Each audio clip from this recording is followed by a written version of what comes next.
Good evening, ladies and gentlemen. Welcome once again to Afrique. My name is Muzalendo, and today we are on Sunday, the 11th of the month of August. The time now is 8:30 p.m. here in the U.S. Now, today, just as usual, we discuss our country's politics. Welcome to the greatest show that analyzes the politics the way it is. Now, there's a lot of whispers of discord, the unseen turmoil in the Orange Democratic Movement.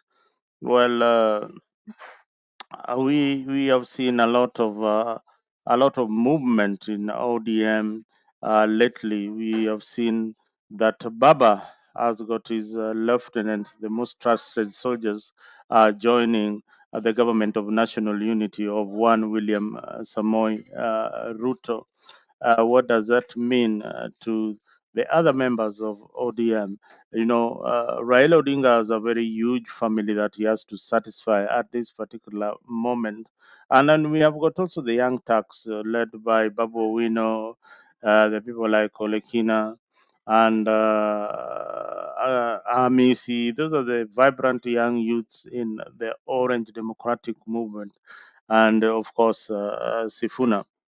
Now, as one of the Kenya's most prominent political parties, the ODM as a pillar of nation's democratic process. However, any major political entity, it is not immune to the strife. It's not immune to so many turmoils. That the silent war in ODM. It is only us who can tell you what is happening when most of the people are scared. And one thing you have to know about politicians is that they are so afraid of this political party and the leader. So nobody wants to come out and face leadership the way it is. Orengo, James tried to come out the other day. People like Otiende Amolo, they really came out to say, okay, they wanted to say that joining government is not a good idea at this particular moment because you are joining a government that, to the general public, seems to be very, very unpopular. So, was it the right decision to make? Maybe political analysts will tell us yes, it was a right decision to make at that particular time, depending on where you are politically. But to me, I think it was a big, big, big mistake to join the government of national unity. And one, because ODM all along has been known as the official opposition in the Republic of Kenya ever since time immemorial. They have been putting the government in check, and with that vacuum left, now there is a void in the political system where everybody is in government. Several factors have have contributed to the growing division within the ODM Orange Democratic Movement. Disagreement over policy, direction, and leadership style. And again, there's been a lot of aspirants complaining about the election board in ODM. So it has got all these weaknesses, and the potential weaknesses that will weaken the party eventually. And now, uh, after a long, maybe a meeting that they had, the national the National Governing Council, they decided to reward reward political leaders with the seats within the party. Now, this is the big question that I've been asking: is it very democratic? I need somebody in the ODM party to come and answer this particular question. Why elected leaders must occupy offices within the party? That is so undemocratic, and people need to call them out because these elected leaders, they are still holding office. In Some are governors, some are sitting MPs, and of course, the constituents will want to replace them with other leaders. But how do you replace your party chairman? How do you replace the deputy party leader of your political party, and he is probably an MP or a sitting governor? So this is very, very serious. So many people, if I was to put my money in politics, I will not bank on the political party of ODM to vie for any particular seats, especially in the stronghold where the incumbent is also an official in the political party. This is undemocratic. They need to be called out, and that is the dilemma now that the dilemma the Orange Democratic Party is facing. At the heart of the rift in leadership, ODM has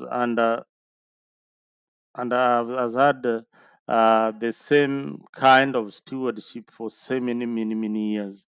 There is a This is only the first time that we are seeing like the change of guard. We have had the same leaders. The party chairman has always been the same party chairman. Now the secretary general the same. The deputy party leader you always knew as it is Joe, and at no time nobody has ever been challenging this kind of leadership. Now that they are moving in government, then there is that vacuum that is left. And apart from that vacuum that is left, there were sitting MPs like Opia and the Gunja MP, that has left a vacuum after moving to the Ministry of Energy, I suppose. Now that is a vacuum that will be definitely, but there will be a by-election in there, uh, in uh, in his constituency. But is IBC ready? These are the questions many Kenyans are asking out there now. We create these positions, but the body that is supposed to conduct that election is not even ready. So as we are speaking right now, the Ugunja people have no representation. They have no representation in parliament. So for how long will we have this uh, kind of vacuum? And what is the way forward? What is the way forward in IBC? How are these positions supposed to be filled? Now, there's also a big rift, and this is in the quarters of that political parties, where we have people like Jahoko is saying that it is time for the youths also to be given a seat, and they are eyeing one particular seat that was occupied by John Mbadi. So we wait for the party leader to make some decisions. I know most people will not be happy with the decisions that are going to be made by the political party leader. Remember, Raila Odinga, as you saw on the montage that we played earlier, is moving to AU. If he gets that particular position, then I think we are up. There will be a lot of shift in the political party ODM.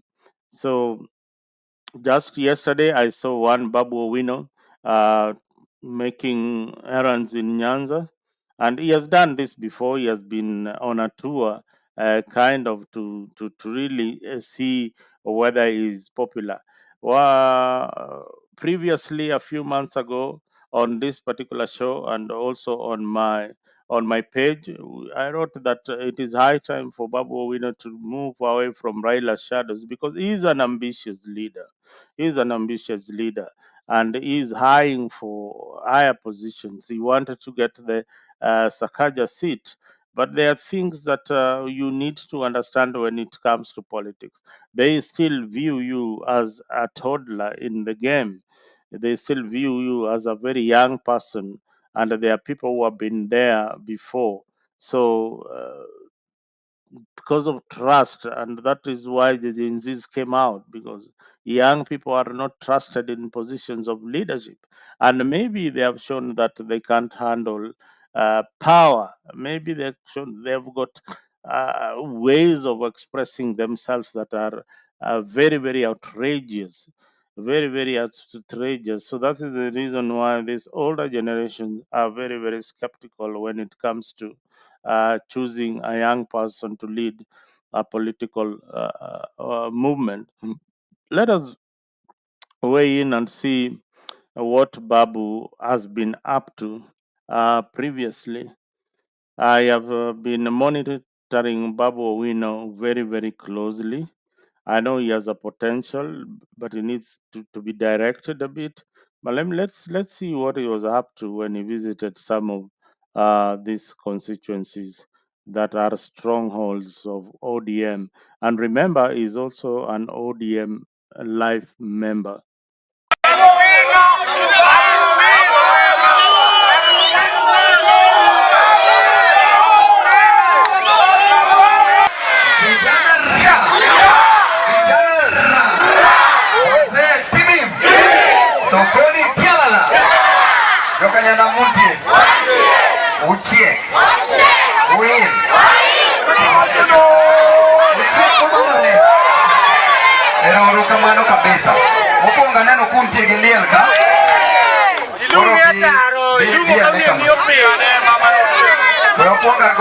maduong kabisa mondo babo yude kom ni hao ikbeda ni wan wamanyo to kwayudi donge kamano koro jaduong ni bende at least koyudo gimoro make lwete to dhi bedo no maber donge kamano to baba kose dhi to wenu babu donge.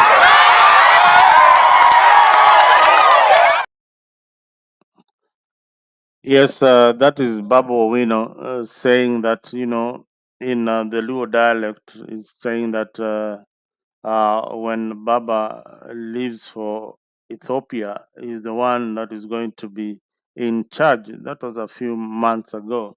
Now, let us see what he has been, what has been happening in other quarters too.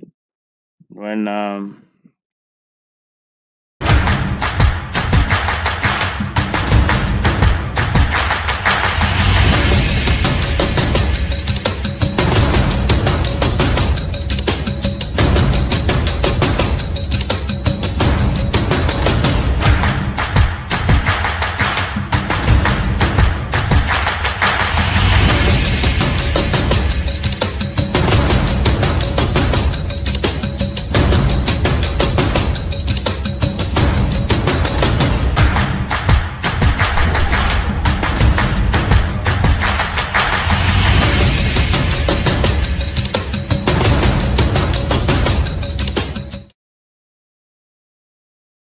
well, here in Africa, we wish one Raila Odinga the best of luck, even as he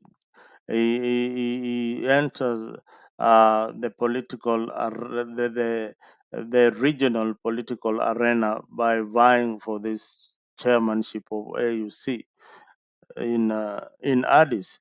So we wish him the best.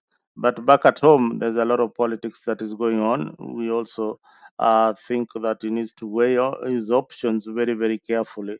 Otherwise, he will be leaving a house that is burning. In Kakamega, it's already burning, and have expressed their dissatisfaction with the recent changes in the party leadership, saying as a county they have been given a raw deal. Speaking during a funeral service in Mumias West, the leaders threatened to quit the party, adding that they have been loyal to ODM, yet their rightful position might be taken by Vihiga Senator Godfrey Osotsi. According to the Kakamega leaders, they delivered during the last election with 10 out of 12 MPs hailing from ODM, equally securing a majority in the county assembly, hence the feeling of being left out at the top party leadership positions.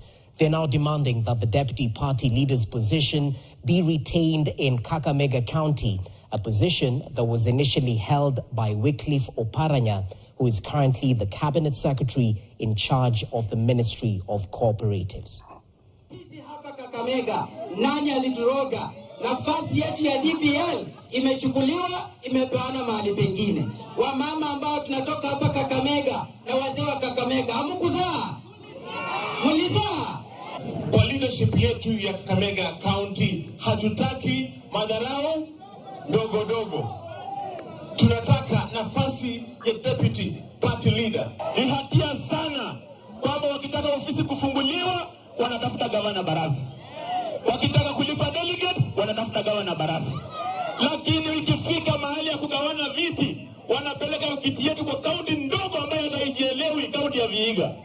Kwani kura Kakamega sio kura maana ndani ya ODM? Na ndio maana naongea party leader wangu asikie popote alipo. Kama Kakamega County, we are not impressed and we are not happy. Nani atatuwakilisha sisi kama wafuasi wa ODM? Kwa sababu penye naenda hapa mbele tutaenda kupata pagumu. Ukiangalia Nyanza, ukiangalia upande wa Kisumu, Siaya na uangalie Kisii, wamepata nafasi kubwa ile hali hawana mchango rasmi kwa chama cha ODM. Moving on, the Kenyan National Well, you saw that particular clip that I just shown you. That sets the stage for our discussions today, and there are many clips. That is Western Kenya. Let us finalize with Western Kenya and why Kakamega is disgruntled. Yet Oparanya has been given a cabinet secretary. They can't have everything. I think that is selfish of them, and they needed to at least cede for Vihiga, which is just a neighboring county. So I personally think that is selfish. They can't be given a cabinet secretary, and again they get a deputy party leader. They would have chosen one that maybe they would have gone for just the party leader, or they would have dropped the PS. But I think the CS position is a much better bargain, especially for the locals in terms of any opportunity that might arise in that particular ministry. They will be considered. So that argument is quite misplaced, very very misplaced by the people of Kakamega. You are selfish in that one, and you need to go slowly and rethink your position, because sometimes they are putting Raila Odinga in a very very awkward position.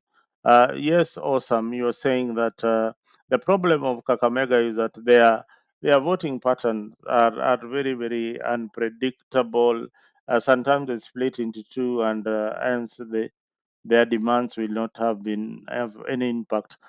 I think Awesome, you are a bit wrong in this. You look at their voting history. These people have voted largely to ODM. They are loyal members of Orange Democratic Movement.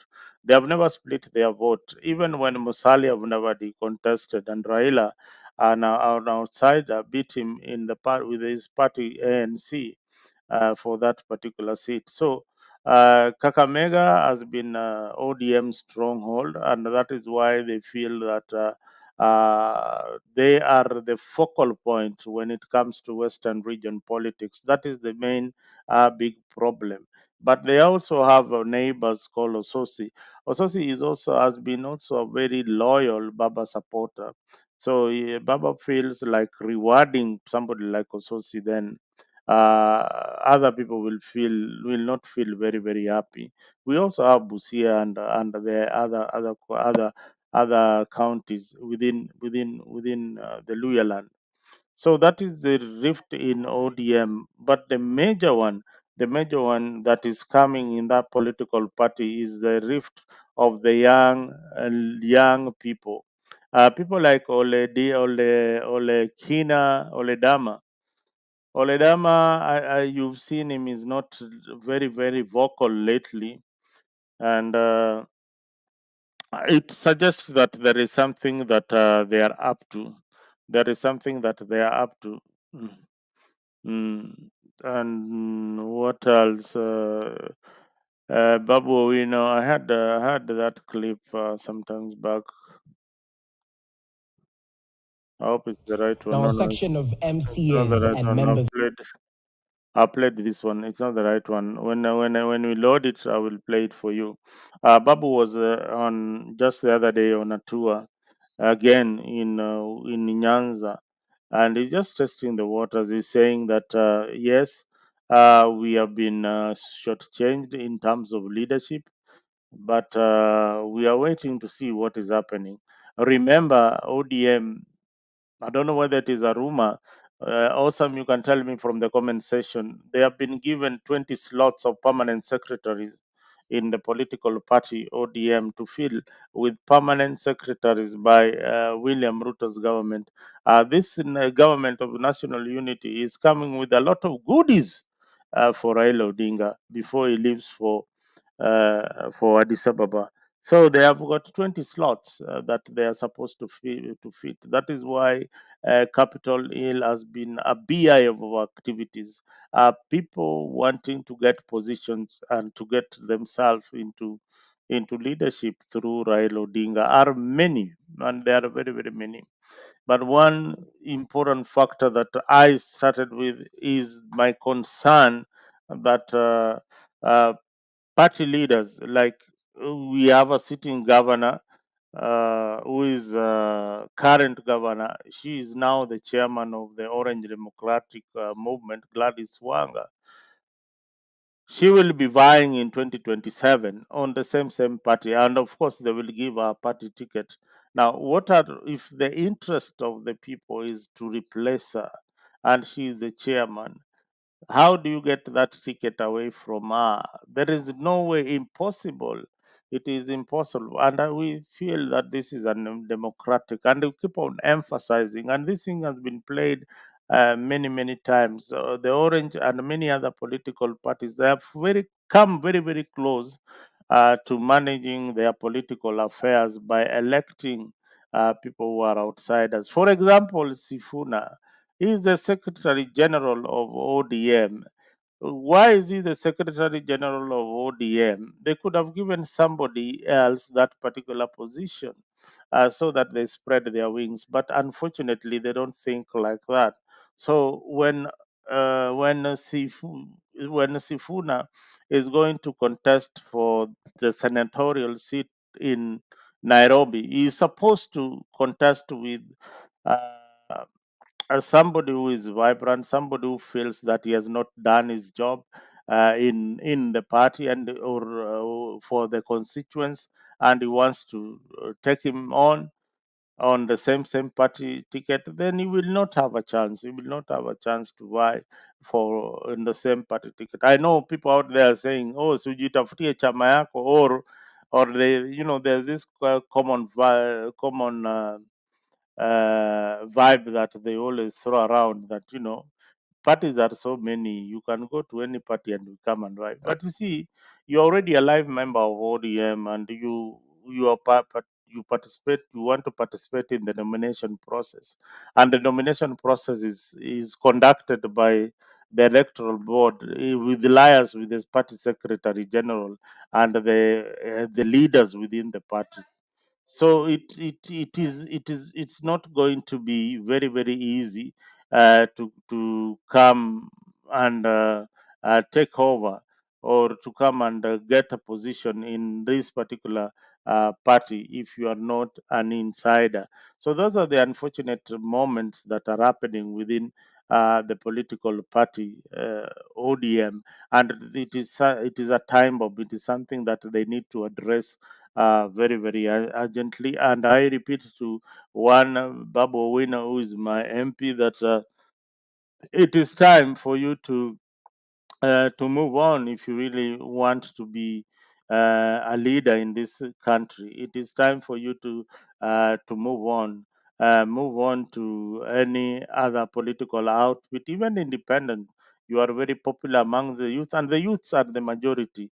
I don't know what is you are scared of. Just try and face these other political parties with your own formation. You might be lucky to be on the ballot in 2027 and even win that election.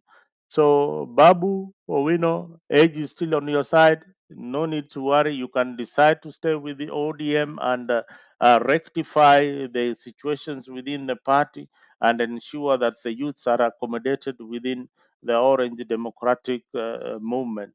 But politics in Kenya is a group of cabal that control everything. If you are not on that table, you will be served much later. Sometimes kama ni mkate unatupiwa crumbs, so utapatiwa crumbs kule kidogo. What has surprised to me, I didn't anticipate that this one is coming. 20 PS slots. Oh yeah, awesome. Now that is the kind of government that we are going to have. We are going to have 20 permanent secretaries from the opposition joining government. Now they will be members. I don't know whether now they will be members of ODM or UDA, articulating policies of UDA, or they will still be members of ODM in quotes. So we are here to see what will happen within this government of national unity. This government of national unity is a tricky one, very, very, very tricky. It is something that is not unique within us, but the circumstance that led to the formation of the government of national unity is what is one thing. So they formed this government of national unity, and I think maybe by tomorrow we'll be having a story about it that is well researched, and we see what will happen to this government of national unity. So we have this cocktail government where we have the president of the Republic of Kenya. Then we have the deputy president. Then we have another third force called the opposition leader. Now, the opposition leader in ODM technically is in government. This is a government of national unity. It's a government of national unity, similar to what we saw Kriegler forming. But if you go back to our history, this situation is happening because one, Kenyan politicians don't listen. They don't listen to what these commissions that we spend a lot of taxpayers' money to come up with their ideas. Now, this commission for Kriegler and Kofi Annan, the late Kofi Annan, they came up with 8 pointers that Kenya needed to have changed before they go to any election.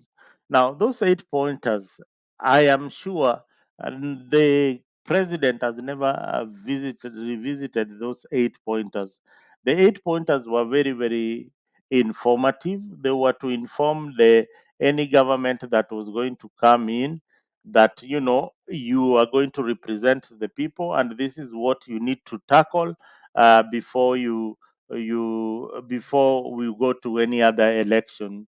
So the Kenyan government has been looking at those documents, gathering dust somewhere in the AG's office, and they cannot implement those measures because they were raft of measures, from land, from how we vote, to employment, even the issues that the Gen Zs are now fighting for. It is something that was in the government of national unity.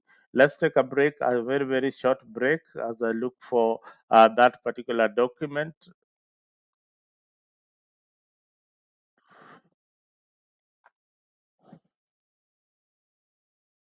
Yes, Raila Odinga is vying for the AUC. What are his chances? This is a question that we ask.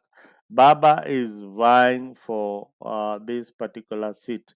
As Kenyans, this is one of the times that we are patriotic. We want our own to occupy this seat.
Yes, welcome back to Africa. And we know Raila has got a huge task out there, but we need to remind you to keep on praying for Raila Odinga, even as he faces this uphill task to represent Kenya and Africa in that particular seat. So we will be looking for votes all over, and time is really running out for Raila Odinga, and we hope that he gets this particular top seat.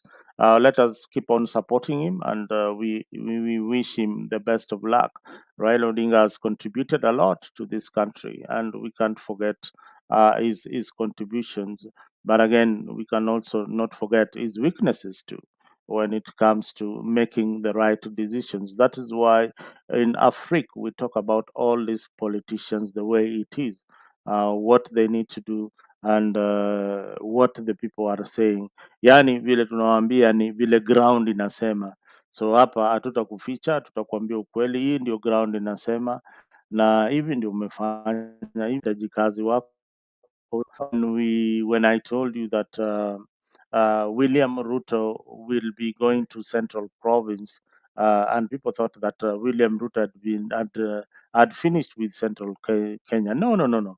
That was part of his strategy, and I wrote a blog just the other day that William Samoei Ruto needs to open a school of politics, that's to teach people how to maneuver and make political decisions that favor you even in the toughest time. I saw this when he was really being pushed to resign from government, and there is the issue of BBI that was very very popular across the country, and everywhere he went he was being booed. But you see, he didn't stop to emphasize what he believes in. He is a strong leader with a very, very strong character. Even the Gen Zs were much stronger when they held their first mandamano, and that was a shock to him that, hey, I'm doing all these measures, but yet these people can still, hey, they can still, resist, yeah, revolt against me. Now, Mr. President, it is not over yet, because there is also another generation called General A, General Alpha, who are coming up, and these guys will be the most. These are the guys who are going to burn the country. Okay, me, I am not cheating you. These guys are going to burn the country down. Hawa jamaa wanaitwa General Afla, they will not have any time for it. We negotiate, we sijui, we talk, we nini. So we need to get our house in order. And these are very, very simple things to do, but the government doesn't want to go that direction. But if you're watching Afrique on any other platform, please come in the studio so that we have this discussion. This is the 1 hour uh, analysis by Mzalendo. If I would love to take your questions on the comment section. If you are not subscribed on Afrique, please do so. I have sent the link out there. So anybody who wants to join, uh, click the link and come on board so that we have this wonderful discussion about our country. One thing I tell you each and every time is that we will keep on talking, we will keep on doing the right thing so that the general public can be informed, the electorate can be informed of what is happening in our country, Kenya. It is important to have these discussions each and every time, and that is what informs us to come here every other day.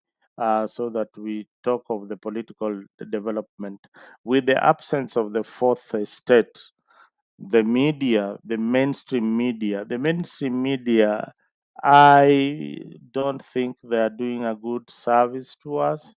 They failed when it came to the issue of vetting. I don't know whether you people feel the same way, but I think they failed big time.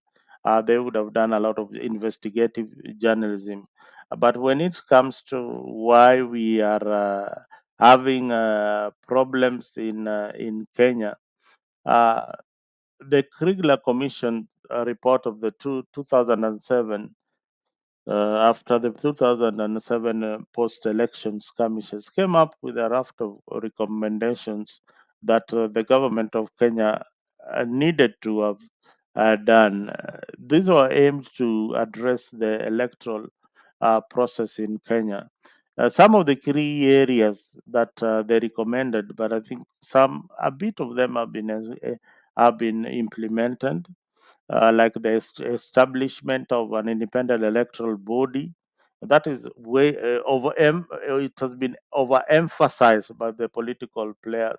But in that particular case, is that both the main political players want to select people of their own to oversee this process, which I think it is okay, but there should be one vote that is a tiebreaker.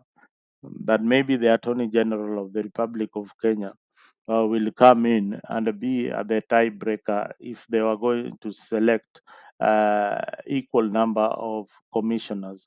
So somebody with the highest ranking in the judicial system might be the tiebreaker if the constitution is changed. That is. So non-participant electoral commissioners. The commission recommended the appointment of partisan electoral commissioners to oversee the electoral process, thereby reducing the potential of bias and ensuring impartiality. Boss, this is where the problem of Kenya is. Na leo nimeipata, and most of us have not addressed this particular issue adequately. This is where the problem is. And I wish you knew, I wish some politicians could take time and read the Kriegler's report and the recommendations. But the politicians are taking us back there.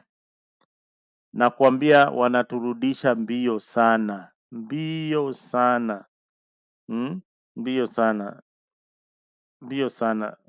Therefore reducing the potential of biasness. Yeah, I think it is biasness. If there is a word called biasness, yes, there is a word called biasness. Let me just, yes. So, mm, so the commission the commission agreed that the electoral commissioners hawa ni kina Cherera 4 kina nani wale unawasikiaga kina Cherera 4 and hao ndio wanaitwa commissioners. Now these commissioners should not be selected by political players. That is where the problem is.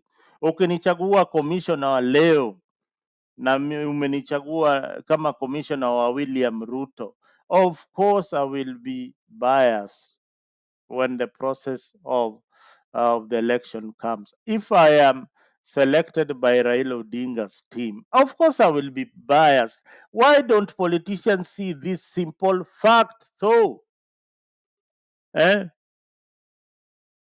That is a very simple fact. You can't see it. And yet they insist that, we have to select people that we have to be part of the process and select commissioners to oversee the elections. And, the sitting government of Kenya Kwanza agrees to the process because they also want to benefit from the bias process. ODM and there is Azimio and his affiliate parties also feel that we have to give you these commissioners because we also want to feel like we are part of the process. Why can't they trust an independent institution to choose the commissioners to run this particular election? Or worse still, if you cannot run the election because of mistrust, get people from other countries that have conducted elections successfully and for a day or for a month, just hire the commissioners to come and do for you the election, and they go. You don't need these people in office for the longest time. Their work is just to come during election time and finish their work and leave. Because there's a lot of mistrust in the Kenyan society, such that we we don't know who to trust. We don't know who to trust anymore.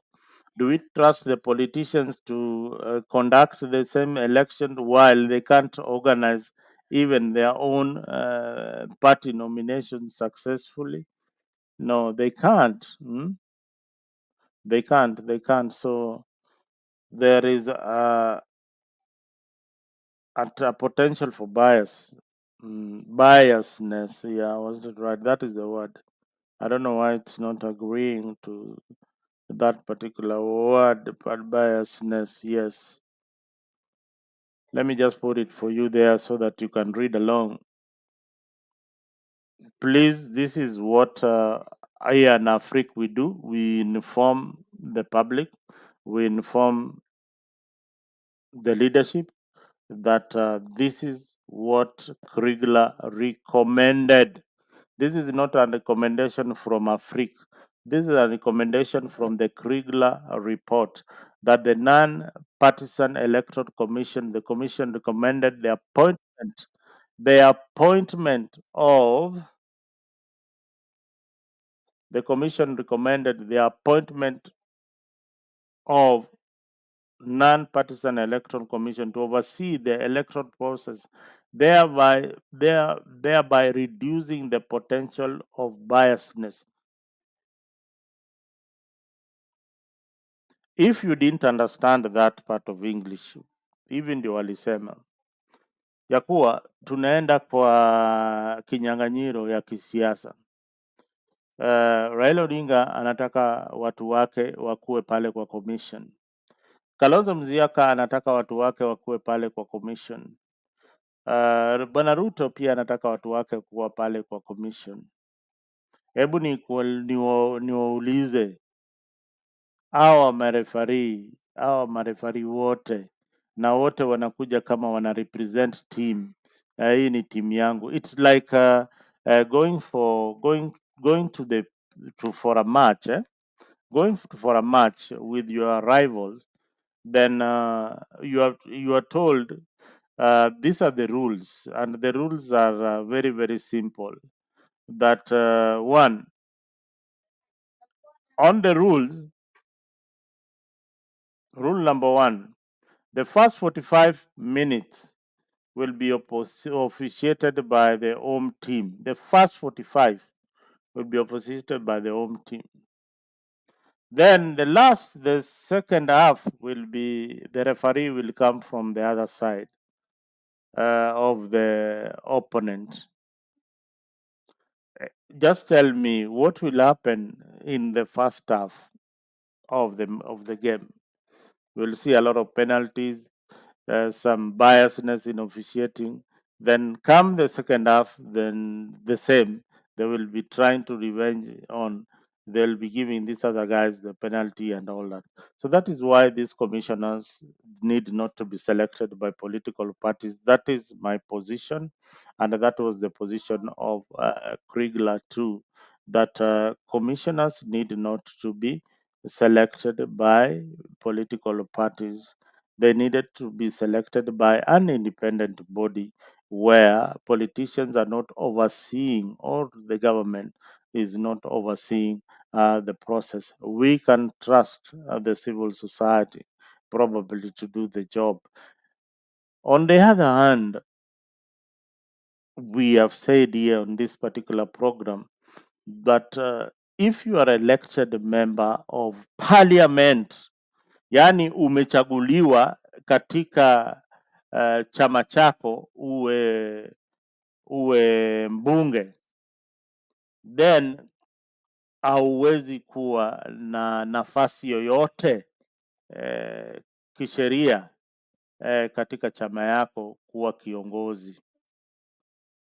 Hiyo inasaidia katika demokrasia ya nchi, inasaidia katika demokrasia ya nchi na demokrasia ya vyama. Vyama vile unaona, vyama zile kama zinachagua watu namna hiyo, then wakati wa nomination hakukuwezi kuwa na usawa, hawezi kuwa na free and fair elections. Now, what is Awesome saying? Awesome, General Alpha will rise up when Ruto has served his 2 terms. Possibly the next president in power will be from either Nyanza. It doesn't matter. The problems in Kenya are the same. Whether the president comes from Nyanza, we'll still have the same problem. Whether they come from Coast or Nini, if he's not somebody who wants to lead, uh, just to just to satisfy his friends and to grab, then we will have a problem in Kenya. Let me say, I heard you say that Ruto has let you down. Hey, me say, yeah, me say, please come back and answer this particular question from Awesome. That question is directed to you.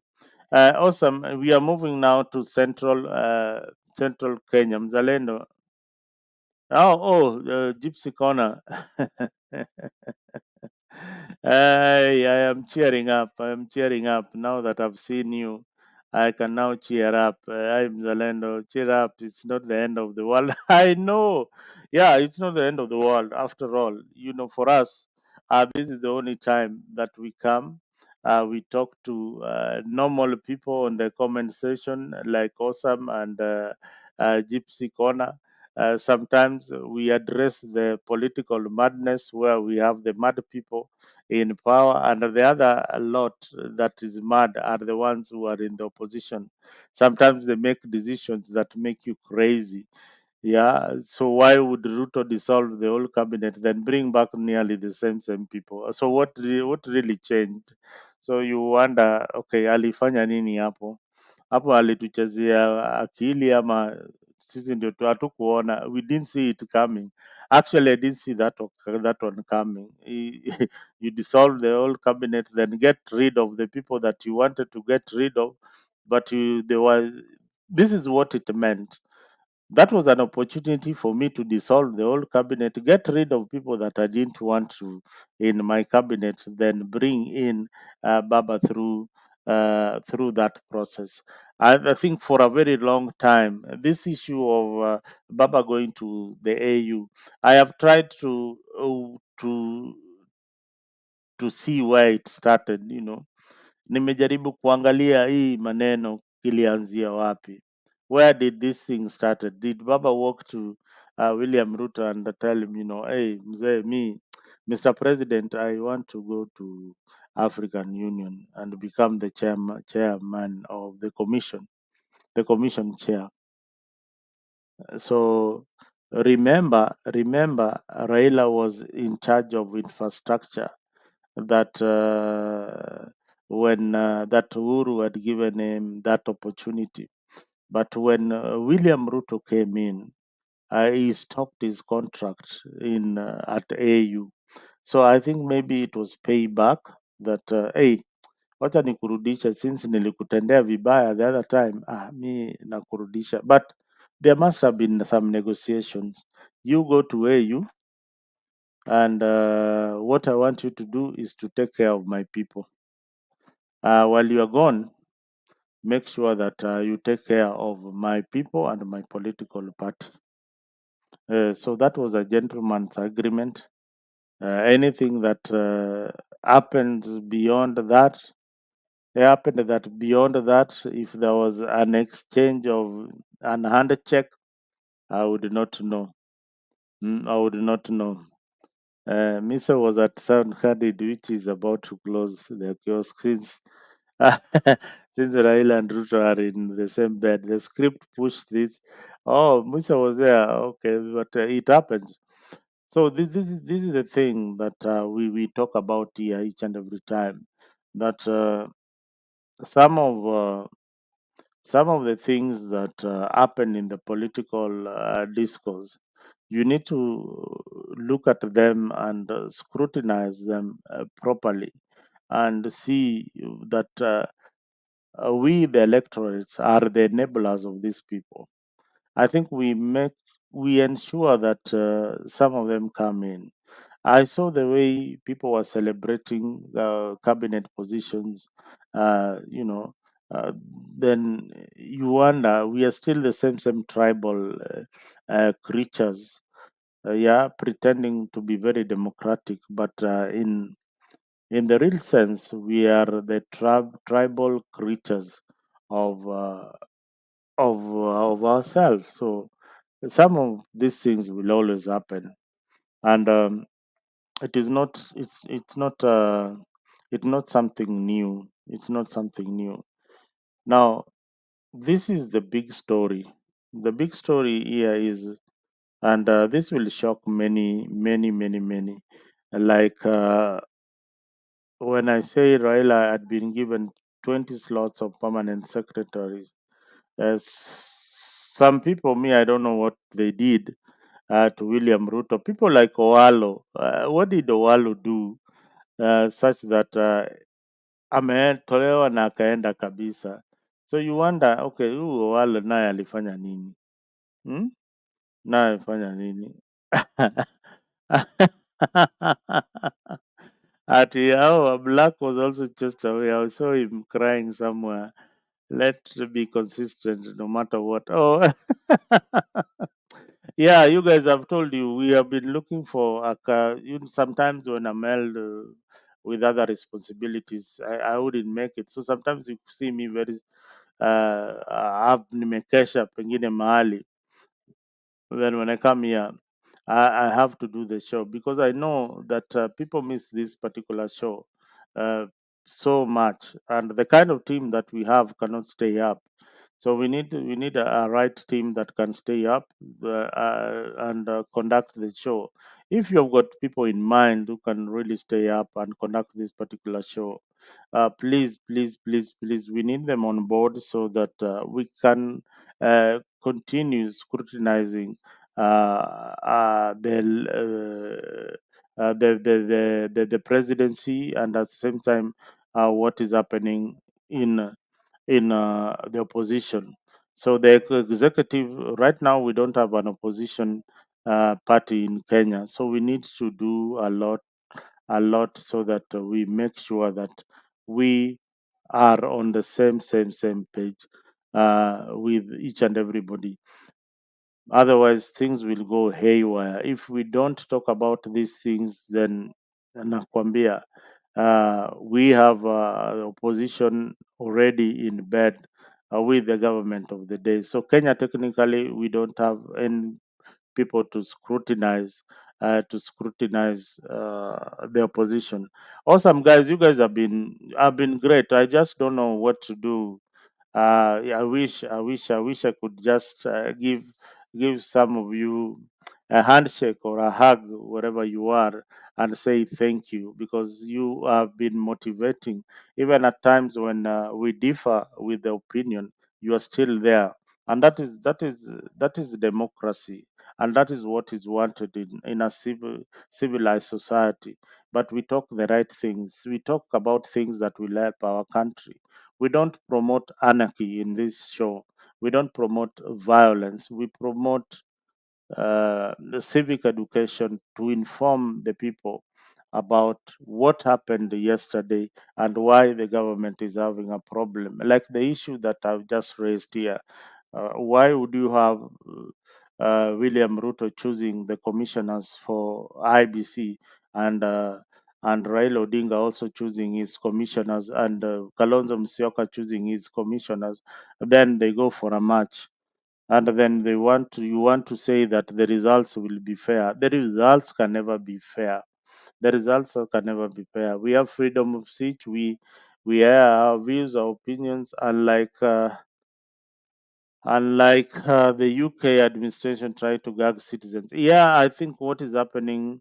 Uh, oh yeah, Yeah, I agree with you. I agree with you, Gypsy Corner. Yeah, but the political talk shows, we still need to polish a bit on the political talk show, because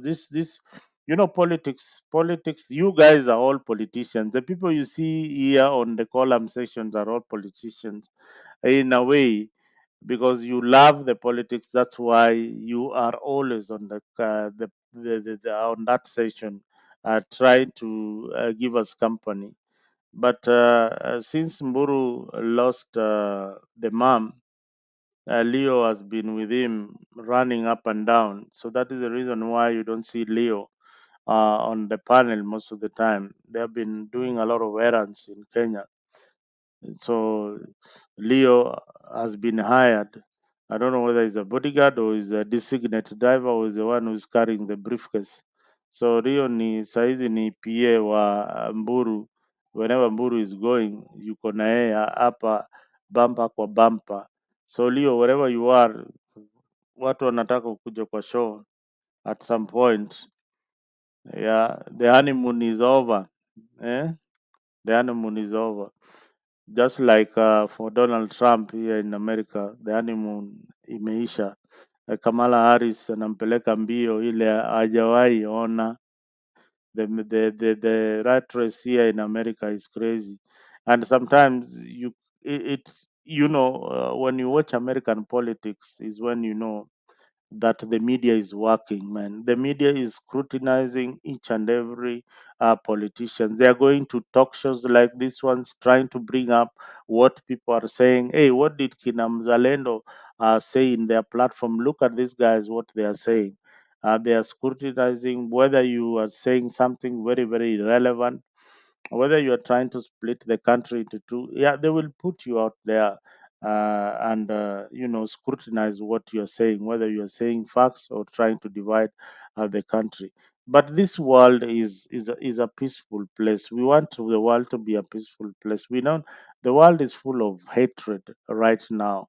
There were between the blacks and the whites. In Europe, you are seeing it. It's just a time bomb, and there are leaders who are, of course, fueling this so that they get the positions that they want.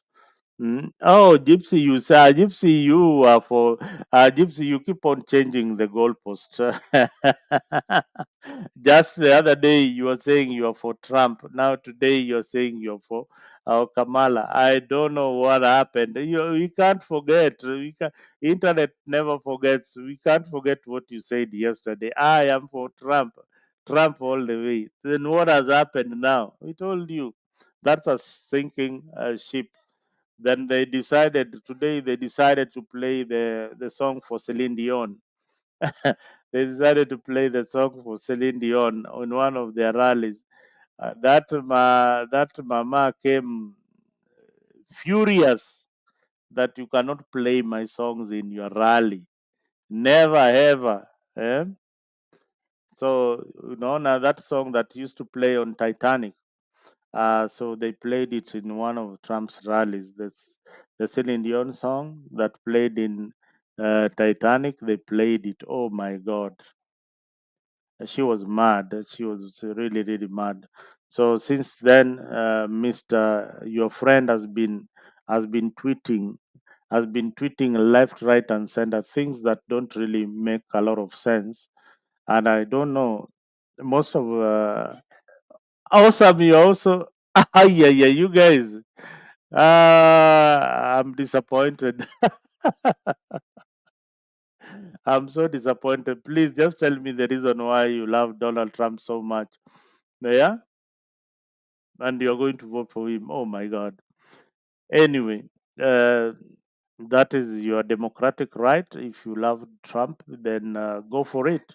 Vote for him. But at the end of the day, I am getting worried, but Trump could just pull it by the whisker. No, right now they're trying to replace him. I think that is the only way that they can beat Kamala Harris. That is the only way. The thing is that Kamala is no longer an outsider. She was the vice president of the Republic of the U.S. and she's a Democrat. She was a senator. So that is the biggest problem. If she was coming as an outsider like Hillary Clinton, then that would have been something else. So the narrative that is being sold right now is that America is not ready for a woman president or a female president. So that is the narrative that they are selling. So this narrative is very, very powerful because people will start believing, yes, that could be true. America, we have a lot of problems. We don't women, they can't make. They're so undecided, things like that. So people will be, yeah, maybe that argument is right. Yeah. So, but the people who had not decided, largely the young people, the Gen Zs who are going to participate in this election, more majorly they will vote for Democrats. And the older generation, the older people, the farmers, the people wale wako huko mashindani maushago manini, who don't really care about policy. They know that America is the country of God. So they know that whatever they are doing is a religious. So Trump is like a religious leader that has been given to them by God to come and save America. So they will always vote for Trump, even if he's saying a lot of things that don't make sense. But they never saw this coming. I think the rug was pulled off their feet, and they don't know how to handle Kamala Harris. I don't know whether they are coming for the debate. So on 10th of September, there's a great debate. We hope that you guys will be there. Gypsy Corner and Awesome. Tunawatarajia muwe pale so that tupambane Kamala versus Trump on the debate, a prosecutor versus a felon. So ni kubaya buya ni kubaya. So America politics is so interesting, it's so dramatic, ni interesting sana. There's a lot of scrutiny. Everything that you said from those days. This is not a place where Oparanya is being vetted and then he says that, you know, mimi niko na pipi wawili na niko na girlfriend pia. Niko na girlfriend. Then anaulizwa, hey, and your choice, your test is good. Yes, I know. And he passes that interview comfortably and he becomes a cabinet secretary. Kenya, we have got a lot of jokes that go around. Mm. Oh, we'll be there. Thank you. Tunakukaribisha sana Gypsy Corner on that particular note. Now we move to our second topic of the day, and that is Gachagua and William Ruto. What do you guys think? Because today you are the ones giving me company on the comment section, and hata staki wageni hapa leo. I really want us to have an engagement, Gypsy Corner and Awesome. And I like the time when you guys are taking on each other in the debate on the comment section. Sometimes the fight is so good to see Awesome having a different opinion from Gypsy Corner. That really makes the comment section vibrant.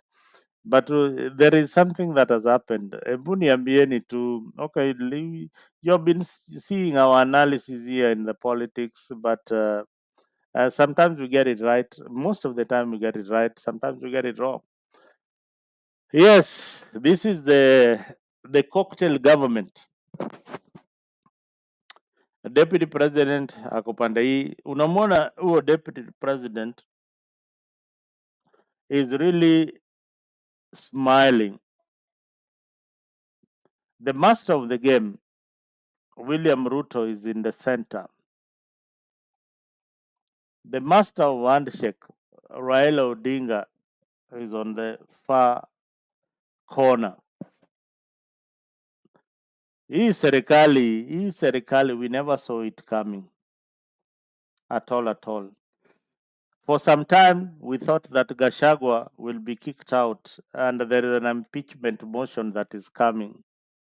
I told you no, no, and yes, no, no, no. There was no impeachment motion coming for Gashagwa. What was going to happen to Gashagwa is that after consolidating the central vote, then he became a very important ally for William Samoei Ruto. Now, Ruto knows Nyanza and their small gains. Wameshapatiwa hizo PS 20 and AU pia wamepata na cabinet positions, tena positions kubwa kubwa. I think that was strategic and very, very strategic, that we needed energy and we need finance. That was the negotiation on that particular table. So they got the energy ministry and finance.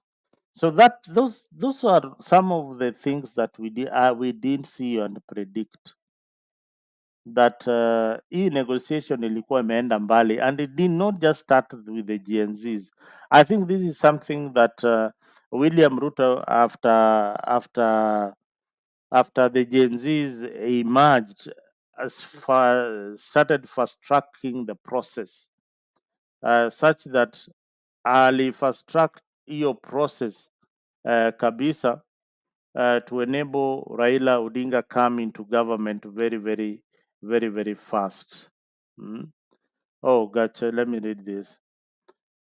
Gachagua is very confused leader. He follows the wind. He was for the Gen Zs until the wind changed its direction. Now the Central have come out in large numbers, and he has changed his. Yeah, this is the thing. Awesome. You know, politics. Only a fool does not change his mind. Now, for Gachagua, what is at stake. Since Kikuyu, Kikuyus have been out of government for a very long time, and I tell you this thing from the bottom of my heart, without any malice or what. Kikuyus were, for a long time, under Moi's regime, they were put on the periphery in politics. So what Moi used to do in Kikuyu land, he had J. Kamotho as one of his key allies in Central. Then he had Nyaga as one of his also key allies. There are people, not Nyaga. There was somebody else. I would remember. I will remember his name. As people, Njenga Karume, as people who were allies to him in Central. Just the same way William Ruto is doing. So he has got these key people who are his key, who are his allies during Moi's era. Now the problem came when we now had multi-party politics. When we in 1992, when we repealed Section 2A of Kenya multi-party democracy, and included many parties into our constitution. So we removed that section that was only advocating for one political party state, and encouraged multi-party democracy. So when we opened that window for multi-party democracy, Kikuyu started having, they had Matiba, they had Kibaki is a Johnny come late, who formed the Democratic Party much later. We had Matiba, who were allies with Raila and not Raila, Jaramogi Oginga Odinga. Jaramogi Oginga Odinga, these were the founders of multi-party democracy. People like Bawazir, those are the people who really fought for Mohammed Bawazir. People don't remember such leaders. Martin Shukuku, those are the people who fought for the liberation and for multi-party democracy to come into Kenya. Kijana Wamalwa, James Orengo was there. So these people fought very, very hard for us to have multi-party democracy. Now, when we kicked out Moi from government, Kibaki came in. And remember that contest was a serious one because we had Nyachai on the other hand who thought that Raila Odinga would support him to become the president of the republic, but that did not happen. So we had these people coming in. Kibaki came in, and when Kibaki came in, sorry to say for the Kikuyus who are out there, Kibaki was the most tribal leader that Kenya has ever had. He was tribal in this sense. No, after that accident that Kibaki had, he brought in the likes of Michuki, although he was a worker, but these are traditional Kikuyu men who believe in Kikuyu chauvinism and nepotism and tribalism. They were all in government. The Mudauras and they're all in government. Although they selected the best team to work for Kibaki, who was then incapacitated. Kibaki was could not construct meaningful sentences after that accident. He had got some lapses. And remember, after being inaugurated, he was lost for some months. Then he appeared at Serena with something in his neck. So Kibaki was there, but he had these technocrats who were doing a good job. Now, after that, all the appointments that the community had, the PSS and all that, they sat down. Kikuyus are so organized politically. They sat down and said, we are not going to leave government. We are not going to leave government. Sisi tuko kwa serikali sahi, hii serikali tumeipata kwa shida, hatutaiwacha. That is the problem that we are having right now. Kikuyus feel entitled. They have an entitlement to the government. So when you see Gashagua's indecisiveness, sometimes he wants to be out of government, but there's a very, very high stake that there are so many Kikuyus in government today that Kibaki left behind that have not retired, that are still in bad government and are benefiting. That leaving government would be not a good idea uh, for their kingpin, who is Gashagwa. So they have got all to lose. So when you leave government, then it means your people will not get the contracts, government contracts. The employments will go. All the infrastructure development that were meant for that region will not go to that region. They will be taken to the new ally, who is Nanza region. So those are the dynamics of yes, Mzalendo, yeah, Njenga Karume, Angaine. There was also this Kamba guy. Angaine was the Kamba. Angaine was the no, Mulu Mutisia. Mulu Mutisia. Don't forget Mulu Mutisia in your list. Mulu Mutisia was also there. These were loyalists. These were people who were very loyal to the president. They could kneel before him. And Moi loved comedy. I remember Moi loved comedy a lot. If you are a leader who could joke, who could give him a few jokes, he would love it. He would laugh. You used to have these lengthy laughs, and as a cheka mpaka machozi itoke, mpaka apige mguu hivi, yani and that, and every time he would get bored, he would call some of these leaders, twende Kabarak. So yesterday I was with a few wazirs. Some of these stories maybe they were not meant for discussions here today, but it is always good to sometimes go off the rail so that we get information. Um, did you know? Did you guys know that Moi's wife, Lena Moi, was the head of the Anglican AIC, is it AIC church or the Anglican church in the whole of Rift Valley. Did you guys know that? She was the head of the church. There are some things she could not do in public with the president. And that is the reason why they split. But they didn't split because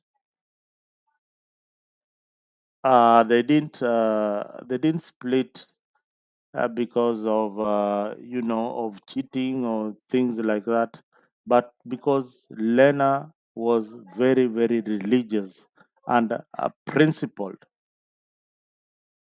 principled, and she remained in her home in Kabarak. But the public functions, things that he did not stand for, he said that she was no longer going to be part of the mzee. So they remained in marriage, but akichunga boma kule Kabarak, Nakuru. So that's the brief tale that I was being told about by Wazez about Lena. That's not so many people know that she was a very religious person. She was a very religious leader, and that is what propelled President Moi into power. The church then, and Moi was a very very was a critic of Kenyatta's government, of Kenyatta before he joined him in government. He was a critic of the government then. So we have a history. So if you see, if leaders accept criticism, so if you see many leaders criticizing the government of the day, most of the time they will end up in positions of leadership and even higher positions than even the some of their political leaders, the political party leaders. So we have got that can happen in Kenyan politics. Now with the emergence of Gen Zs, the dynamics of Kenyan politics is going to change a bit. Now back to the central Kenya politics. Central Kenya politics, just as I said, Ruto has made them they have pushed them to a place where they depend on him more than he depends on them. And that is a dangerous position to be in. You will be manipulated and you'll say nothing. And that is the way it is. Point of correct. Lena lived in a separate life with Moi and she had her own residence in Maravin. I don't think so. No. Maravin, hiyo iko wapi? Si iko huko Eldoret. At that home, I think hiyo nyumba hiyo ilikuwa ni boma ya Moi. Mm. Hiyo ilikuwa ni boma Moi. Did they awesome, did they divorce? Mm. I need to find out that. I need to find out that. Please find out, make Google your friend, find out about Lena Moi, life later on. Oh, I didn't know that she was a staunch Christian. And the reasons why I separated with the president, uh, a lot is not said, but I don't think she liked Moi's ways of politics. That was could be uh, some reason. Elder Maravin is in Baringo. See, that is where Moi comes from. That is that is where Moi comes from. Mm. That is where Moi comes from. We need to find out more about Elena and Moi, but that is the information I got yesterday, and I felt like okay, that's a very nice piece of history coming from some wazes that we had a sitting yesterday. and they could tell you so much about the Kenyan politics and where it is going. So people in America, they feel the Gen Zs that they did a good thing, and there's an awakening that even when Kabarak and Awesome, you seem to be coming from those areas. Kabarak and Ravine are different. I thought Kabarak is in Nakuru and Ravine is in Baringo. But Ravine, does Moi come from Ravine? Find out for me whether that is his home village in Ravine. Mm. Or he had a home in Ravine. We'll find out that. We will find out that nowadays all the information is on the internet. We can find out about that very soon. Another thing that we ought to have discussed is now Kina, this other group have just a recap. ODM, there's a rift that is coming in the Orange Democratic Movement, where the young people, the Olekinas and all that, they still say that they'll keep the government of Ruto on check. You know why? Why young politicians have to keep the government of Ruto in check? Because they are eyeing 2027. Then I might not move with the Raila Odinga bandwagon into government. They want to stay on this side of the Gen Zs because if you look at the data and the demographies of who are going to be the biggest factor in in politics in the next few years, 10, 20 years come projection, then these are the young people of today are the ones who are going to be the biggest factor. We here in Africa tutakuwa tunapigania masimu tu, tunasema oh Sam, you remember those days we used to be on Africa. Yeah, nowadays you see the young people in Africa. Yeah. That day tumekuwa hata tuna meno. Maybe some of us would be dead, but God forbid that we see Africa grow and our children and grandchildren take over from us to see that we become a bigger station, employing many people uh, on board. That is the legacy that we want to leave, and that is what we want to do here in Africa.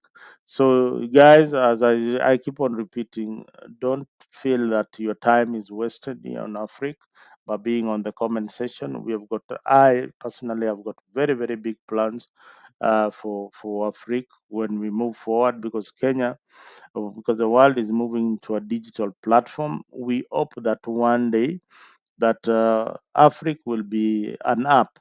By 2027, we will have been very big.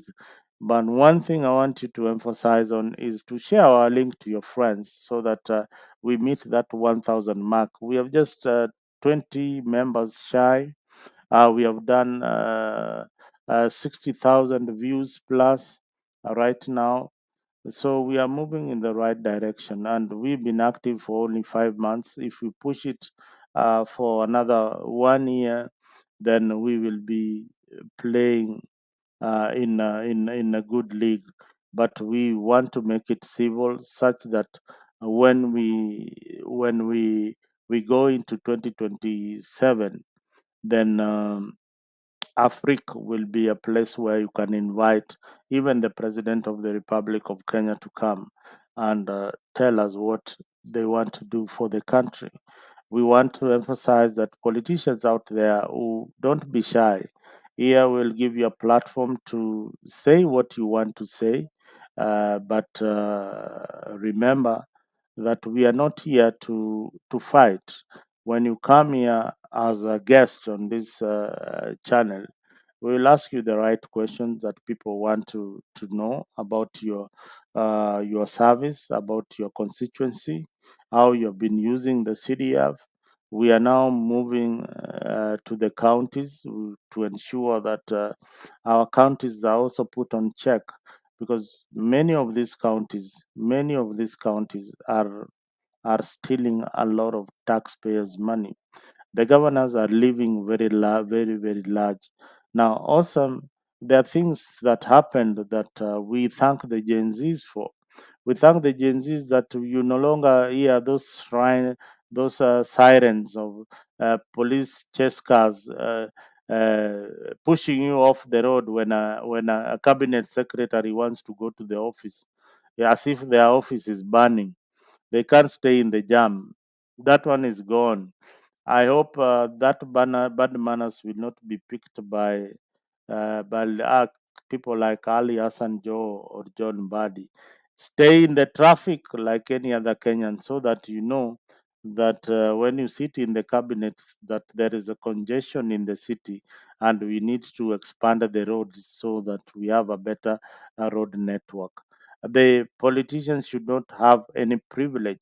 When they go to the hotel, we eat a five-star hotel, panga line, kaa na wengine, upange line kama wengine, so that you feel also that wewe, the fact that you are being given a position in government does not make you a bully. So these people have been bullying us for a very long time, and I'm glad that Gen Zs came, and we don't have cabinet ministers overlapping on our roads. That is something that people were saying, oh man, thanks to Gen Zs, watu sahii hawavuki tena kwa majam. So that is a good thing that happened to our country. So much is happening, and we want to make sure that the momentum is there. So Gypsy Corner, keep the momentum, keep pushing, so that these young people also know that there are people who support whatever they are doing, so long as they do it in the right manner, without causing damages or looting, the way we saw those goons. Mostly, we know that they were hired by politicians to cause mayhem. I remember we said it here in Africa that the politicians were ready to hire. They had meetings. I played those clips of politicians having meetings, calling themselves pressure groups uh, to help the Gen Zs.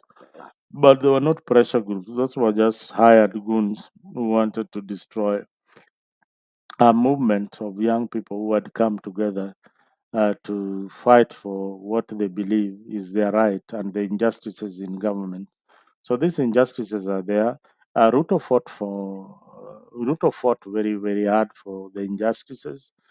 I didn't believe that one day he will be the same using the state machineries maybe to harass the opponents. No, that one I didn't see it coming. So it is like these leaders. They once they get to power, there is somebody who is above them who makes sure that they do things the other way around. Even this handshake thing between Raila Odinga, I don't think it was their idea, but they have been forced. Wameambiwa wewe msipooana na huyu mzee muweke kwa serikali, boss, hiyo ni lazima, otherwise legacy yako itaisha na itapotea namna hiyo. And Raila Odinga, we keep on reminding you that Raila is vying for this seat in OAOC. We take a small break. When we come back, it is open mic.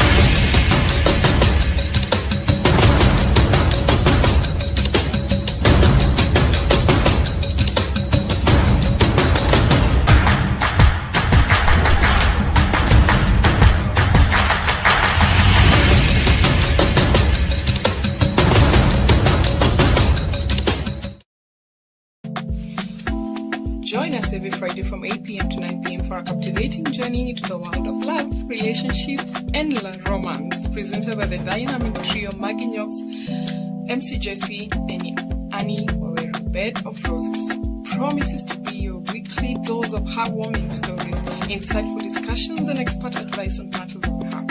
Whether you're single, in a relationship, or simply love a good love story, this is the show for you. Don't miss out on the chance to unwind and indulge in the joys and challenges of love, all brought to you by our talented hosts. Tune into Africa 24 every Friday from 8 p.m. to 9 p.m. and let us guide you through the enchanting world of Bed of Roses. Subscribe now and mark your calendars. You don't want to miss this. See you there.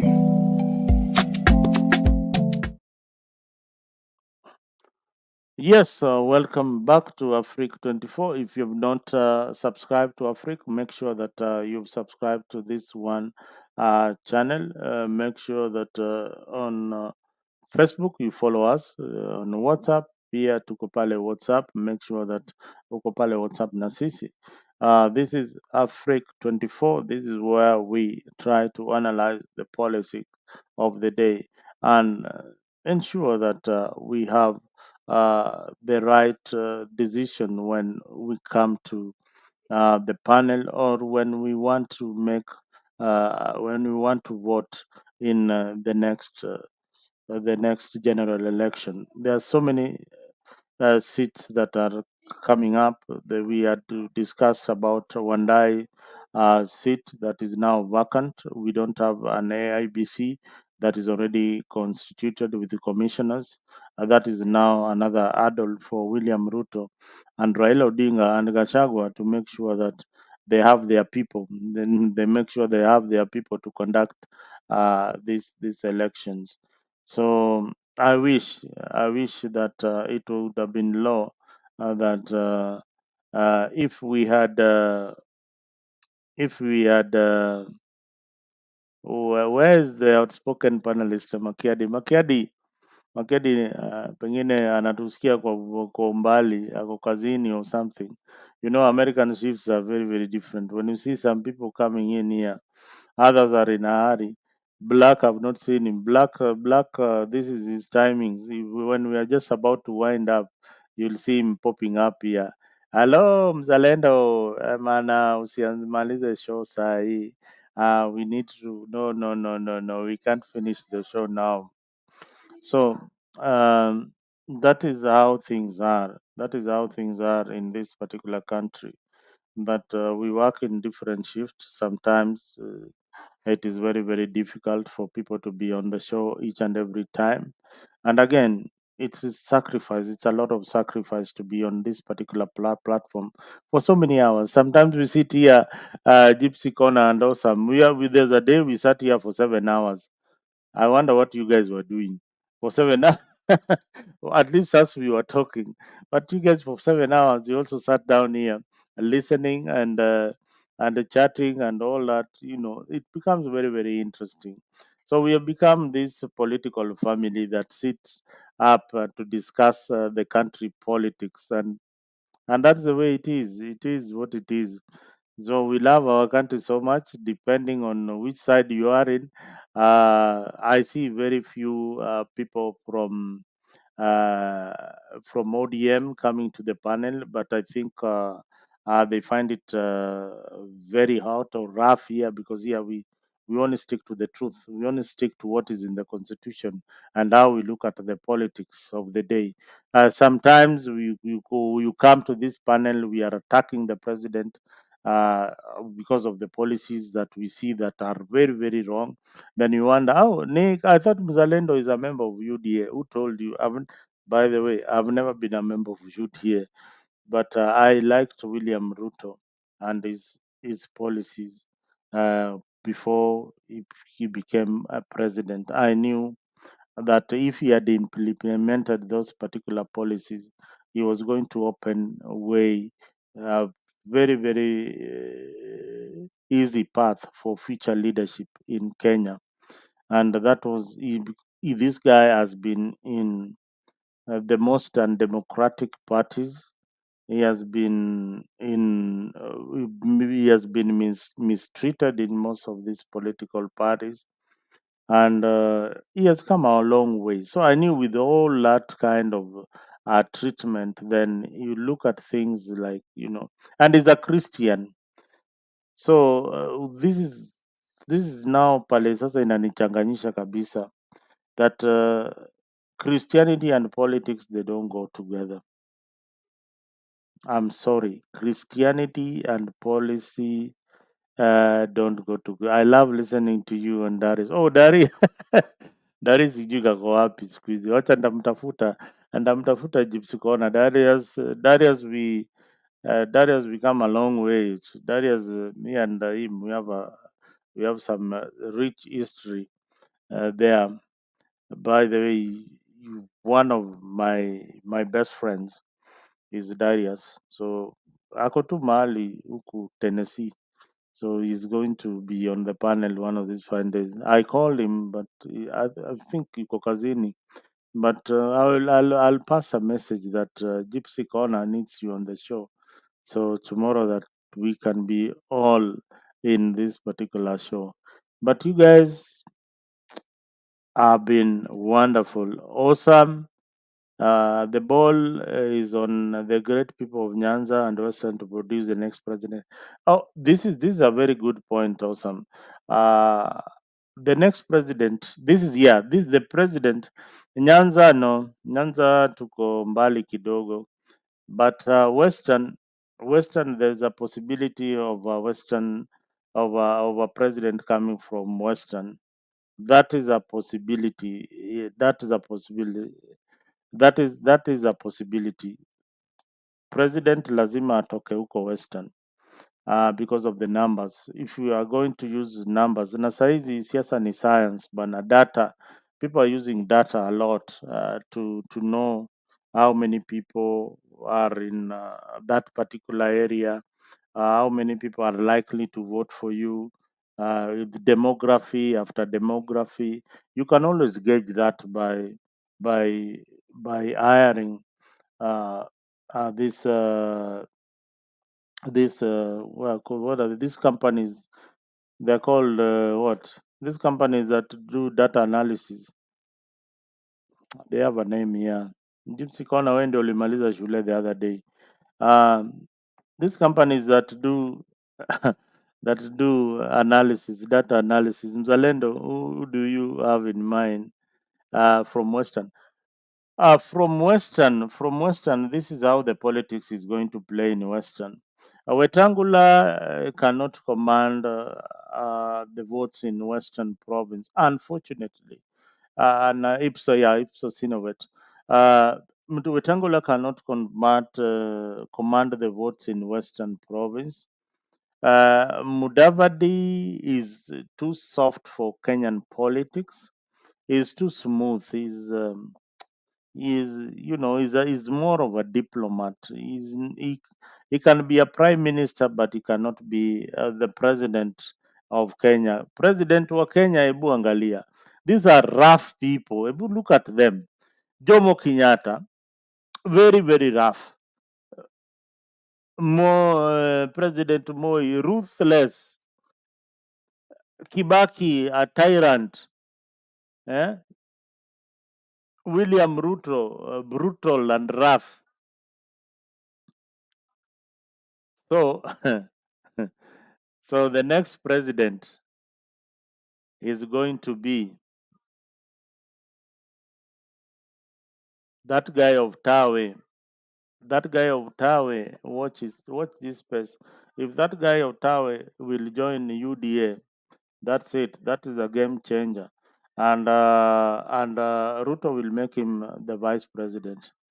Because what they want to do right now, the political class are all they want to pass the NADCO report. If they don't pass the NADCO report, they are going to reintroduce the BBI through the back door, but make sure that the BBI is properly constituted such that nobody will go to court. So when BBI is introduced, then everybody else is satisfied. That is why you see political parties like ODM I've got three deputies. Why? Because they want to satisfy each and every region to avoid a fallout. So if you have three deputy party leaders, wewe unapatiwa tu cheo but haina kitu. 3 deputy party leaders, 4 vice, utapata tena 2 3 vice chairman, a secretary general ni moja tu, but if they need be, they can put 2 secretary generals for the political party so that they avoid a fallout. But fallout is eminent in these political parties. We have people like Malala who are kicked out from UDA. They will be joining the Tower movement. Those are people who are mobilizers, and they are very, very vocal, and they are young. So I can tell you that that the Tawe guy is bringing something fresh in Luya politics. But according to the demographics right now, Luyas are number 2 in population. If they can get their act together, then that's it. The Luos, Ruto has finished with them. I keep on telling them, nyinyi siasa yenyu mumemaliziwa, mumesha kliniwa, mumeshaoshwa, mumemaliziwa kabisa. You like small gains, you are given those small gains, is done with you. Thinking that oh, mtakuwa vice president ama nini, that is out. Don't even dream about it. That is out. You have sold your bargaining chip. Your bargaining chip was your numbers, and the way you are vocal. That was a bargaining chip, but you have given it away. So you will remain vocal in government, supporting the government of the day, and that is the government of William Samoei Ruto. Now, the Kamba people under Kalonzo Musyoka, they have increased their stakes. They have now increased their stakes. The likelihood of Gen Zs supporting any idea of Kalonzo Musyoka is a possibility. But for Kalonzo, what now complicates things is that the Kikuyu community have decided to work with William Ruto until the end of his term. Whatever the circumstance, they are said watavumilia. Hata wakinyanyaswa, hata wakichapwa, watakaa pale.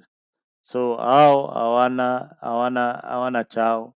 Well, hao pia William Ruto ameshamalizana nao, but realistically the ping pong game between Kalenjin and Kikuyu, hiyo imeisha. That one will not happen again in Kenyan politics. Hiyo imeisha kabisa, hiyo ni imeisha. And thank this other group called the Gen Zs. They have maliza hiyo story ya tribalism, wameimaliza kabisa. So we are at a level playing ground. So everybody has to be strategic. One Raila Odinga has made sure that he has left his party to William Ruto. The next thing is the merging of ODM and UDA. That is also a possibility. It is not an impossibility. That is a possibility. The UDA and ODM will merge.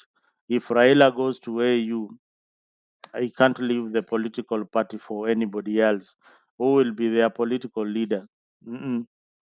He wants the political party to be led by somebody who can put it together and put the act together and discipline people. And that will be one William Ruto. So he has extended his wings to ensure that there are no competition between William Ruto and himself in Nyanza, where William Ruto had made inroads in Nyanza through people like Powalo and all that. Owalo kazi yake imeshaisha. William Ruto, I hope that he will be given a PS, because these are guys who have sacrificed their name, their time to support William Ruto in Nyanza.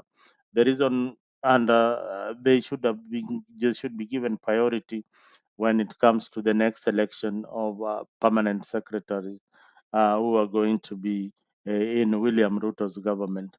I don't. I mean, I'm not shy to say that there are so other people that I would want to see also joining in government. My friend Philip Etale, I need you to be in that list. Push. You need to push. Si ati kukaa tu hapo unanyamaza. Push pia wewe. You've been a very loyal supporter of Baba. Lazima pia wewe upate hizi goodies. Baba is going to retire. Wewe uta retire hapo tu kama wewe ni director of communication. Wewe pia push. Mi nataka upush hizi vitu tuzipate, or so that we change things in these political parties, and we see our people in leadership. If loyalty has to be rewarded, there are people we see who have been loyal to these political parties. They need to be rewarded. One of them I've just told you is Philip Etale. I think that guy is very, very loyal. Why? I've never seen loyalty like that. Hata ukiyasema ati baba sijui amefanya nini, anamwambia bana Nick bana, tuache hiyo story kidogo, tuongee mambo yetu. So that is the thing, people have to be rewarded, when it comes to loyalty, and we hope that the political parties will reward their soldiers who have been with them for a very long time. What is it? Gideon Moy is more likable than Ruto going forward. Remember, politics in Kenya is about resources. No, no, no, no, no, no. I think Ruto has got enough resources right now. Gideon Moy, resources for Gideon Moy are split among the brothers and the family members. Ruto has got enough resources right now to compete with the Moy's family. It is difficult for Kalonzo to lead. No one knows about his character. We really don't know him apart from leading from his backyard. He is a shy and one and is a shy one to bring other tribes on board. You see, Kalonzo is a good manager. Why am I saying Kalonzo is a good manager? He has managed to ensure that that Wiper party remains intact. Kalonzo in politics ndio wale wanaitoka swing vote. Hiyo vote pale ita swing, those are the guys who are likely to form government. Those are the swing votes, and they are very, very strategic.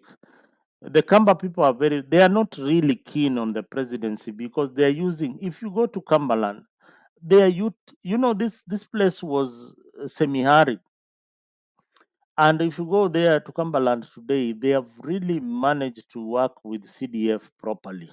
Wamefanya kazi na hiyo CDF yao, hawakulagi hiyo CDF kama hizi mahali zingine. Hao wamekuwa na shida ya maji, wamekuwa na nini, and I hope the governors are doing a good job huko Ukambani, so that these people can benefit for a long time. So Kalonzo has put his house in order. Nobody challenges him for the chairmanship of Wiper, but he makes sure somehow that his club remains intact. How they do it, sijui ni kamtindo wako nayo. Unasikia baba ya Kalonzo alikuwaga ni jamaa wa kamuti ile mbaya sana, alikuwa alikuwa walikuwa unawapata kwa shrine, nasikiaga hivyo eh. So he has managed to ensure that Kamba vote remain within his control, and nobody is able to take that. Does he have a lot of resources? I don't see him like somebody who is having this kind of wealth that Kina Raila Odinga are having, or William Ruto. But he looks like he seems to be a cool guy. Hana mambo mingi. Ye kazi yake tu ni hiyo kuongea juu ya hiyo Wiper. If he's given a role in government, you see him performing that role without causing a lot of anxiety and and complaining. No, Kalonzo is a worker, and I know William Ruto will be eyeing to have Kalonzo in government. William Ruto basically has destroyed all the political parties. Hakuna, hebu niambie ni chama gani iko sahi? Hakuna chama, zote ziko kwa serikali. Hakuna chama ati ile can challenge Kenya Kwanza. Kama ni ODM, hiyo ilishamezwa, hiyo iko kwa serikali sahi, hawana sauti hata kidogo. Hata wakijaribu kusema ati we are going to rectify the government, people tell them hapana, you guys are sellouts. You are sellouts. You are sellout. Mmeuza wananchi bwana. walishaambiwa mambo yao imeshaisha. Ukienda chama gani sasa, tutaongea juu yake. Yani hiyo ODM ndio ilikuwa Wiper. Wiper, they are not even interested. Hata sijaona, sometimes they come out with a press conference. Apart from Kalonzo Musyoka, there's no any other stronger leader who comes up as vibrant, strong in character. No, but there's one guy I saw the other day who is strong in character. Nacheza video yake hapo. But most of them are not strong in character to come and articulate the issues the way they want, or the way the Kenyan people want them. So for them, bado wanacheza hiyo, they are being looked at yeah, as weaklings, but sometimes they are not very very weak. Niliona the riots in Mlolongo na ya Ukambani huko and those times Kenyan people were giving them na marks. So Kambas people can also riot, they can riot very much. ODM swallowed by bana. Hey, awesome, you people are not very good people. How can you swallow a whole orange? Mumemeza chungwa kabisa, yani hata hawezi koa. Alafu after kukula hiyo, yani after kukula chungwa, no, mmeikula alafu mkaongeza fruit juu yake. Mm. Sasa Raila pia tena mmempeleka AU. Hiyo chama iko karibu inaenda chini, hakuna pale inaenda juu. It is going down. The people who could fight for the party like Joe wako kwa serikali. People like Oparanya who are commanding the Western region. Western region sasa ODM iko na nani? Osotsi. That's why, okay, that's why Raila wanted Osotsi to be the deputy, so that Western region he has somebody called a point man in Western. So his new point man in Western is called Osotsi, who is the governor for Vihiga. So that is how he's playing the politics in Nairobi. Aladwa still remains the most senior ODM member. He wanted to be unofficial. I didn't. His name never showed up because I think he was not up to the task. But he wanted to be unofficial. But hiyo imeisha. That is also another war that is coming there. You will see next week saa kama hii ma press conference. Babu Owino press conference yake ya kwanza, we will not miss it. We will tell you what he's saying. Hiyo press conference yake, the way he's seeing things. Olekina lazima, Amisi lazima. But you see these young people ni pesa pia hii wanalipwa ya CDF na nini is what is still keeping them in the party. Otherwise they would have been out a long time ago. Hii mshahara ya MPs ingekuwa imewezwa kuwekwa ikuwe ni chini kidogo, hawa viongozi nakwambia, the moment we take away CDF from these political leaders, we will have sanity in our politics. We will have the best leaders, because you will see an MP saying, hey, please, me, I was from the private sector. I was being paid more than this 700 or 1 million you're paying me. I was making more money. I have no time for this. Wacha mimi nirudi. I resign today as the MP for this particular region. Niende ni concentrate kwa biashara zangu. That is the day you'll see sanity. But right now, they have to beg political leaders for that ticket, because that ticket, even the bank wakikuona umeshapatiwa na it has been gazetted, they call you, hey, Gypsy Corner, are you with Awesome? Yes, I'm with Awesome. Come for a loan if you are interested. We are giving you a loan of 100 million or 50 million kama unataka. Could it be something that you can consider coming for? Gypsy Corner mbio ameenda kwa bank kuchukua loan. So these are some of the things that are destroying our politics. Our politicians are paid way too high. That debate we had started it, and somehow down the road vile Gen Zs pia imeenda kama inakufa kufa. Sasa nasikia wako na kumi. I don't know whether hiyo kumi itaifanyika, but we wait to see. ODM is really gone. Why did Raila treat Babu Wino as an outcast? Uh, no, Babu, we kept on telling Babu Wino that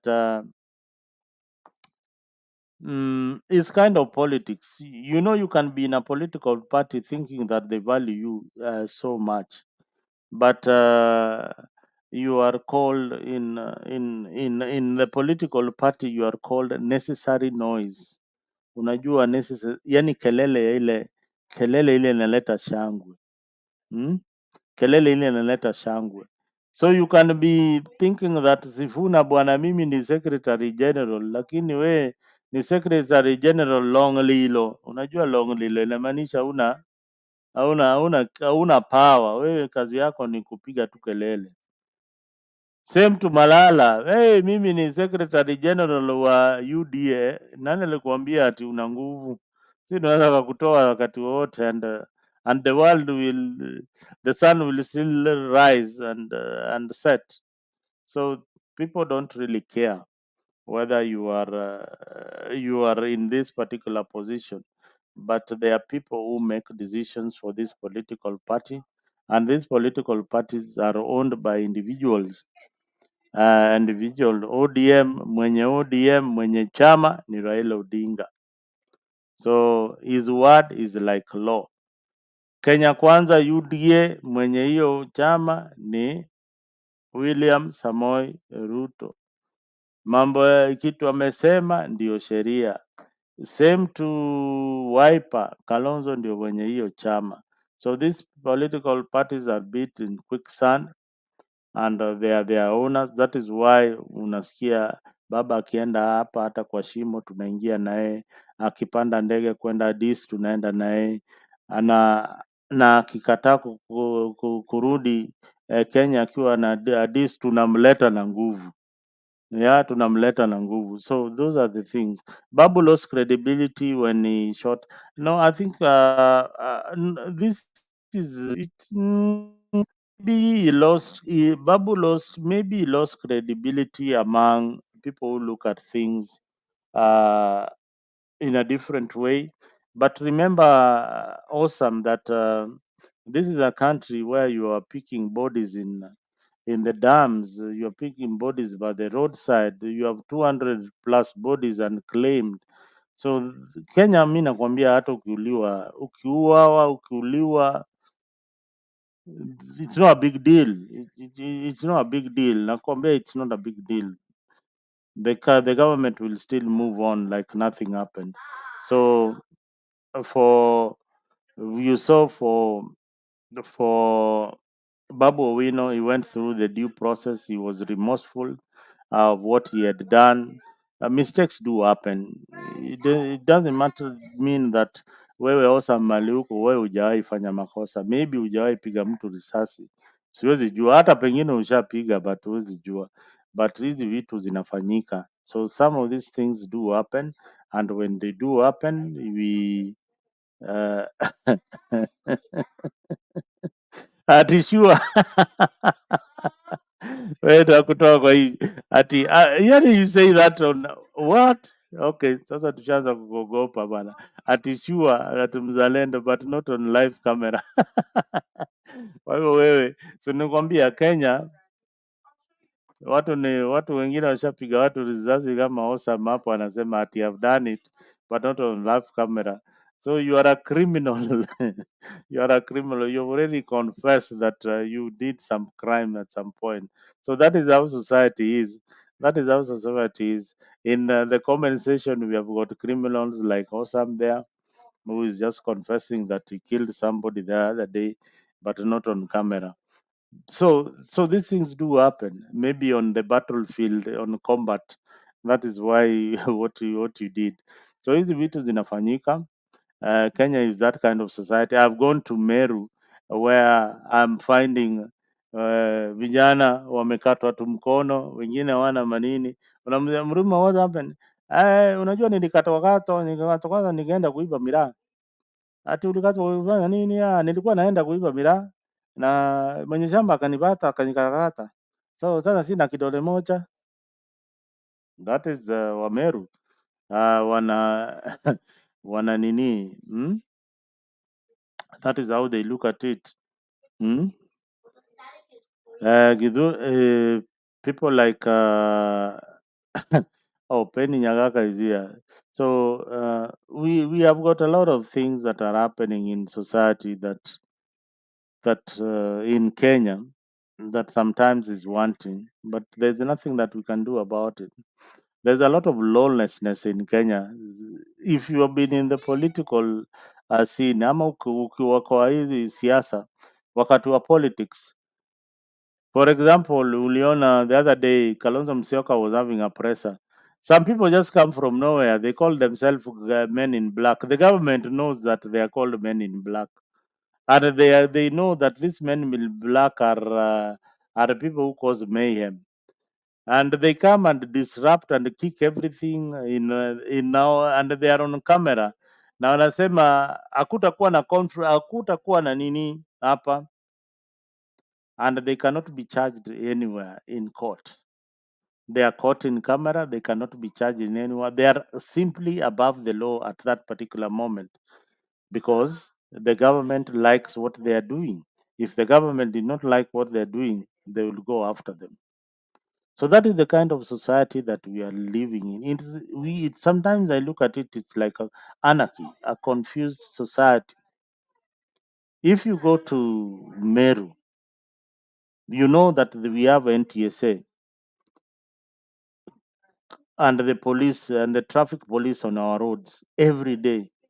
But leo ukienda jioni ama asubuhi huko Meru, miraa ile inapelekwa Isili, sijui inapelekwa Kikomba, ana airport na hiyo speed. President anasema miraa is legal and it's a cash crop. Deputy pia anasema miraa is a cash crop. WHO classifies miraa as a drug. Internationally, it is classified as a drug, but in Kenyan politics, it is a cash crop. So that's why we people who come from Nyanza, we are advocating hata bangi ikuwe ni cash crop, ile watu wanaweza kupata mapato yao pale waweze kuiuza so that they can become millionaires. Mm? They can become. I mean that he shot and it was recorded on live camera. Yes, yes, he shot and it was recorded on live camera. But you see, do you know what the prosecutor said? That Babu did not shoot. They have got no evidence that he's the one who shot DJ Vogue. That is what the prosecutor said. So that was the judgment. That was the judgment of that magistrate who judged Babu. That's what he said. So niambie. So that is the country that we are in. But it is happening all over. Penny Nyagaka can tell you when the Supreme Court overturned Robbie Wade, it is because Trump had appointed 3 judges who are on his favor. And their specific mission was to go and overturn that particular rule. Now, what Biden is doing at the moment is trying to change the Supreme Court such that he expands it to to 12 judges, whereby the AG will have one vote as if they have a tie in the Supreme Court. Other proposal is to reduce the number of years that these people are serving. The American Supreme Court, the judge serves akiappointiwa, it is mpaka ukufe until you die. You serve in that court. If you are biased kwa nini, you serve in that court until you die. Until you die. So those are the things that those are some of the retrogressive laws that happen in some countries. Mzalendo, what evidence wewe bana, wewe kila saa unaniuliza maswali za polisi. Mzalendo, what evidence do you have that the bodies found in Kware were shot by police? The only evidence I have is that first, they were not very decomposed. Secondly, these were very recently. And thirdly, the government never called for any help for forensic or for homicide detectives to come and determine what happened to these people. That information is still not available for the public.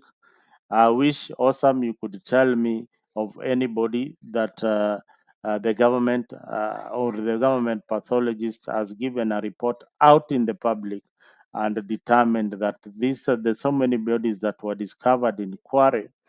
This was the cause of death. If you can have that, then you can challenge me. For right now, we are speculating and we are assuming, unless they were thugs, unless they were, you know, but one thing we know is that so many people were killed during the riots, and the numbers are out there with the civil society.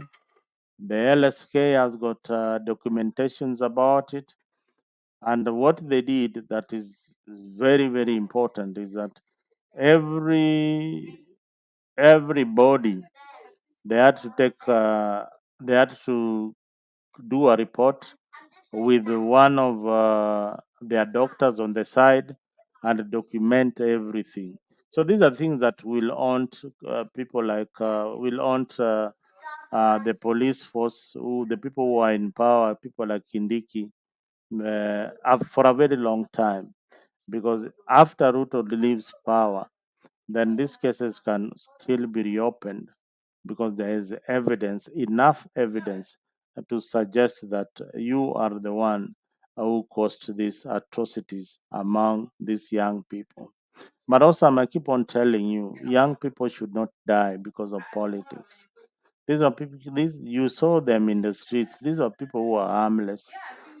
The first riot, these were people who were harmless. They could not do anything beyond those chants and carrying a flag and, walking, daring the policemen to shoot them. But they didn't touch the police. The police. So that's how it is. Well, who kill? Well, who killed those bodies who were found in Shakahola? It seems you have enough evidence and knowledge to educate us.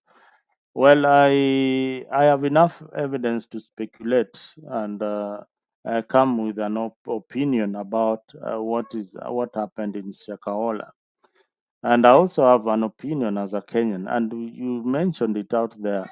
There is also freedom of expression and freedom of speech. So the freedom of speech allows me to speculate about the deaths that happened in these particular areas.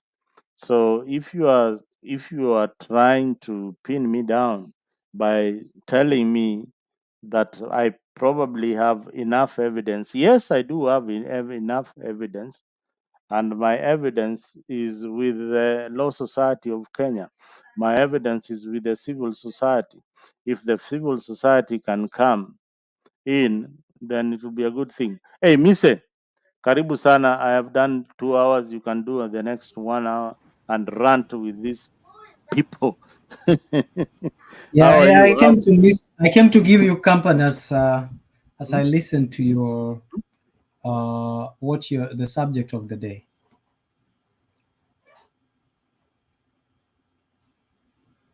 Now, the subject of the day is very simple, Mise. There's the silent rift of youth exclusion in ODM party leadership. That is what we started the show with. People like recently ODM has decided to reward its loyal members. One, the loyal members, the loyal members who are either elected elected representatives in various constituencies, and they were rewarded with very very big positions in the political party. What do you make of this? Like where you come from in Nyamira, I know you come from Nyamira. The governor, and I know, Mr. that you, at one point you wanted to be the governor for Nyamira. Now, at one point, the person that you are going to contest with for that particular seat in Nyamira happens to be your party chairman. Yaani ule mtu unaenda kusimama na yeye ni mwenyekiti wa chama ile unatafuta ticket kwake. You are going to vie for a gubernatorial seat in Nyamira, but the governor for Nyamira is the party chairman for ODM and is the one who is issuing the tickets. How is it? How is that democracy? There's no democracy. There's a What is absolute that? conflict of interest, Hmm? and that shouldn't happen. It's the same hypocrisy we saw with the vetting process, where the vetting was done by questionable characters. Someone who was your party leader, right? You are now the one who is vetting him to another position. So there is a possible conflict of interest, and this shouldn't apply when it comes to compliance. And therefore, I think that's a hypocrisy from. There's no dignity and integrity in that process, and those of us who believe as in Baba as the champion, I think that is a big letdown for us. So that shouldn't actually happen. That is what happened last week when Baba decided to reward people if he feels that have been loyal with this position. And one thing that he did that I think you've come across many blogs about the silent rift in the party. The young people are not given an opportunity. I was expecting people like Babu Owino to get something in the party. Only people like Olekina, people like Kamisi. I've been following the politics, and with the emergence of Gen Zs, I thought that the party would consider young people. But unfortunately, I didn't see Babu Owino. And today, Babu Owino, yesterday he was making a tour in Nyanza. He was making a tour in Nyanza. He has done that in several areas, just to look at whether he's very very popular. So, what should people like Babu Owino do in this particular scenario? Should they just sit there and and accept that they don't have the numbers? Uh, mm, No, I think people like Babu Wino should just wake up and know that and define themselves. Raila defined himself. Babu Wino too can write their own history by defining themselves. They should not depend on the party leaders, or rather the party. The party has nurtured them to a certain extent, and therefore they should start defining themselves and become a brand of their own, and stop depending on Raila Amolo Odinga. Otherwise, they will end up like James Orengo, people like Rafael Tuju, who at one point when they decided to move away, they got punished. So it's better to begin getting punished at the beginning than mhm. later, close to the election period. So what was Zoea to people like who have stood against the odds, like Jalango, Tom Ogienda, and the likes like that. So I think it's important that they champion democracy within ODM. I mean, in Mzalendo, you and me, the reason why we have criticized the ODM party is because of lack of transparency and accountability. equality and equity within the party. And that is why you and me have been a critical supporter of Baba, because many people look at Baba as someone who should be a true reflection of democracy, someone who champions equality and equity, but that is very absent in his own political party. And therefore, he remains a shell, because you can't give what you don't have, what you don't practice in your own house.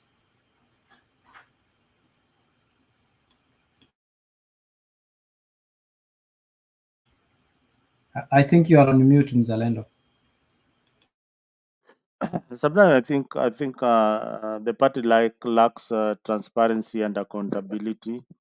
They don't account for their supporters. Uh, it is some kind of arrogance. I look at it as arrogance. It is just arrogant to to bypass almost these voices that have been part and parcel of the party and make a very big decision like that one of electing members who are going to be replaced. And you see, they did something that is very, very technical. Like now they expanded the deputy party leader's position to three to accommodate Abdul Samad and who else? Abdul Samad is now the deputy party leader for ODM. Then there's another deputy party leader. Is it Sotsi? Yeah, I think it's Ososi. Yeah, I think it's Ososi. I've not looked at that list very well, but there are three people that they made sure that are there. It is it is at listening to me say at sound candid and a freak. He really confuses the audience. You're confusing the audience, Mr. Mise. If you want, it's allowed. It is No, allowed. no, to be honest, the thing is, I don't support. What I'm trying to say is, we are not supporting neither William Ruto or Raila Amolo Odinga. William Ruto has let us down. Mzalendo, you and me, we were championing for William Ruto, but he has let us down. From Yeah, what is being revealed, he has let us down. Raila Amolo Odinga, whom we admired for long, equally, we feel that he has let us down, and that's what we are saying, that we cannot live like this. We need to have a, a country that people, at least one person, should say the truth. Not all the leaders that we look up to that are letting us down. That's where we have a problem. And that's what we are saying, that we need to work on and have leaders begin to say the truth instead of taking advantage of us. William Ruto is taking advantage of us. Raila Molo Odinga is taking advantage of us. Nobody is on our side. yeah. I said it's a club, and I wish most of the voters could know this. But you see, the political leadership in the country have got people we call enablers. Sometimes I don't blame Raila or I blame Ruto so much. The people I blame are the voters, because without the support of the voters, then they would not be where they are at this particular moment. So they have got this electoral base that really supports them. The fanatical base for one Raila Amolo Odinga, they would be with him even if he makes a mistake. They can never correct him. Now there is also another fanatical base for, I don't know how fanaticism is with the William Ruto, but I don't think William Ruto has a fanatical base. I doubt that, whether he has got this fanatical base that really support him. I have seen the people of Rift Valley as being very independent, even when came to these demonstrations. They were out out demonstrating against the president. I've seen older generation in Rift Valley going against going against the president of the Republic of Kenya because of policies and in agriculture, there something has not been implemented, things like that. So these are the people people. These are people who I think are very very independent in their thought, and that is a good thing. I have not seen a lot. I've seen in Central people are going against Gashagwa. I've not seen much in Eastern Province people going against Kalonzo. Same as in Nyanza. Uh, there are pockets of people who are not contented, but they are not small. They are just small people. They are not big people politically who can go against Raila Odinga in Nyanza, especially Luo Nyanza. I've not seen most people going against him. So this is what lacks in the political arena in most of these major political parties. So, in short, we need political hygiene in the major political parties, and I think in with ODM we are heading towards that direction, where we'll have the young people going against the older generation. I have seen people like Orengo, people like it's called people like Otiende Amolo. They are not really. I read a lot of politics. They are not really into this marriage between Raila Odinga and UDA. They are not into it. So we will see in the next few weeks. It will come out in public that this is what we really want our politics to look like. So, Mise, can you turn on your camera if you are still breathing? We want to know whether you're still around. I am breathing alive and kicking. Yeah, I wanted to ask you a question if you're alive and kicking. That president was in central Kenya the other day, and the reception he got in central was so warm. It was so warm that even the body language of Gashagwa and the rest, they were very very happy to see him. Do you think that the president is playing a game with the people of Nyanza, or is playing a game with the people of Central? Is there some dishonesty in his engagement with Raila Odinga, or there is a lot of dishonesty in engagement with Gashagwa? Mm. I think the president is trying to survive. The president is looking for relevance, and this relevance is what is lacking. In He wants to survive. William Ruto has failed us. You know, everything that we needed, everything that we talked about, William Ruto, he has proven that he has not delivered. The fact that he has not delivered in itself gives him sleepless nights. He is seeking relevance from while he's trying to bond.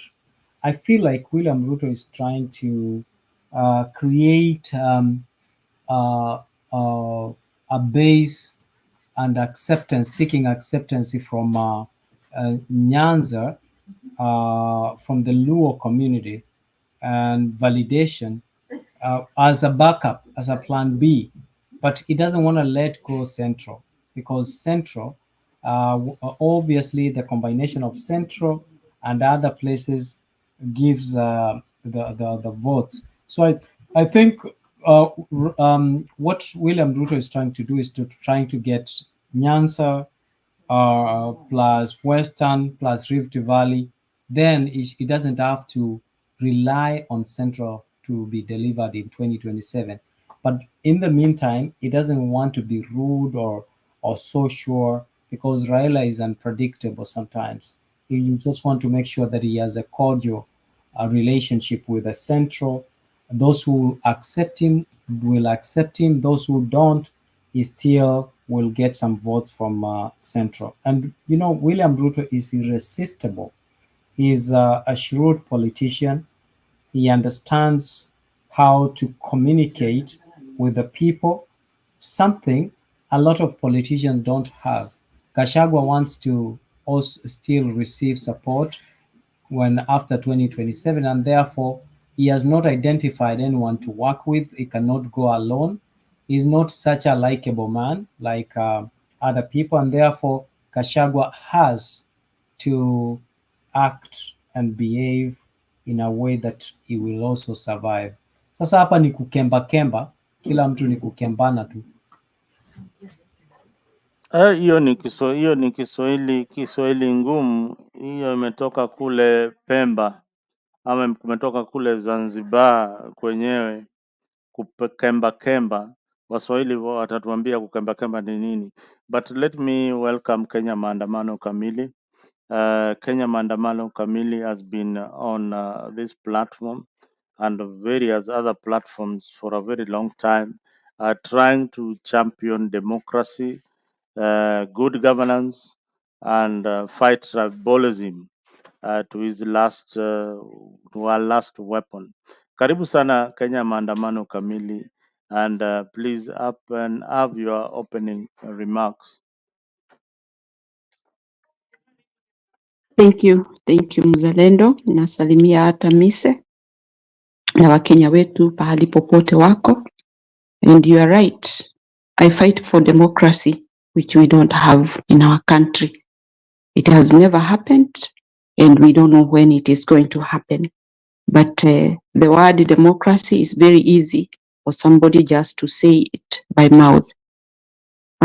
It's easy to say, but not easy to act. Kuna mtu alikuwa amekuuliza mzalendo, what evidence do you have that the government was killing these people? I wonder where that person comes from and what reasons does he have for him to ask such a question when the evidence is right there. It's like driving a car reverse, knowing that you will not go far.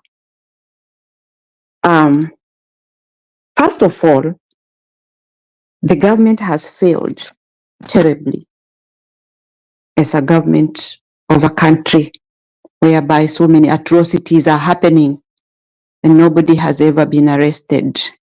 If this government did not do those atrocities, we would have seen lined up criminals, killers in court, and they will be the first people to be dealt with, because hii serikali inajaribu kujisafisha na kuonyeshana vile wako mashuhuri ama watu ambao wanaelewa na kazi, of which I don't see anything that they can do for this country to heal. First of all, the killings was the government. The evidence is Ruto mwenyewe na mdomo yake congratulated the police. They did a good job. And that time when he is congratulating, knowing very well the atrocities this police has caused in the country. The killer police, which we know and we saw evidently on our own naked eyes, is still walking free. Na anaweza kuunganishwa na yule aliua. The Kware scene was never marked as a scene of crime. It wasn't. Hiyo ndio ingekuwa imechangia sana nchi yetu, because how many people were picked from that pit, from that Kware? How many? Tena wameuawa kinyama. Do we need thousands of people dead? That is when the country, the government can work to look for the killers? Or what are they meaning by them keeping quiet? The place was burnt. What was the meaning? Why was there fire? at Kware? Nani alichoma?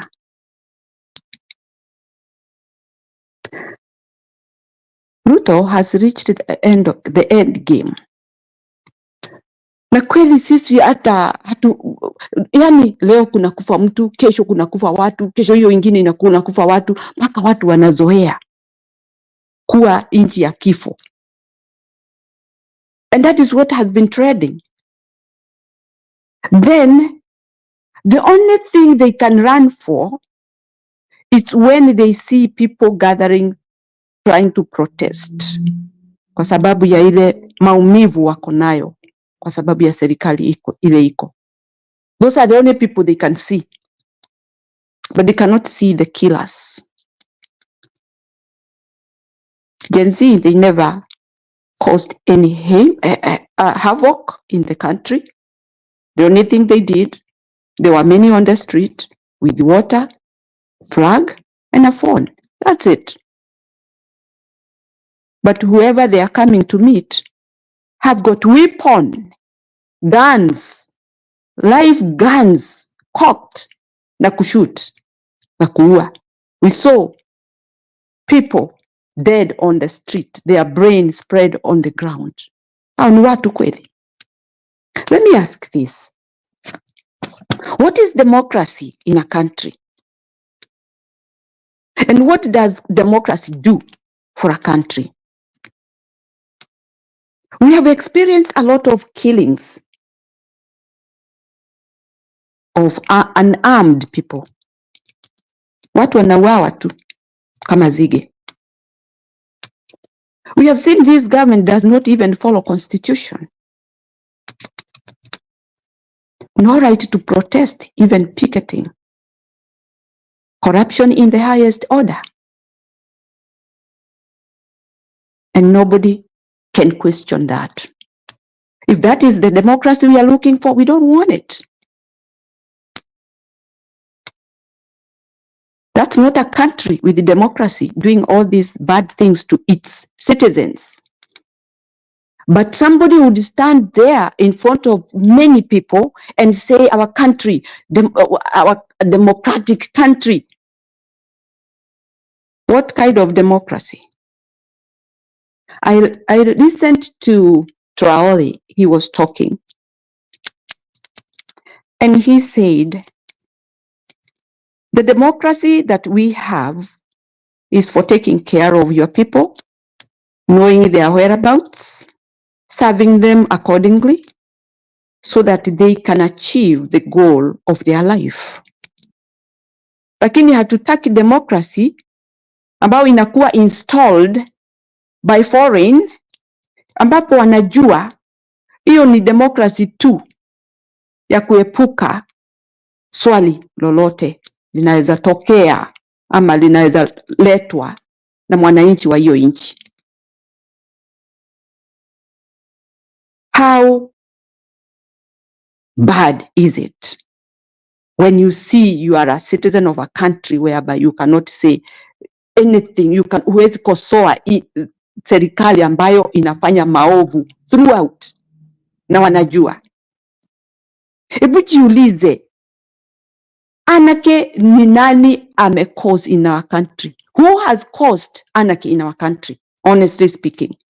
Wewe mwananchi ukae chini ujiulize, tumeambiwa ati we are going to cause anarchy. Anarchy is already in Kenya. It has been caused by the government, that regime that is there. Si mwananchi ata cause anarchy. It has been caused and it is there already. Nani ameua? Jinsia hawajajiua. Hakuna mwananchi ameua mwingine. Can you imagine? Hakuna mwananchi ameua mwingine. Mwananchi ameua mwingine. But there are forces who have been directed to do that. Na tusiseme kitu, na tusipige nduru, tunyamaze, watu waendelee kuuawa. Who have caused anarchy in that country? That's my feeling and my opinion. We have no democracy, we have no direction. Tunauawa bure kabisa, kinyama, tukiona. Lakini usipige nduru, unyamaze. Hata mtoto wako akiuawa, usiulize swali, uchukue uende umzike. Hiyo tu. Kwa sababu kuku imekuwa more important than a human being. Mbuzi amekuwa more than important than a human being. Yani mnyama tuseme. If you look the direction we are heading with this regime, it's a matter of time. Tutajikuta hatuna hali ya kuishi. Tutajikuta maisha yetu hatuna anymore. These people that have been killed, imagine the family have no right to ask who killed them. How painful is that? That you cannot question somebody who killed your child. Na mtoto wako amekufa, unamchukua, unamzika. Forever, you'll never see your kid. Mtoto ambaye hakuwa amekosea mtu, hakuwa ameenda kuiba, hakuwa ameenda kufanya makosa yoyote. You have the right ya kuprotest. Lakini hiyo ukiprotest, unamalizwa. Na ukimalizwa, wewe mwananchi ambaye mtoto wako ameuawa, usiulize swali, unyamaze. Hiyo ni uchungu ya aina gani? Mzazi, mtoto wake ameuawa. That question will never end. Na mimi nikisikia watu wakisema ati tumpe muda, sijui ni muda gani. Atapewa muda aendelee kuua watu because he can, and he seems to feel like he has a right ya kuua. But I wonder, huyu ni binadamu wa aina gani ambaye anamwaga damu day and night bila kujali? Mtu ambaye anaulizwa swali ya mtu ati wale watu waliuawa, anauliza hawakuuawa wengi, waliuawa 19. You should not say larger number than him, as if it's a right to kill even one. That's my pain. So there is no democracy in Kenya. Nobody should sing that song in our ears. Democratic country. We don't have a country with democracy this time round. Hakuna constitution inafuatwa. Watu wanauawa kiholela. Hakuna kuprotest. That's not democracy. I think people should go back and look for the definition of democracy, what it means, rather than kupayuka. Mtu aache kutuambia mambo mazuri baada ya kuwa ametuudhi. Mtu asiseme yeye ni mtu wa kanisa na ni muuaji. If you don't kill, but you are the mastermind, you are even more than the killer. Being a mastermind, you are convicted more than the real actor, the real killer. That is what rule stands for. Kwa hivyo mimi ni mwana Kenya. Kenya ni mama yangu. I love my country. But when I see these kind of atrocities being caused by the people that seems say that they are leading the country, huo ni ujambazi in the highest order. Na ninajua Wakenya hawana furaha hata kidogo this time round. Raila ameenda kuwa join because these people, they don't feel for anybody. They feel for themselves. I have no fear of that. That's my opinion. They don't feel for people. They feel for themselves. When things are going wrong on their side, they can cry as loud as possible. Lakini kwa watu wengine, they don't care. They walk away and they go to sleep. Hii maafa yote imefanyika Kenya. Nobody has been arrested. Is that democracy? That's my question. Is that democracy? Na Wakenya mkweli mnanyamaza, mnaambiwa ati kuna democracy nchi yetu. Hakuna hata kidogo. Kwa hivyo, let's think which way to go. We don't have a government. We don't have a leader. Tuna majambazi ambao ndio wanaongoza nchi. And that is a terrible thing to happen in a country like Kenya, whereby I know Wakenya wanajipenda, they like working, they love doing better things for themselves, they don't care for taxes, they love paying taxes because they have been paying taxes, but you cannot go exorbitantly charging them taxes ambazo hata hazieleweki ni za nini, zinafanya nini, nani anakula. We can't do that. Hata wao wenyewe, I don't think they can allow that if they were on the other side of the fence. Kama wao ndio sisi, hata wao hawezi kubali. Why are they doing that to us? Kwani sisi ndio tunafanya kazi aje? Ndio tuwe mnachukua everything from us na tuwe tuna survive. We can't survive. Don't suffocate people. Let people enjoy their life when they are alive and when they can. Because there was no complaint there before ati tunalipa taxes. But this time round, nafikiri ni ile panya huwa inauma kidogo inapuliza, inauma kidogo inapuliza, inauma kidogo inapuliza. But it reached a time that mtu anasikia uchungu mpaka anachukua rungu ndio aue hiyo panya. Na hiyo rungu, hakuna mtu alichukua rungu. Rungu ni hiyo mambo ya protest, ya kusema hatuwezi kamwe. Maumivu yamezidi, kiangazi kimezidi, shida zimezidi, na hazisimami, bado zinaongezeka. Every day we have got new painful thing that is happening to wananchi wa Kenya. And that is where we are. Mtu asitulaumu tukiwa barabarani, na waache kuona ati tunawasumbua. Wao ndio wanatusumbua, na wao ndio wameleta hiyo shida. If they know they did not cause this, they better listen to us. We are the majority. We are the power people. We are the owner of power. We are the owner of the country. And we are proud to say that because that is true. How many are those that are really putting us in this bondage? Very few. Lakini wanaona wako na silaha zote, kwa hivyo tutawaogopa. Ni kweli tutawaogopa kwa sababu ukinipiga risasi nakufa. Na sitaki kukufa, nataka kuishi. So don't use that as an excuse of intimidating me, that I should not say anything. I want to say what you are doing wrong and you should accept. Go analyze it. Go sit down with your people. Tell them these people are complaining of this. Can we see what is wrong with this? Can we see whether we are going wrong? Rather than taking a bullet and putting in my mouth so that I don't say anything. Hiyo haiko kwa katiba. Ni nyinyi mumeitunga na mkaitumia vibaya.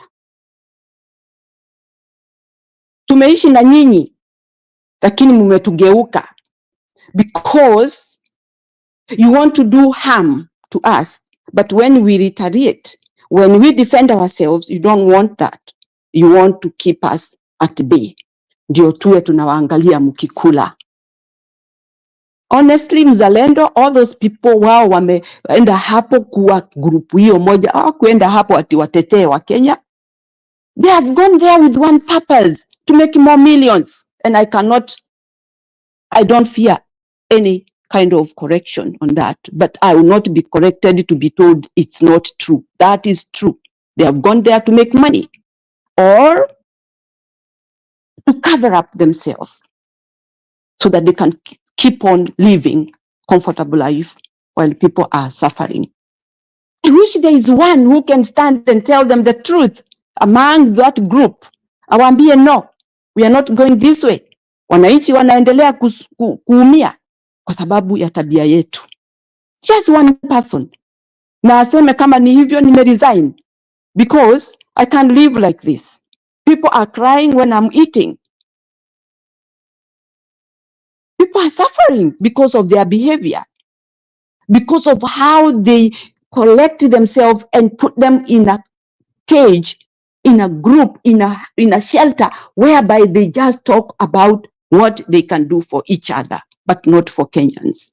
And what are they surviving on? Our blood, our energy, our effort. That is what they are depending on. Niambie ni nani huyo anafanya kazi hiyo akupata millions hizo walikuwa wanatutangazia hapo? Kazi gani hizo wanafanya? Kama wanafanya biashara, ni biashara gani hiyo wananchi wanaenda kununua na hawana pesa ndio wa make those millions? Wananchi wameishiwa na pesa, hawana pesa. Hiyo biashara unafanya unauzia nani? That's a lie, total lie. This is Kenyans' money that is being squandered by these people. Na hawaogopi, wanaonyesha wazi. Kila mtu anakimbia hapo ajichotee yake. Lakini mtoto wangu hataenda shule, mama yangu hatatibiwa, mimi sitapata chakula ya watoto wangu, sitaweza kufanya kazi ambapo ninaweza pata manufaa ya kunionyesha kweli ninaendelea. Nimemalizwa. Nafunga duka yangu kwa sababu I cannot sell anymore. There are no customers coming kwa sababu hakuna pesa. Hiyo duka nalipa rent. Kufunga ni kumaanisha nini? That's not my building.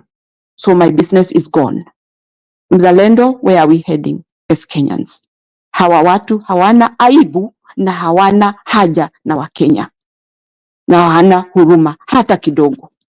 The killings, it's the government that has done. If they want the evidence, we can give evidence. And if they did not do it, they could have arrested these criminals. Si wako na kila kitu. Wako na NIS, wako na DPP, wako na mapolisi ambao wanaweza kimbia na wajue ni nani amefanya hicho kitendo. Investigation can be done within a very short time and the person can be caught. These people were killed by the government. Lakini serikali ndio haina haja.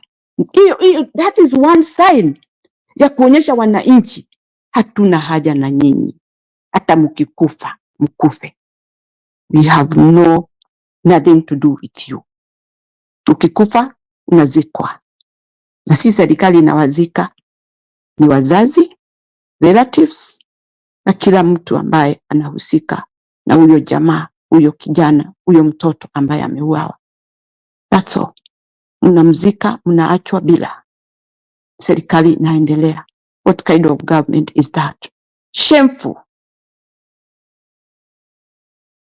Asanteni kwa kunisikiza. Mzalendo, I am one of the concerned Kenyan ambaye nchi yangu haiwezi kuwa hivyo na watu wafurahie maisha. There is no way. It's a terrible situation to be.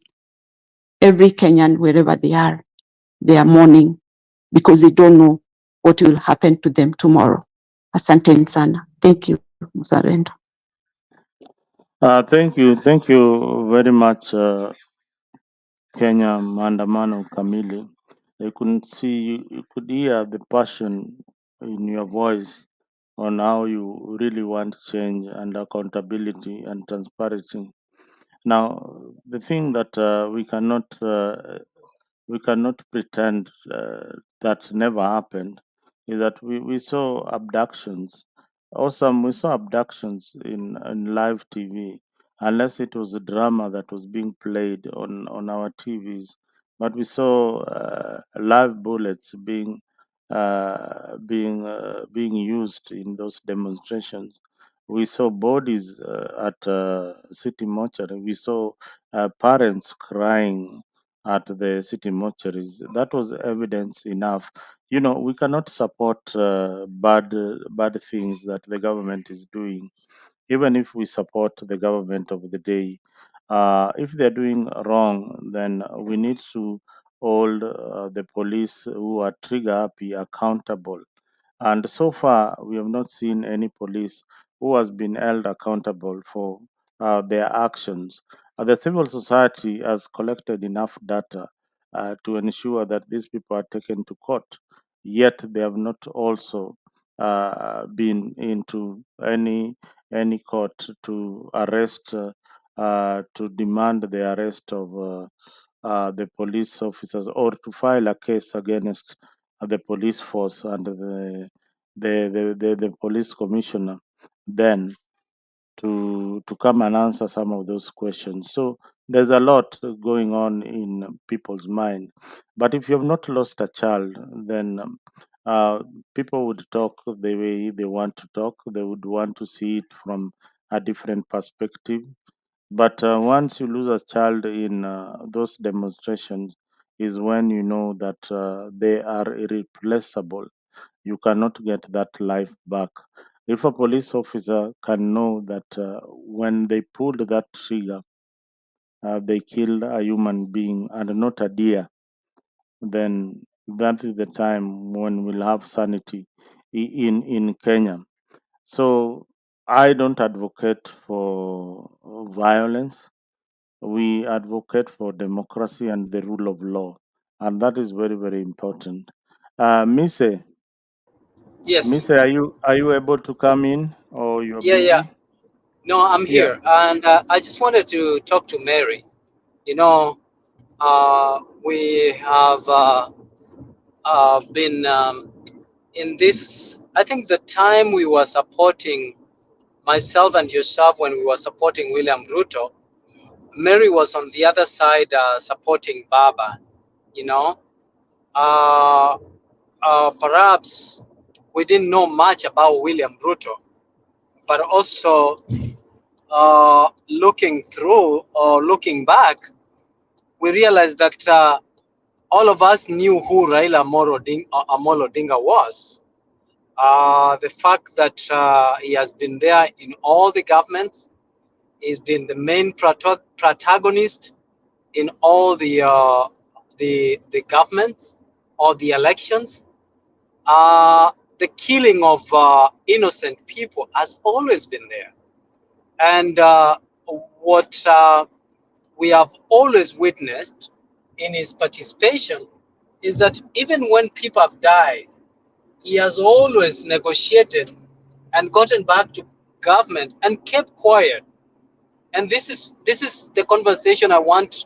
I like Mama Mary and how passionate she is for the country, but also passionate and compassion. Compassion must be accompanied with honesty, because we must begin having a true conversation, a genuine conversation, where we are pointing out the leaders who have led us, who have led the country to where the country is now. I mean, to be honest, it's not this year only that Kenyans have died, but this year has been double or triple tragedy during the maandamano of Raila Amolo Odinga and also the maandamano of the GNC. We have had Kenyans killed. Why should it be that every other year or electioneering year, Kenyans have to die? You know? Why? And a few people have to go to power. And we have people like obvious characters always in power. And this is the conversation that we want to start saying. Yes, we hate what is happening. We condemn the government of the day, William Ruto, being the head of state and his friends. But at the same time, we also must begin to point out and condemn the hypocritical nature of people like Raila Amolo Odinga, who actually have no good intention. They don't even nurture young people to leadership. Any young people who has tried to define themselves on their own, they have been penalized or punished. And that's the hypocrisy that we talk about. Look at James Orengo, you know, look at Jalango, look at Tuju. Tuju hata alinyanganywa bibi. He was humiliated for having to question when he was in Jubilee. He was very, very humiliated. And this is the kind of, this now, Mama Mary, this is now the anarchy that we talk about, systemic anarchy, that we use those who are in power. When you question them, they kill you, they maim you, you know, and you disappear just for exercising your inalienable right. So I want us to have this conversation. Today I was listening to Natembea. Natembea said when the GNCs came to the streets, they demanded and forced William Ruto to dissolve his cabinet. And when William dissolved his cabinet, there were two people who accompanied him to make that announcement. To the left was Gachagua, to the right was Musalia Mudavadi, and also present was also Raila Amolo Odinga.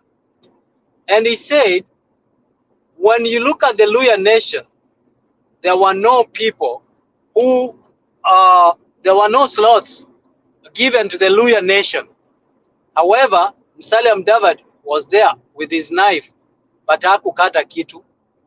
Raila Amolo Odinga alikata, up to including the Attorney General of the Republic of Kenya, right? Gachagua, watu wake. William Ruto, watu wake. Nani kwa hii makabila ingine ndogo? We have 42 tribes, 43 tribes. Nani atakatia hao wengine? That is the imbalance. And when we begin to divide the national resources in the manner that is divided now, that brings division and illusion in the manner that we share our resources. And that is the hypocrisy we want to diminish. We want it to diminish so that we can have proper governance where you are hired on grounds of merit, not on grounds of your tribe. Thank you. Thank you Let very me much. say, Yeah, let me you say cannot. something. Mzalendo, can I say something? Yes, you can go ahead. Mise, I'm very happy that we have come to one point. And why did we come to one point? You did not know what that person meant. I did not know what these other men meant. I thought what I am seeing and hearing from him, it's what I want. You thought what you are hearing and seeing, it's what you want. But these two people have made us to come to one point that we cannot trust these people. They're untrustworthy. Na wacha nikuambie Mise, afadhali mtu akudanganye badala ya wewe umdanganye. You will not be guilty in your life. You will not be haunted by lying or doing something wrong to someone. It's better you feel that, oh, he did it to me. Huyo ndio ataumia. Honestly, I had no idea things can change the way they have changed. With no shame, somebody crossing the line, going the other side, knowing the intervention that he did, knowing alikanyanga break, gari ikiwa inaenda, the train has left the station, imeenda speed, amekuja akakanyanga break. Do you know how many people waliumia? It's terrible. These two people, they have made our country look like a war zone. Na ndivyo sasa tuko. I'm happy that we are tumekuja kuelewana ati hatuko pahali pazuri, kwa sababu sisi ndio wananchi na sisi ndio tunaumia na sisi ndio tunataka service na sisi ndio tumeweka hao watu hapo ambao wanatufanya madharau. Now we regret what we did. Now we regret not listening. We regret not digging deeper to know who they are. Now we are digging when already we are in the hole. How do we get out of there? Maumivu yote ile tuko nayo, mimi naweza sema tulikuwa tuimalize, lakini imepigwa break moja mbaya sana. Watu wameumia uso, kuna mtu hana jicho, kuna mtu hana mkono, kuna mtu hana pua, kuna mtu hana maisha. amekufa, just because one person who halted the idea which was in Kenya. You cannot kill an idea. We are still fighting and we will continue fighting. Thank you, Mise, for being honest. I'm also honest, very much honest. What I say is what is from my heart. I followed Baba. I thought that is the right way to go. Lakini mimi vile alifanya siwezi fanya. I can't do it. I will not, and I will never in my life, because people will never understand you and they will never trust you. And that is a terrible thing, that you can go somewhere and people don't want to see you. They don't want to hear you. That's the biggest mistake Raila did. To me, I don't want even to hear the voice. I don't want even to see his picture, sababu inanikumbusha hiyo siku zote nilikuwa naongea, napoteza saa zangu za kufikiria maono ile yako nayo ni ya kutusaidia, ni ya kutuongoza, tutafika pandile ingine. Canaan tumetupanishwa, tumewachwa in hell, tutaendelea kuchomeka. Lakini Wakenya ni nani? Tutapigania nchi yetu. Asante mzalendo. Thank you, Mise. You know, I always say I like the passion for maandamano kamili. And you are apologetic because we were with you, and I think there was a time when you used to see me, you were like, I don't want to see this man here, ule anapinga baba. But that is the reality about Raila Odinga and his politics. Raila lost it at some point. He lost some very good advisors, people who would be with him, people like Norman Magaya, people like Yaspal Guy, and so many other people who are around Baba who used to advise him genuinely on what needs to be done. But right now, he has got people who are looking up for themselves, people who are looking for their interests. I know most people will not tell you, but most politicians look for their own personal interest first. That is why when you saw on that panel, there's no poor man, there was or a poor lady coming to be vetted. They were all rich because they belong to the rich man's club. Me and you and many other people. I don't know how rich they are, but I don't. I should assume that we don't have billionaires burning the midnight oil, talking about their country and the future of their country on this platform. Right now, it is an awakening in Africa and throughout the world that the young people want accountability. In Nigeria, the same. What is happening in Nigeria, they want accountability for each and every coin that the government is using. They've been taken for a ride for a long time. And you saw politicians when things were very hot, they were even kneeling down and begging the electorate not to, to forgive them for having voted for the bill. That is the kind of situation that the Gen Zs brought that was never in the country.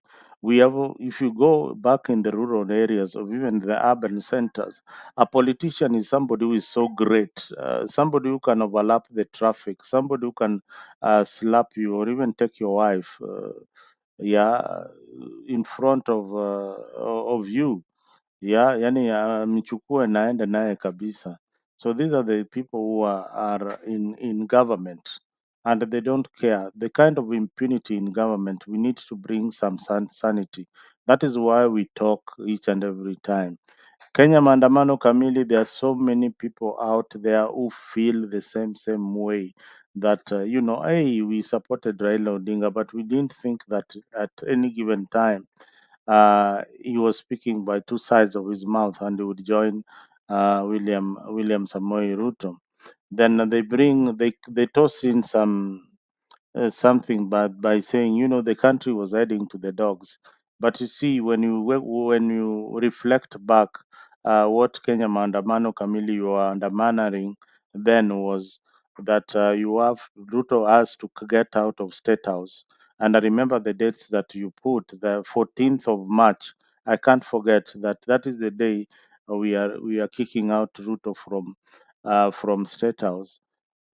Then Raila didn't see that this was anarchy. He did not see that he was destroying a country.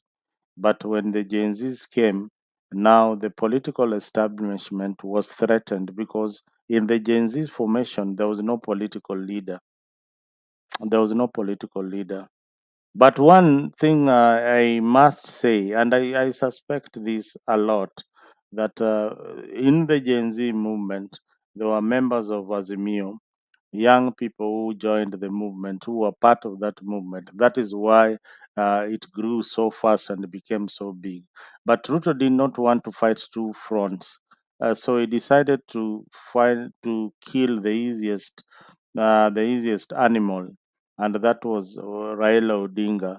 I invite him on the table and tell him, we had started this discussion. Now it is time to implement whatever we had discussed.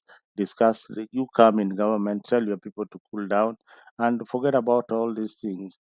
It came at a cost. I believe that William Ruto did not want this kind of situation. Neither did Gachagua anticipate that they were going to negotiate with Raila Odinga to calm the country.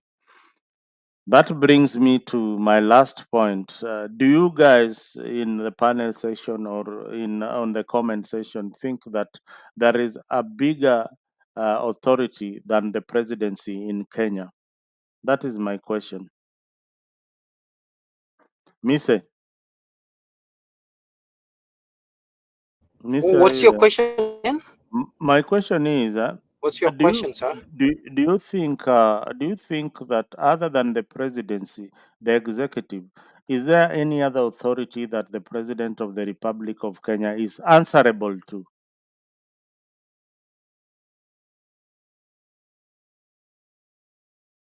I want you guys to research about this because I personally think that there is another authority other than just the presidency that puts these leaders into power that they are answerable to. This is the authority that makes sure that the president is doing the right thing, even when he wants to do the right thing, they do the wrong thing. I think that is that kind of authority. I don't know whether I'm thinking too loud, but nafikiria there is that kind of authority that informs the president that this is a decision that you can't make. We will make this for you, and you must follow. Do you think that there's that kind of authority in government? Simba Yeah, Nataya, Mzalendo. karibu sana Mzalendo, Afrika. Yes, Can you hear me? yes, we can hear you. Yeah. So let me say something that Mary said, and then I will respond to what you're saying. Yeah, Mary, some of us went to the ballot box and we went through, we experienced one-on-one with the ODM political party, and the injustice that we see today. And this is what we were discussing earlier. I think around the time when you came, Zalendo asked me a few questions. The representation, the reflection of what is expected of Raila is not necessarily what we see. And this is worrying. This was an icon of democracy, who was perceived as an icon and a champion of democracy, of good governance. But that is not what we see of him now. Where I come from, we have always, since inception of opposition or multipartism, we have always been on the opposition, supporting Baba. But look at the look at the names. We are only two counties, actually. Where I come from, I come from Kisii, and in Kisii, I come from Gusii, and in Gusii land there are only two counties. There is Nyamira and Kisii, and therefore we have, even if you picked one or two leaders that would represent that region. But I can tell you the truth is there's not been that fairness from one, the enigma, Raila Amolo Odinga. And Mama Mary, you and me, understand that the Bible says that everything that we see is vanity of vanities. So I'm just wondering, all these billions that we hear people are worthy, millions of, their worth net is millions. I'm just wondering, do they know that they will die one day? Do they know that Kibaki died? Do they see that Moi died and did not go with nothing? I mean, I know it's not something that people can conceptualize or want to talk about, but if they did, they would understand that sharing is caring. Let them loot kidogo, ile yenye wameiba. Let them invest in our country so that money can circulate, the poor apate. Ndio tunasherekea sisi zote, lakini wakiiba wanachukua on offshore accounts. They keep our money there. Those countries that are actually have nothing to do with our country, they are beneficiaries. I mean, it's a sham. And to your question, Mzalendo, there is always the cartel. The cartel ndio wana govern nchi. Anywhere in the world, there are people who will decide. The financiers in your own country, Mzalendo, in the United States, just the other day, they said Biden is not fit for office. You know, they said if not, we will withdraw. The donors we will withdraw. We will not give any funding to the political party. What happened? Biden chose a different Kamala Harris to be the running mate. Sorry, to be the presidential candidate. So there are people who actually say what needs to be done. These huge corporations that you see in the United States, there are people like Monsanto. They are financiers of those political parties. Without them financing, it means they are nothing. Those political parties, those presidential candidates don't have power. And therefore, when they get to power, they have their own interests, and their interests must be adhered to before any other person. Thank you. I see there are other panelists, Black, Themba. It's good to see you. Karibu sana as we continue. We all in this together. We have a country, and we have all lost, regardless of Thank, who we were supporting. And I hope that we learn a lesson and champion a common cause for a change and true transformation in our country. Thank you. thank you very much, Mr. Let me invite Simba Nataya before we lose him. Simba, you've got a lot of wisdom when you come to this panel, and I don't want to lose you because you are a staunch Baba supporter. Recently, Baba appointed new officials in the in the party. Some of them are elected representatives, like the chair lady Gladys Wanga, who is now the chairman for ODM. Now, do you expect a fair process in ODM when it comes to the elections in 2027, when somebody is going to contest against Gladys Wanga for the ticket of Oma Bay? Will the electorate have a chance to elect a leader of their choice? I need you to answer that, even as you open you can you tell us your opening remarks. Thank you.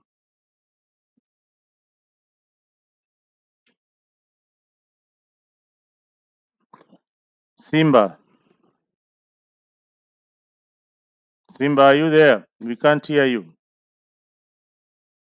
Simba Nata, okay, maybe he left a message here. Okay, slightly busy. Okay, Simba is slightly busy. I think Themba, you can answer that question that I had asked Simba Nataya, because I believe you've got an insight of what happens in political parties now that they have elected. They have made sure that they reward party loyalists.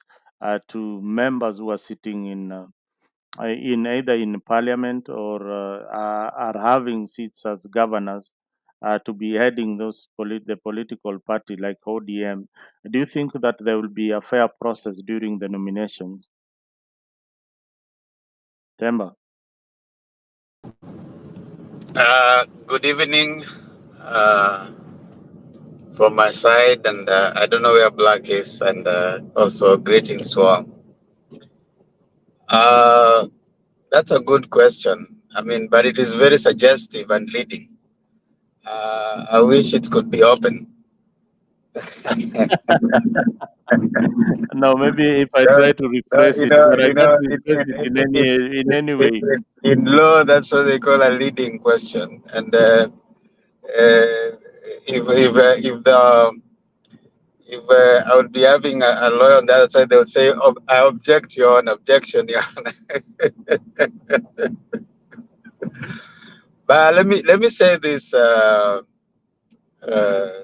Lendo. Number one, we need to appreciate the role, development, and progress of political parties in our country. And probably from that context, we can appreciate where the communicated selection that happened in ODM started from. We also need to appreciate that at least it is good we are discussing ODM as a political party in line, in view of our internal processes that are expected in every other political party. If real or imagined, there should be a sense of the party adhering to its constitutions that they have passed. So I think to that extent, ODM is by and large setting an example, and by and large giving some discourse into political party management. As to the impact of that and how that will translate into the other internal processes, that is a wait and see.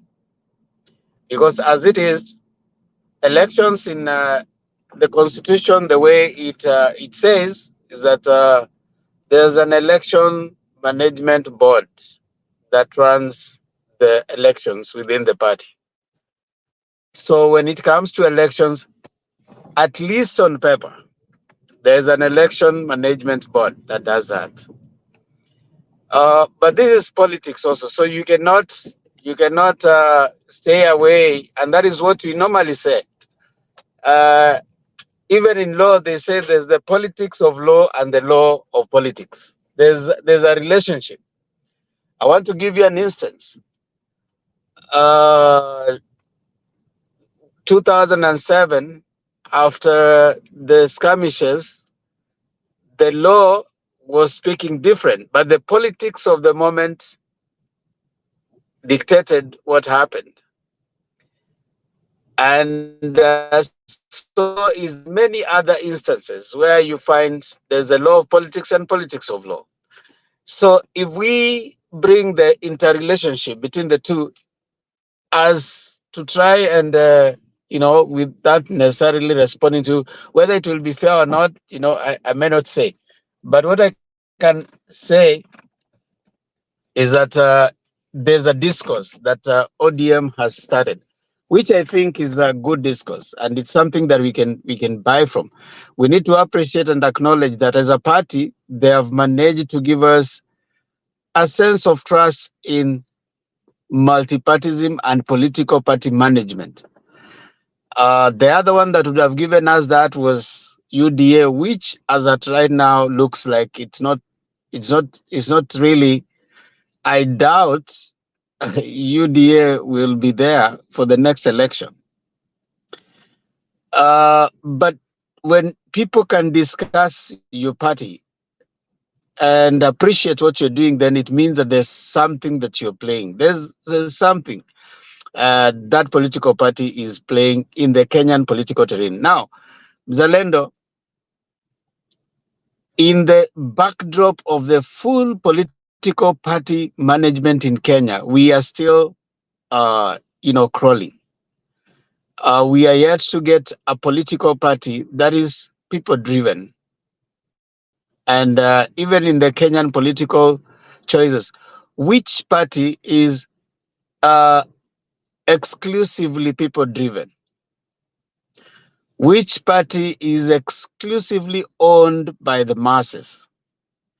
Which party can recall its leader? Like the ANC in South Africa, it can recall the president if they don't agree with him.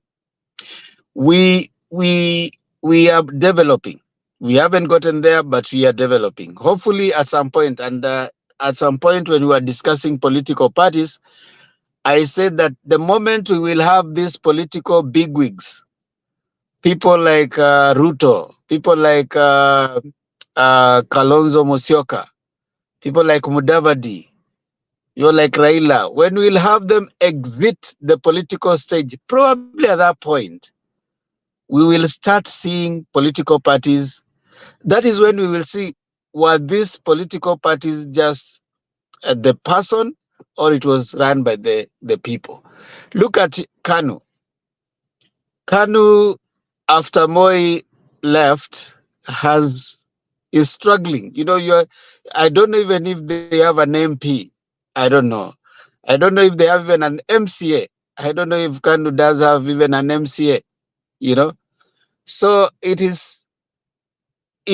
tells you that when the person and the party is like one. So the party is dependent on the person. And that is simply because the person seems to be financing, largely the party. Kalonzo is financing largely Wiper. UDA is financed by the president. So he determines and decides who holds which position. So is the other party. So that is the nature of our political party terrain. It is not exclusive to ODM. So lest we run that narrative that we're imagining because it is ODM, then the behavior is exclusive to ODM. It is not. It cuts across. Even smaller political parties. I know there's a gentleman I saw giving a press conference with the Gen Z the other day. He is of the Communist Party of Kenya. And similarly, you own your party, you decide what goes on in that party. So Mzalendo, will it be fair or not? That one I cannot say. For me as someone who is more interested in the political party development, for me, I'm saying this is a good stance for the political party development. Other political parties probably should buy from that, maybe in terms of managing themselves. But we are yet to get to a point where political parties are owned by members. If that time will come, then maybe we can start talking about, okay, the party has decided. Right now, you can't say the party has decided. Is what did the individual that owns the party decide? So it depends with the political clout of that person. Raila definitely has developed a very large political clout. He has a large political muscle, and that by itself gives him that leeway, And we will see at some point when these political bigwigs exit political scene, then we can say, okay, fine. Now this was a party that was owned by members. I also wish to point something. I found Mise, questioning, the sense of what people own. Zalendo, we need to be careful. not to create a narrative that some people are poor because some people are rich, and some people are rich because some people are poor. That is not a narrative you want to push. You know, even in the world, you see the world's richest people. You see someone who has billions, and that has always been there. You remember, if you read history, one of the richest guys was even an African, was I think a king. If I remember the name, I'll say it. You know, he used to work with to go around with caravans of over 600 people, and those were people who are serving him. So we need to, instead of overemphasizing and even coming now to say that, oh, so and so has billions. I mean, unless we can have legal process that determine that this person looted the money, if we trust our legal system, I think it is, in my view, a little naive to say, why should someone cannot feel that he should not be having billions? You see, it's the same thing, Mr. Someone would ask you, why are you living in a different country and I'm living at home? Can't you see that I'm living I'm living in the village? Why would you use that money to travel abroad? You see, it's at different levels, you know. We don't see someone with billions and imagine them, they're looking so bad. Then every other time you check, there's someone who has more than you do. And even your neighbor at home, there are people who have 3 cars, and there's another person. Even in Kenya, there's someone who drives, the wife has a car, the dad has a car, the child has a car, you know. And there are people who walk to work. So I mean, just because someone has come and they have declared and they have said they have billions, that should not be something that now we want to emphasize. And then we want to spiritualize it. That I don't like it when you start spiritualizing, some debate. But what happened? They will die. You know, death. When you die, that's the end of you. I mean, poor people die, rich people die. Everybody dies. They say education and death is an equalizer. Someday you'll die. And if you study, they say all of us have known something. So spiritualizing and making it look like, oh, it is so bad. You know, that's even introducing. Mzalendo, I think Themba is missing and misleading us. Can I finish and then you will rebut?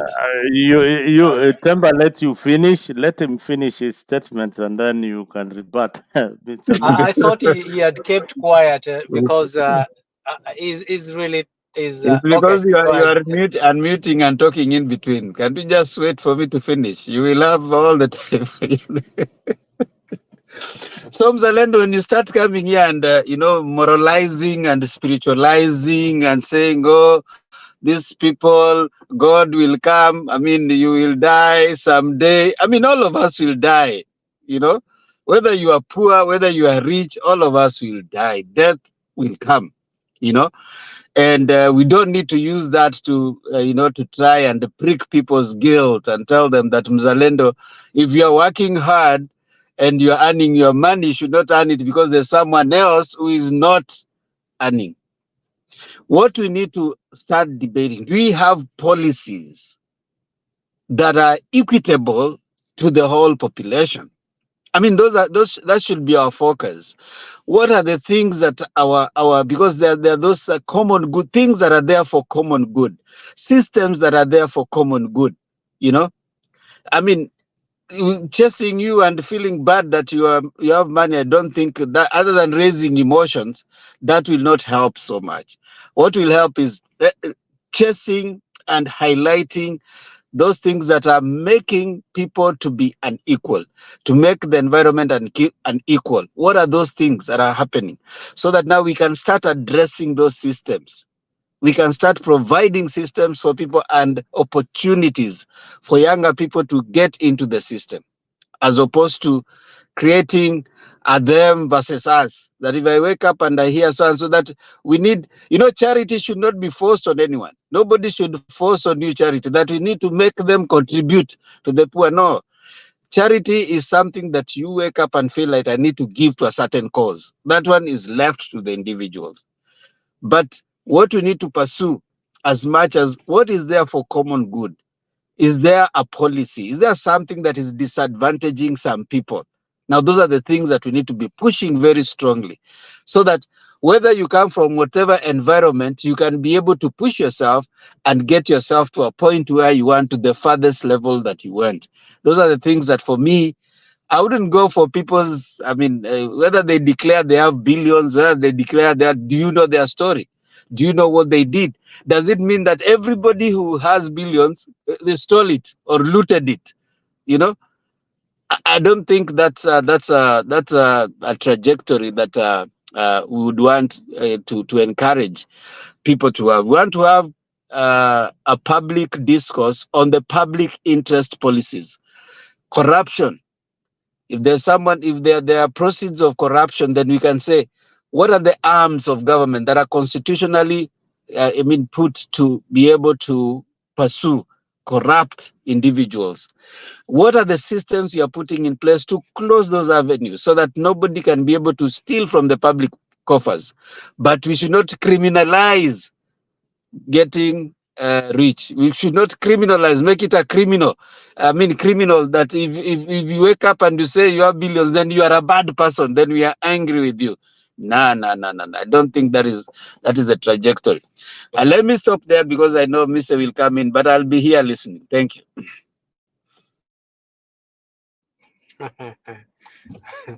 Mzalendo, can I speak now?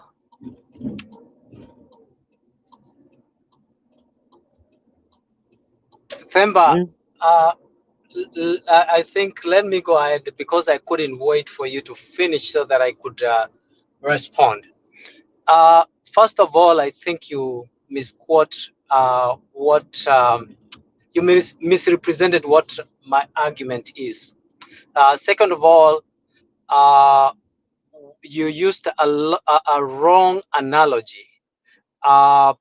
If I was a son of a politician, someone who is a civil servant, and I used opportunities that are available for other people and oppressed them cunningly, and gave me a leeway or an avenue to live where I live, then people have a right to question.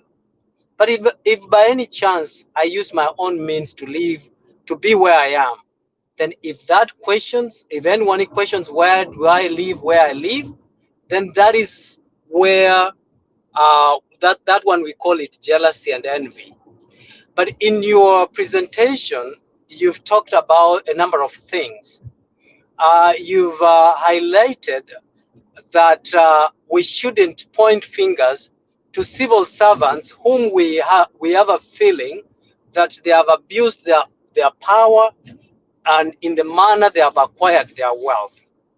In 2021, there was a lifestyle audit that actually talked about conflict of interest, how you acquire your wealth, what you should do, and how you should declare your wealth. And up to date, that has not been implemented. You also mentioned about policies that put measures in place that bring about equity and among the people or the citizens.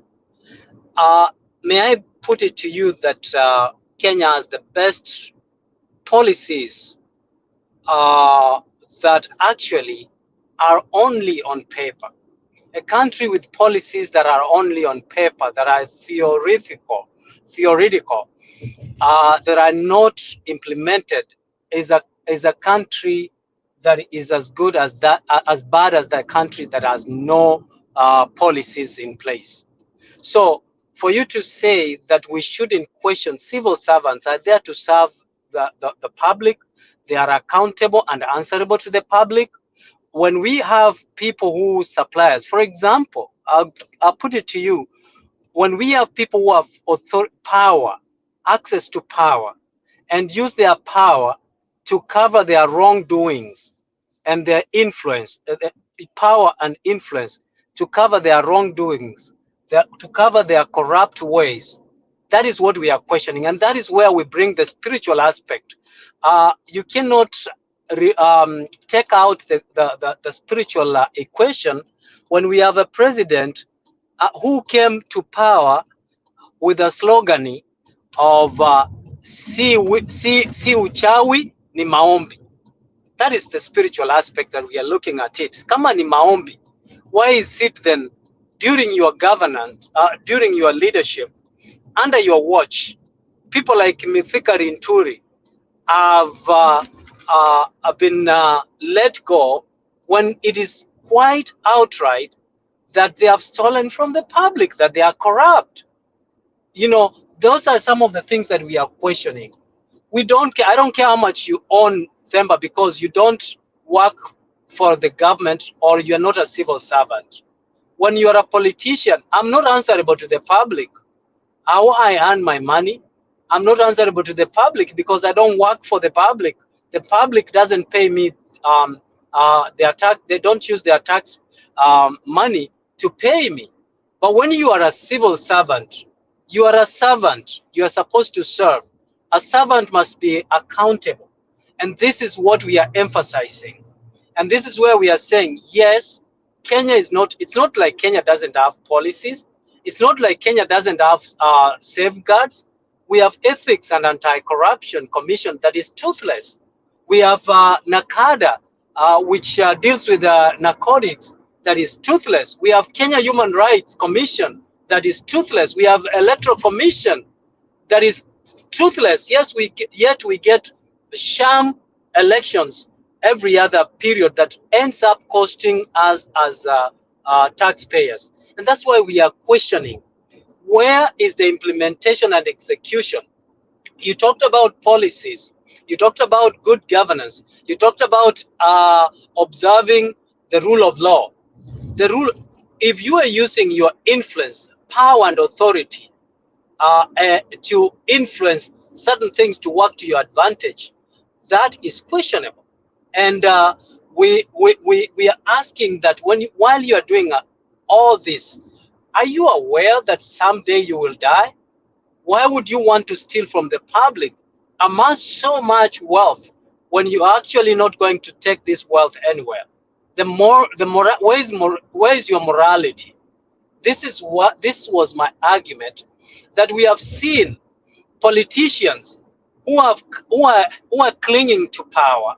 You know, we see people like Jimmy Wanjigi. They are not poor. They are rich. But why would they want to come to power? Because they want the power. Why would they want to go to politics? Because they want power to control and to protect when they are doing things that are not acceptable, when they are going against the Constitution.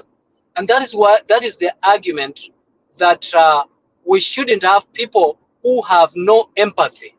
Now, and the other thing that we talked about, wealth, I question, as a Kenyan citizen who lives out here, who works 2-3 jobs to be able to get a paycheck, vis-a-vis a politician who just struggles and, you know, gets his way to parliament, and once he gets to parliament, then he can manipulate the manner which tenders are decided who should be awarded.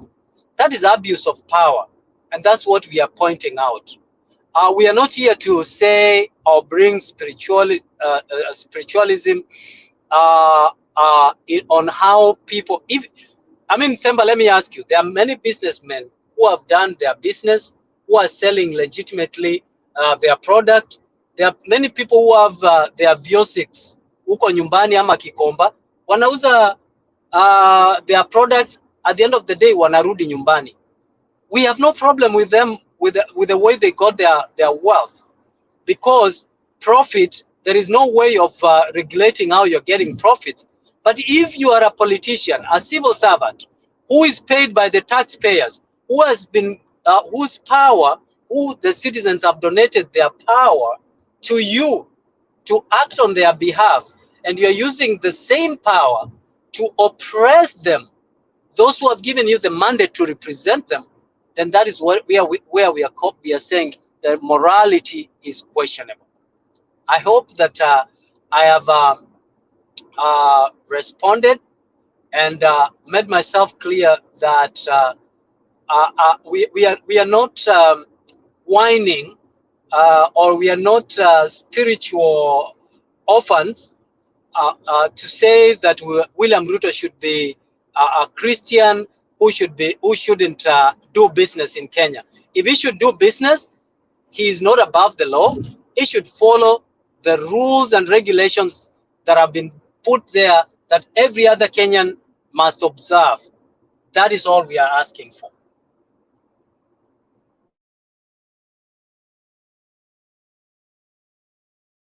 Hey, next is Kenya Maandamano Kamili.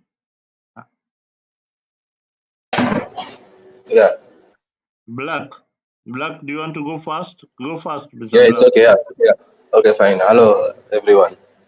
Nice to see me, say Temba, Kenya Maandamano Kamili, and yourself, Mzalem. Kamili wanted to speak, or they go ahead. What do you say, madam? What they say ladies first. I want to see. Go ahead. Go ahead. Huh? Ongea Black bwana, vipi wewe?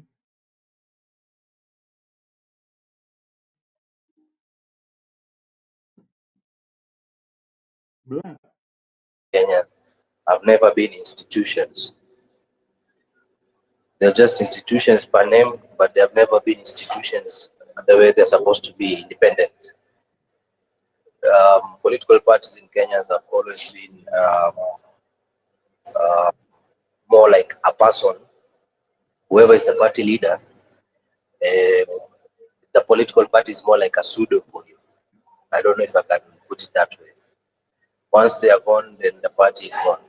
That has always been the context of Kenya's political parties. Unfortunately, that's how it's been. There's no single political party that has been left alive once the party leader has exited our political scene. That has always been the reality. Just name one, none of them. Jubilee is trying, but unaona bado inaimba because Uhuru is not there. It was based on him. ODM wenye wanafanya kila kitu mtu anajua ni Raila. Once Raila is gone, you will see. It's always been like that. That's the unfortunate part. They have never been owned by the people as it's supposed to be. Political parties and FIPO institutions owned by the people in the name of NEC, who make decisions that will hold on to the party even once the original party leaders have exited the political scene. Like unaona mfano kama vile CCM of Tanzania, ANC of South Africa. You know, the NSC are very strong. They can decide that they can even put you out and take you out and ban you from the party. That's how strong they are. They are actual institutions as to how when parties na Papua, that's how they are. But it's unfortunate when it comes to the context of Kenyan political parties. And we all know this. But the problem is the implementation. They have always been taken hostage by whoever is the party leader of the day for that specific party. Now, in regards to matters to do with what my brother Misa was talking about, is issue of corruption and policies. It's never about policies.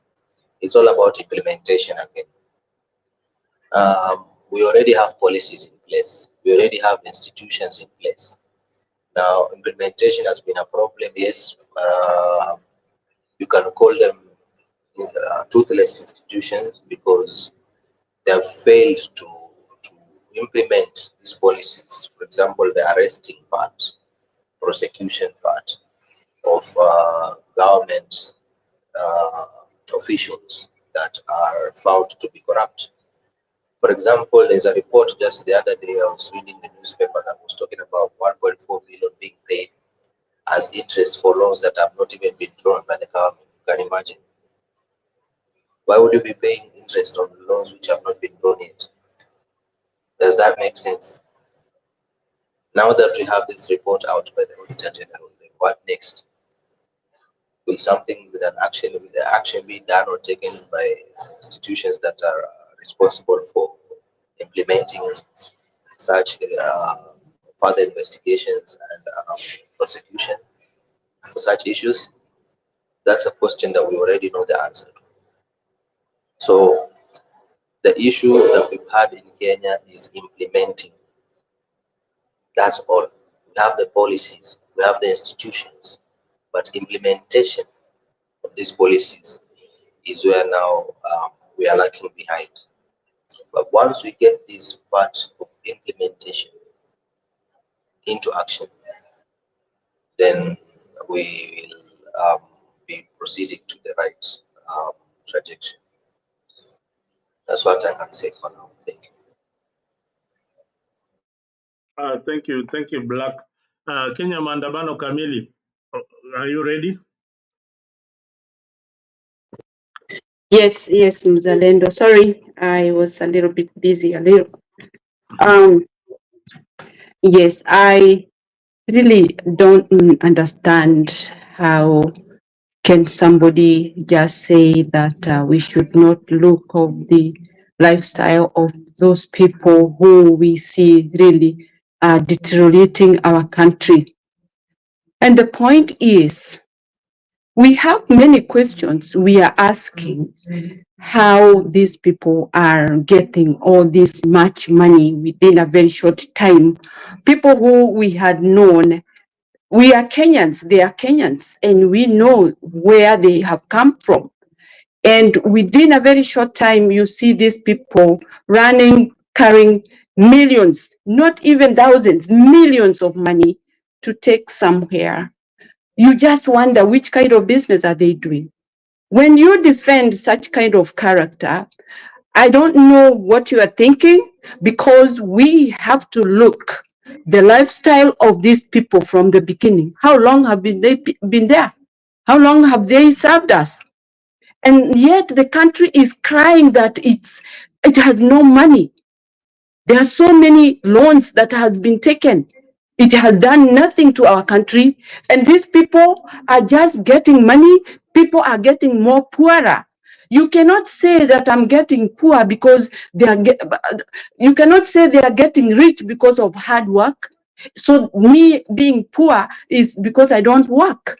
I'm just wondering, what is all this? Then me being poor, let me be let to do my business as usual.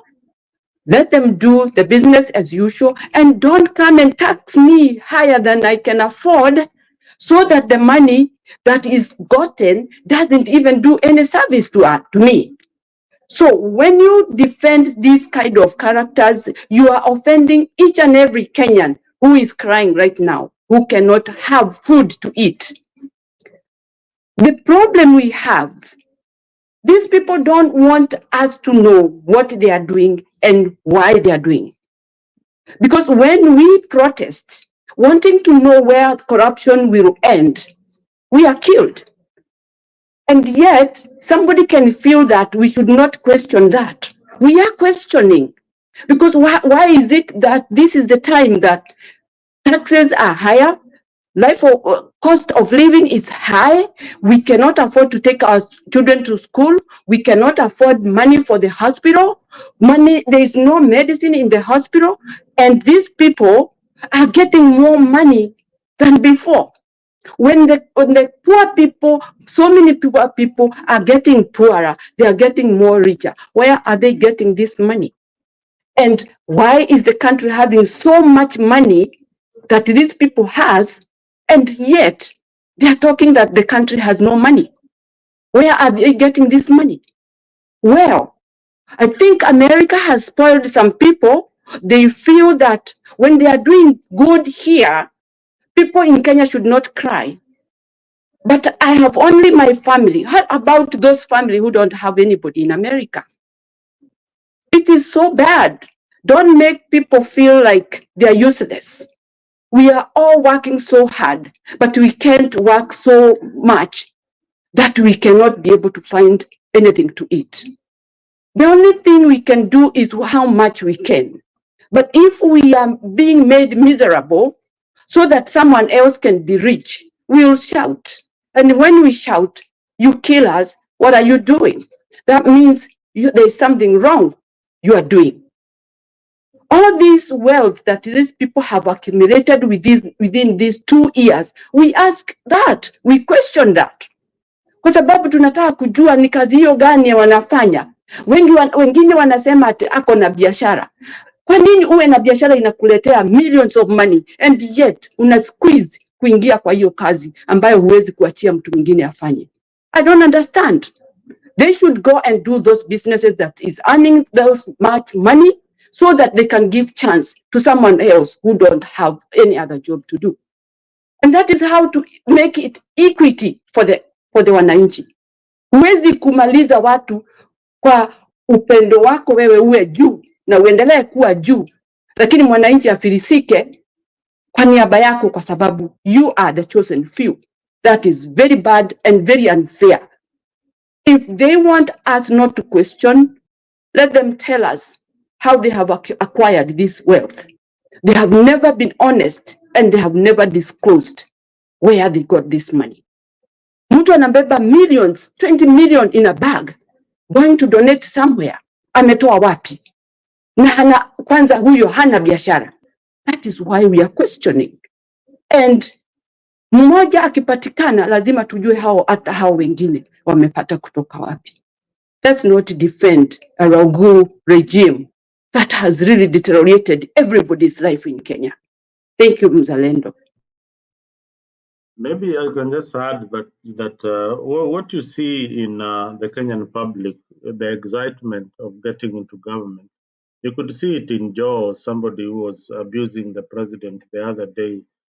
People like Uzi, like Mbadi, and everybody else. There's a lot of excitement when you get into government. It comes with a lot of money, and they know the opportunities which are there. And that is the sad part about being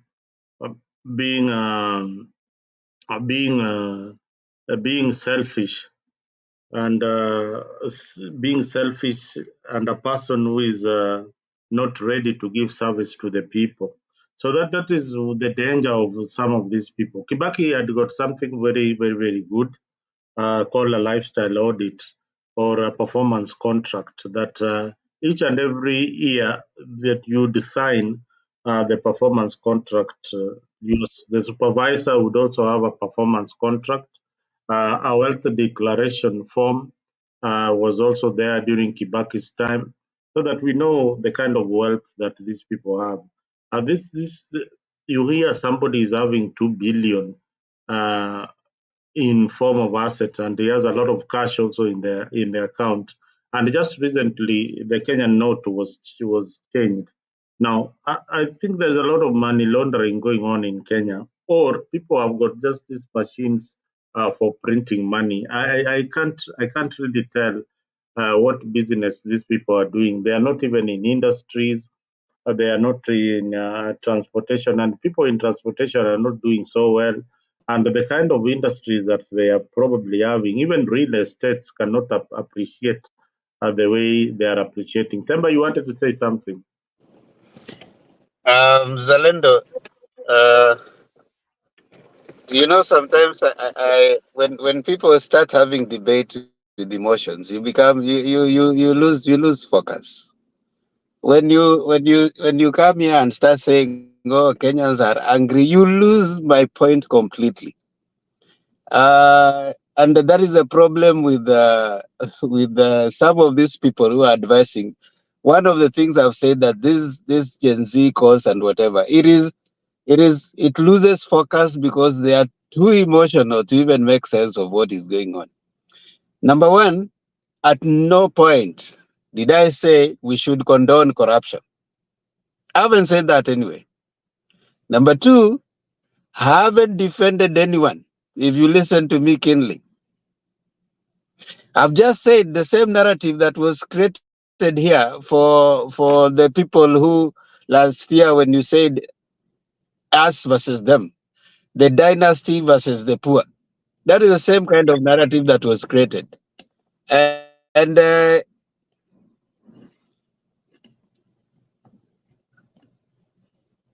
you know, for some reason, you saw where it led us. You know, when you start creating such narratives, even in the village, Mzalendo, there's a person with a gorofa house, and there are people with no gorofa houses. So you can create that up to down there. I think we need to know what is the debate that we are having. The debate is, Mzalendo, our systems are weak. You see, a place like the U.S. developed democracy, any money coming into account is being traced. You pay tax for it. If there's a strange occurrence in your account, the system will detect, and they're going to come for you. You know, they're going to tell you. You know, the system has been created to the point that you don't wake up, and you have what you are questioning right now. Where did someone get the money from? That is not the question that should be even happening. Now, I want to say this, that if we have systems that we are able to, capture the things you are talking about, we will stop being angry. You come here, oh, you are annoying people, you are doing that. If you want to be annoyed because someone is rich, you'll be annoyed forever. But if you want to look for the things that, what are the policies that are going to help us? The policies that are going to help us to, to respond. The policies that are going to help us to. Can you hear me, Mzalendo? Yeah, I can hear you. I can hear you, but The, sometimes. the policies that are going to help us,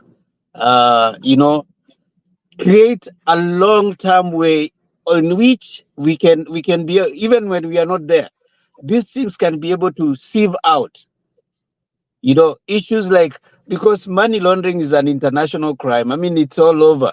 We have those criminal rings that run the whole world. But you find that countries like the US have been able to not, if any amount gets into your any coin gets into your account, the system is able to tell. Your bank can be able to tell any amount that is coming, and they're able to monitor. That's part of, like you have the CIA, the FBI, they follow you. And they get to see, okay, are you part? Is there something that you're doing that is illegal?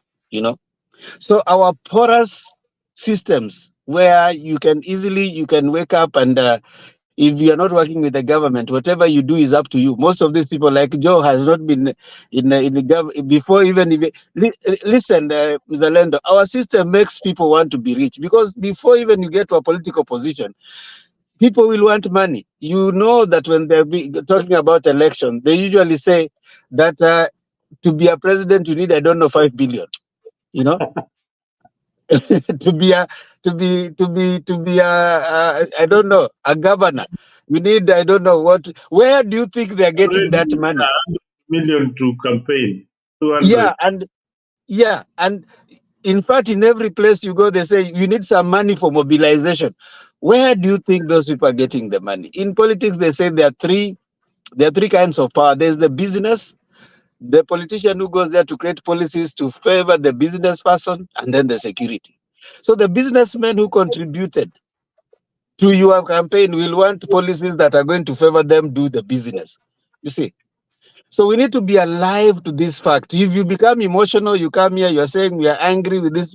You can be angry with the people. You can be angry with someone, but that one will not solve the problem. You see? We need to now face what is our problem. And our problem is that our systems are not able to check. You are not able to check. It is in Kenya where you'll come up and you're saying that you have some amount in your account, and people will not ask you where. You'll see Mzalendo driving very posh car. Nobody will ask you where are you getting that money from. They'll actually be celebrating you, and they'll be calling you to churches to give money. You see, that is what I was saying, because I've been trying to look at could this thing be historical? Then I look at myself, and when I was a teenager, when I got my first job, what was my driving? What was the goal that I really wanted?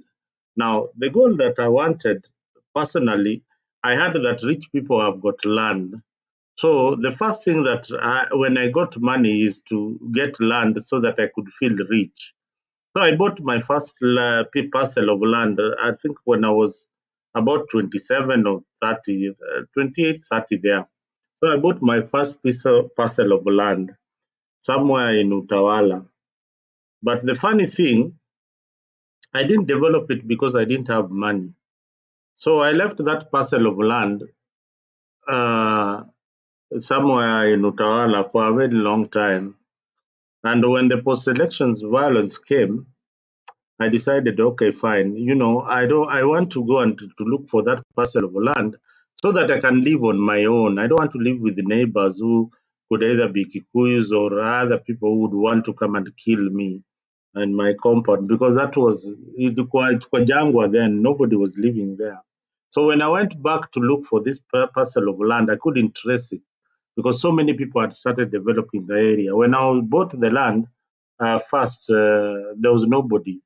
It was just a forest. We could see some deers running up and down and some impalas. So I could not trace the land. So I was like, okay, now this is like a gone asset. I will never get my land back. And I didn't want to pretend. I didn't want to go asking the neighbors, do you know where my land is? Maybe a neighbor would know where that land is and grab it from me because I didn't know where that land is. But I remembered one thing: the mzee who sold me that parcel of land had goats. So when I was just driving out, I saw some goats somewhere. So I went and asked the mzee, ng'ang'a, vipi bwana, terere, na habari gani? Ile shamba yangu inaendelea namna gani? Naona umepanda panda tu vitu hapo. Akamwambia, we mzee bwana, umepotea sana bwana. Shamba yako ndio ile nimepanda nduma. Oh, that is how I knew where my parcel of land was. So why am I bringing this story? Because we are wired in a way that from the colonial times, during Kenyatta's time, the only driving force was Kenyatta to grab land from the British. And that notion continued with us. And when we get to position of leadership, we want to accumulate wealth, accumulate so much wealth as we go on. And that was the standard measure of success. Success was not your education, but the wealth that you have. So in our Kenyan society, that is how we are wired. Even those who are going to school or who are in college, they are not thinking of the next innovative project. If you are in campus, you want to get into student leadership and be a politician, or be a lawyer, so that you can get into positions of leadership. Because lawyers, apparently, they can quote fees which cannot be objected by any client. So they'll get rich very, very quick. So those are the kind of professions that people want. Today in Kenya, your son or daughter is passing the exam, which you have helped them to steal and in order to get into campus. But when they get the A's and A minus grades to join campus, you go to the dean and tell them, to admissions and tell them, I need my daughter to change the faculty to maybe procurement. Why would you want your daughter to be a procurement officer, yet they qualified to be a doctor, or some even qualified to be engineers? Because you are projecting them to the society where they will be able to steal. Zalendo, you have even taken it so far. The moment they finish high school, you start telling them that I know so and so is going to take you to a certain high school. You have already started introducing an unfair system to this person because you are introducing the idea that if I know someone, I can rise above the rest. it is the same as who introduced these things to us, and then later you start questioning, where did these people get this tabia? You know, these parents, these ones who are getting angry right now, they're the same ones who introduced that. I know so and so. Don't worry, Mzalendo is my friend. I'll call Mzalendo. But Yeah, but yeah. Mhm. Mzalendo, now Mhm. now now Themba has come back to what our argument is. You know, uh, Mzalendo, sorry for interrupting you. It's just that Themba is an admission No, of Mr. Let our Mzalendo, frustration. let Mzalendo Our finish. frustration. Yeah, he's gonna finish. But I just wanted to take note that you're in agreement that we are disappointed of those happenings, people using their authority and influence to get to where they are. And those are the people that myself, and Maandamano Kamili are questioning. So I just wanted to make sure that before it escapes, we emphasize that is unacceptable, and we, the people, have the power and to question, especially when we pay you from our tax money. Uh, Mister, you got me wrong. I said this before you question those people. Start from what we are saying. It is the same as you don't see someone getting rich without explanation. Then you start blaming them. Start blaming you. How did you? How did you? How did you unfairly get some of the things like Mzalendo is saying? You get your child called to university. You got someone, they are changed their faculty. You get your child being called because you know someone, you say that high school is so far. I know someone who is in a certain place. You go, you change them. Stop cutting the tree from very far. It's us even from our own home. How many of mothers, when your child is going to school, you tell them that I've given you this much, but don't tell your dad, so that your dad can give you more pocket money. So some of these things, it is the ethos of the people, the thing of the people, not about even the systems you are creating at you are getting angry with someone out there, yet you have created those things even in our own homes. Zalendo, back to you. Yeah, yeah. I mean, that is how we have created this society. Now, when now my daughter graduated at the university, she's looking for a job. Then she's applying for jobs up and down. Then she's called for an interview. Then she tells me, Dad, I've been called for this interview, and the first thing I ask myself, nakuwa na mkutano na mimi mwenyewe. Who is this guy I'm going to talk to help my daughter? Yeah, you see, already I am in the thought process of corrupting the situation. Then I go back to my daughter and say, do you know someone where you are going? Then she tells me, must I know someone? Then I sit back and say, okay, this is a different generation that they will go for that interview. I know I'm qualified, and I'll go by faith that if it is mine, and surely I will get it. And interestingly, she's been changing jobs like that without knowing anyone, and she applies for them, and she gets those jobs. So as much as the system is rotten, there are people out there who are still willing to do the right thing. All right. Let us not be complaining wholesomely that everything is so bad. There are few apples out there that are still not rotten, that can do the right thing in society. But change starts with us. Change starts with me and you on this particular panel. If you have bribed a policeman once in a while, you are corrupt. If you have sought favors from an institution and you know that you're using the back door and not the proper way, you are just as equally corrupt as the politician himself. So when we come here, we want to be honest with the world and to be honest with ourselves so that we change the society, so that we change society to what we want it to look like. When ODM was unfair to me, I said, no, this cannot happen because first, you need to prove to me what you preach is democracy and fairness. If you cannot be that party, and I like you guys so much, then I can't be part of it. I know I'll lose a lot, but I cannot be part of an institution that is pretending out there to be fair and just, yet you are also corrupt, in a way. So that is now where that is the junction where we part ways because me and you are not the same.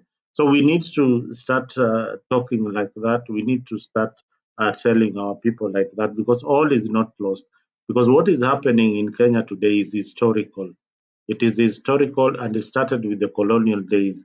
When they came and grabbed land from us, we also want to do the same as they were doing. When we adapted their education, we also copied their ways of life when they came to this country. They have so far evolved and left those bad manners, those bad habits that they used to have to change their society. We are still stuck with the bad manners of us Africans. So there is a problem with our race also. If you go to West Africa, for example, they no longer are interested in going to vote on the ballot. They know the gun. They can overthrow the government using the gun. So even the Taures, they know that one day there'll be another leader who will topple them by the gun. And the people are used to that. Here in Kenya, you tell an army officer that you want to topple the government, they'll tell you that, which world are you from? Do you know that I have got a call of duty to protect the constitution of this country? I cannot do that. They are disciplined to that extent compared to the soldiers in West Africa. The soldiers in West Africa, if Kenya was in West Africa during the Gen Z demonstration, tell me what would have happened. We would have already had a president. In fact, true, tungekuwa na moja wakati wa Raila maandamano, then huyu mwingine atolewe, then saizi tungekuwa na president mwingine mwanajeshi. So that's how it is. Mise, I saw you trying to come in, or Kenya maandamano, you can come. Mise, Yeah. Yeah. Let me come in. So let me go back. I still don't agree with Themba. I am going back to the initial argument where he said that we shouldn't reprimand corrupt leaders. We shouldn't call out people we feel, or we shouldn't question the way people acquired their wealth. By so doing, we are just whining. That's what his conclusion was. Themba has consistently been arguing of policies and good policies and talked about systems that are working, that are verifiable and accountable in other countries. After September 11, the world responded. After the September 11 attack, the world responded. Countries like Canada, US, and other countries came up with the Anti-Terrorism Act, which is famously known as AML. The purpose of Anti-Terrorism and Money Laundering Act was to deter, detect, and disrupt and financial support for terrorists. Now, this did not only stop in those countries of target. It was extended to even our country, Kenya. And that is why a few years ago, we were told that if you go to the bank with 1 million, you must indicate and declare the source of that money, what kind of business that you're doing, and the purpose was to try and to find out who are you as a customer who is coming to bank with us. What do you really do, so that they can understand you? But Mzalendo, the son or daughter of Raila Amolo Odinga or William Ruto or any other politician walked to the bank with 1 million, they can't answer those questions because why? They come in with power and influence and connection, and this is the inequality. And we are talking about, we talked about equity and quality, equality and equity.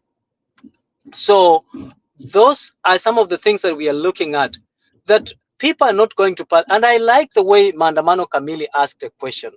If indeed you are this great businessman, a genius who makes so much money, kwa nini unaenda kufinyana na watu kwa laini, kufinyana, kuua watu ndio uingie kwa siasa? Why don't you just stay where you are? And this is the kind of questioning that we are asking. And to talk about, to emphasize on the policies that my brother Themba is talking about. But Mr. It's okay. You're coming in. You're coming in. You cannot entertain an illegality. The law does not deny anyone an opportunity to seek any position. You know that. So by saying that, why do you want to go into an elective position because sababu na pesa? I mean, change the law. No, if you want that's not the argument. To deny other people an opportunity to seek leadership, then change the law. No, I've not, again, you are misquoting me. I've not in any way alluded to that. But we are saying people go to those positions with a reason. And the reason is very simple: to protect and use those positions as an avenue of looting more or protecting what they have already looted. That is our argument. That shouldn't happen. As in a country that has laws, in a country that has good policies, and by the way, Themba, if you didn't know, and I know you are a pretty smart person, you know that anti-terrorism and money laundering, when you go to Kenya Commercial Bank, you go to Equity, and they ask you questions like, how did you get your money? What kind of business do you do? That report does not end up in Kenya. That report, at the end of the day, is actually shared with the United States government. Even in Canada, the Anti-Terrorism and Money Laundering Act provides that we shall have an external auditor, which in Canada is FinTrunk. That FinTrunk, at the end of the day, submits these reports to the government of United States of America. Why? Because they are monitoring the anti-terrorism activities. Now, to say about who has what and how they acquired it is our right and our business as citizens to say that you probably are owning what doesn't belong to you, and therefore you should return it to the people. For example, we have Kenya Revenue Authority, I think Kenya Revenue Agency. When we have an agency like Kenya Revenue that is charged with the mandate of making sure that everybody pays taxes, but some people using their positions, they are exempted and they are not pursued because they are in position of authority, that is an illegality there. That goes against the spirit of building and being accountable in our country. That's what we are questioning. If we have to pay taxes, let us all pay taxes. If we have to obey the rule of law, let us all observe the rule of law regardless of the position, and let us not be motivated to go to politics so that we can protect or entertain the committing of crimes and getting away with it. Because we look at people like Sonko. Why are they free? Why are they free? And you talked about separation of power from the judiciary, the executive. You talked about parliament and how they should dispense their obligations. They can't dispense their obligations and their powers, exercise their powers as they are supposed to exercise, because someone somewhere at the top has that influence and authority to suppress them using the position of leadership that they are holding. And that's what we are saying, that it's wrong. And I agree with Mzalendo, and to some extent, Themba, I do agree with you that everyone is responsible and answerable to be able to make sure that the right thing is done. But guess what? The generation that we have now, the culture that has been inculcated in the country right now, will take us another 20 years, a different generation, to be phased out if we commit to eradicate it now.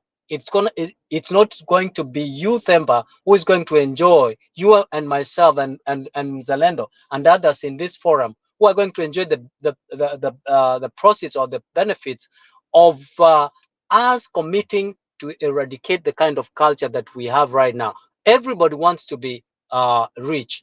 And even you, Mzalendo, and myself, given an opportunity, you will not be surprised that we will also take bribe. You also said that we should stop giving bribe. Do you know you will be punished in Kenya for not giving a bribe? Do you know one time I was driving and I made a U-turn somewhere on the bypass, and the police stopped me and asked me for a driver's license, and I decided not to give a bribe. Do you know how many hours I was punished? Sitting there waiting, and the police having my car key. I was rendered useless. I can't leave my vehicle there. The police took my driver's license and my car key. How do you live there? And all they need is small money. It's either you stay there and waste the whole day, and probably they will take you and intimidate you, or you comply and go. What do you choose? After all, they have power, and that's the power everyone wants. For example, Mzalendo, it's said that William Ruto's son has matatus in Nairobi, and he's harassing everybody. His matatus doesn't have insurance, doesn't comply, doesn't obey any traffic rules. This is because his father is the president. If it was just a mere son of Mzalendo, a mere daughter of Themba trying to do that, guess what? Atafungwa mpaka hata mapua ashinde kupumua. That is the inequality and equality that we are talking about, and we should not entertain it. That's what we are fighting, Themba, and that's why we are questioning that shouldn't happen. If people are going to power, seeking power because that is what they want, that's the kind of unprecedented power that is unquestionable, that nobody, not even the public that has given them, have donated that power to them, cannot question them, then that is what we are saying. It is wrong and shouldn't be entertained. And if you're using those avenue to get or to amass your wealth, then it becomes our business as the public to ask, why do you have this money, and why it shouldn't be me who has given you the authority. I'm not denying you the opportunity, but I'm saying get your money the right way. We are paying you salary. If you are doing business, do business like any other person. Don't use your power to suppress others to climb to the ladder. Thank you. Mzalendo. Yes, Just two things. Two things before you go. Number one, Mr. is saying that there are people who are probably not paying taxes and others are paying. Now, number one, there are laws of Kenya which allows you to make an arrangement with KRA, and some of these people, they know those loopholes, so they're taking advantage of that. It is not that they are deciding that I'm going to suspend paying taxes without knowing the law. They pretty much, in fact, someone writes and says that know the law so well so that you can break it so nicely. And when you break it, nobody catches you. So they know the law. And there's, in fact, it is also, like I want to give an example. You remember Keroche Industry, Mzalendo? When they had tax arrears, they agreed with the KRA that she was going to pay a certain amount. KRA allows that. So it is the law. You don't blame someone when the law is allowing it. Secondly, uh, you'd be shooting yourself. You can discuss for the sake of discussing. If you say that certain people, if you are only going to politics to look for money, you should not go there. Politics is about who controls the resources and who distributes it. That's all about politics. So once your law allows someone to vie, because the law gives the stipulation on who can vie. Now, the way our system is created is that the only person who can vie Mzalendo is someone who has money, because the population, the moment Mzalendo you land in the village, you and me say you have vied, you know what it means. The moment you land in the village, they tell you need to give us mobilization allowance. You see? So the population itself will start making you feel like you need to be giving money. And there's a certain fee you have to pay. Very few people have been able to get into positions of leadership without having money. One of them is Peter Salasia. Then there's this other guy from Meru, a few of them. But by and large, tell me one governor who got there coming from zero. They didn't have money, they just walked around. In the ballot box, Mzalendo, we had even a pastor, but that pastor could not even manage anything. So when we see that people, those who have money should not vie, we are talking for the sake of talking, but our political terrain will not allow that. That's even the other thing I'm saying. These people are telling these Gen Zs, oh, you guys keep pushing. They do not have resources.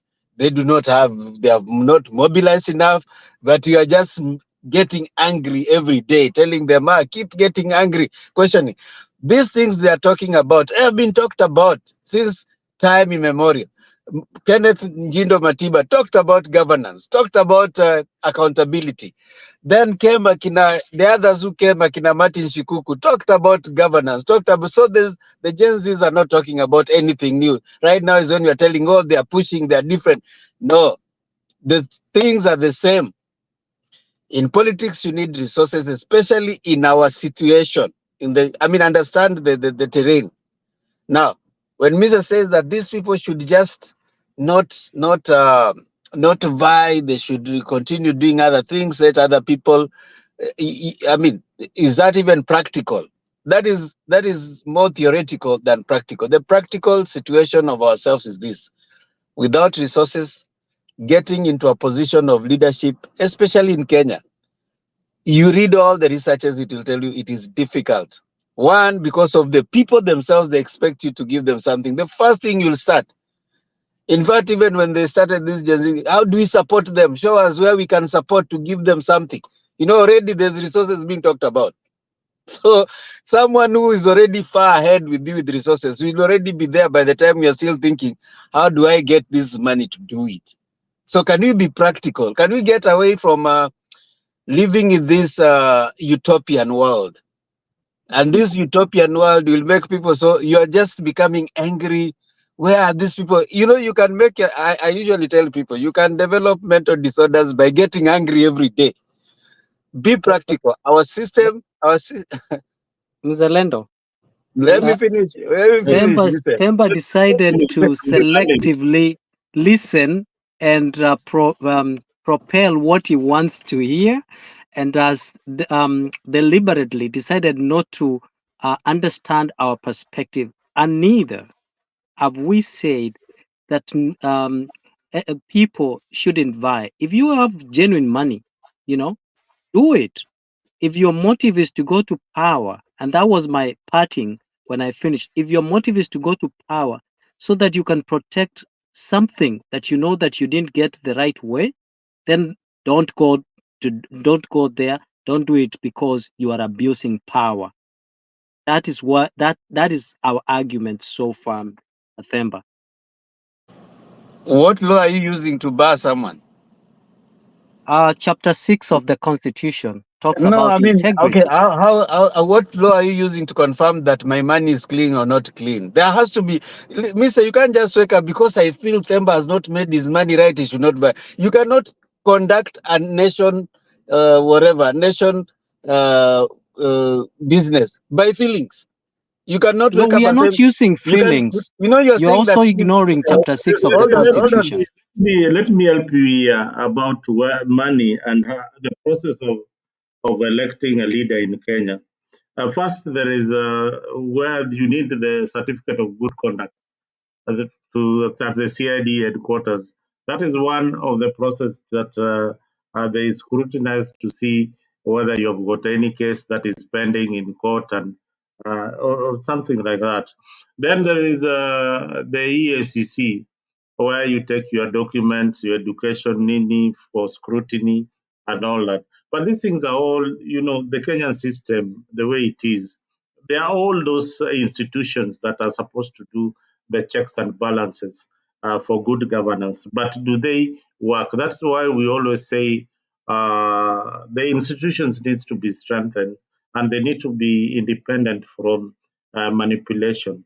But the institutions for checks and balances are in Kenya. Even what we are talking about here, that all those institutions are there. Before you buy, they want to know whether you are clean, whether you have any other case. Because if you are a thief, you've been stealing, you've been money laundering, at least you could be having some cases here and there. So they will buy you on those grounds. So that those laws are there. Those laws are there. That's what I wanted to say. Thank you for saying that. You see, we cannot run by feeling. If we feel, and so if those laws, and in fact, when you're saying when they are going to, for you to get a certificate of good conduct, you pay 1,000. Is it 2,000 now? You see already, if someone is, yeah. 1,500 now. It's 1,500. 1,500. If you are saying someone who cannot afford food to go start paying whatever, and that is only whatever certificate of good conduct. There's another one, I don't know, NEC or something. At the end of the day, even before you start, you have paid 5,000. And you don't have money. So what we are saying is this: you cannot wake up and say, you cannot look at someone. Where is that person getting that? You'll get angry for nothing. Have legal system that can prove, and that our problem has always been that. We look at people and we think that this is what, and then we start getting angry. The law has to work because the social contract that we have is the constitution. So we need to prove by law. If the law knocks this person out, it has done that before in other cases where people have been disqualified. There are people even who have been, petitions have been placed and they have been thrown out. So let the law work. But coming to tell us that, because we feel that money is it clean, then you should not buy. No, let the person go, let the system sieve them out. If the system is the law is able to sieve, if by law they do not qualify, you, Mr. as a lawyer, you must be alive to this fact. You do not become a criminal by someone thinking you are one. There has to be proven in court that actually this person does not meet this. This person does not meet this. This money akonayo, hii pesa ni ya kuibiwa. But just because I'm looking at you and I'm thinking Mr. has stolen money, then Mr. has stolen money. I don't think that is the trajectory we want to go. We want to sensitize people, in my view, for us to stick to the constitution and constitutionalism. If our systems are weak, what do we do to strengthen them? What do we do to strengthen, first of all, our how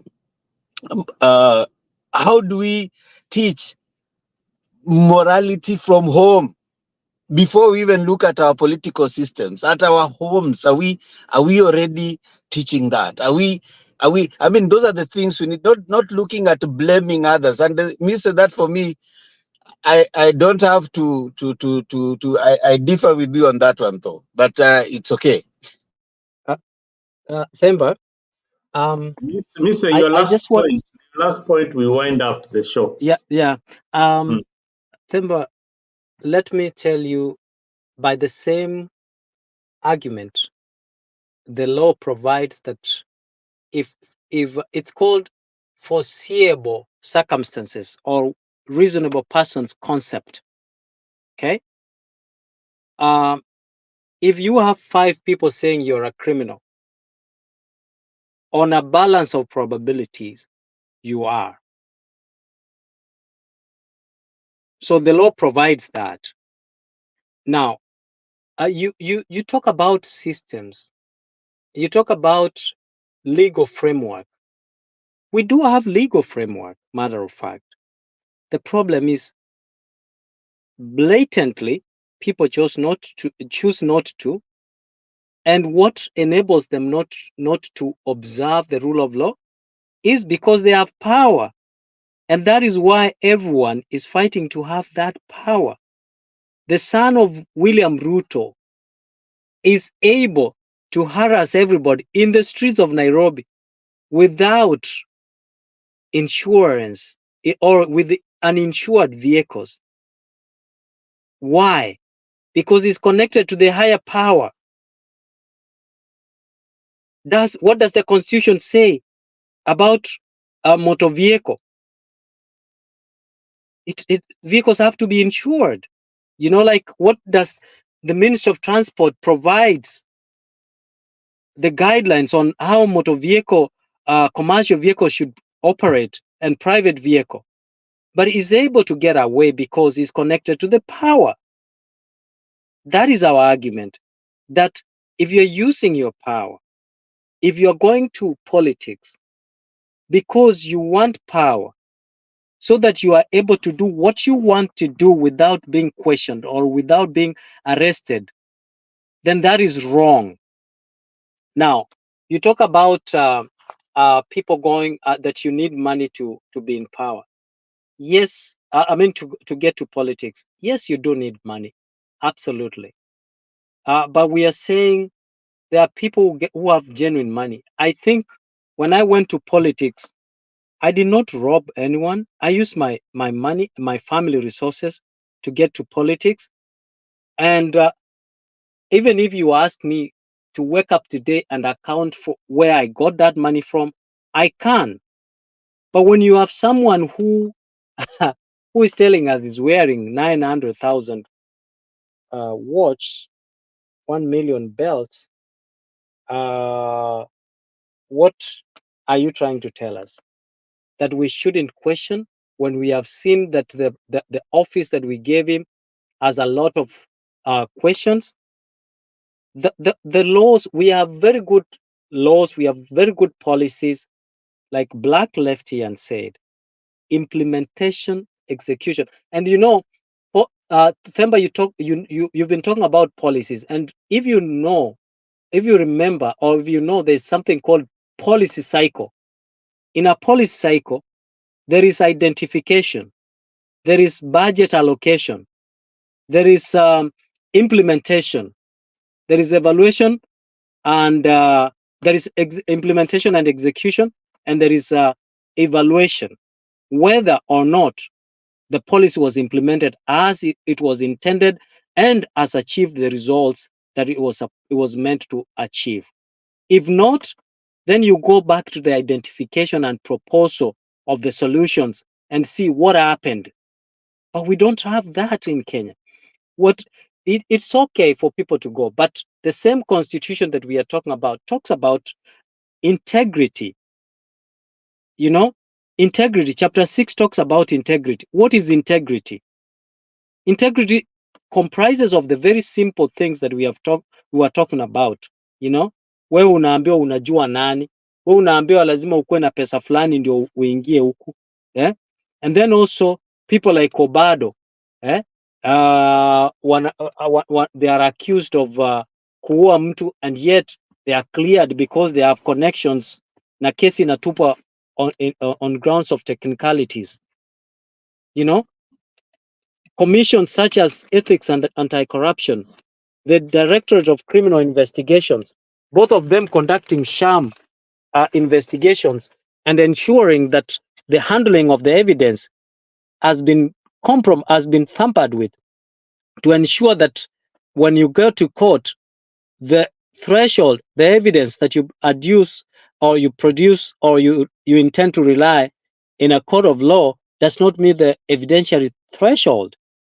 Those are some of the things that we are questioning.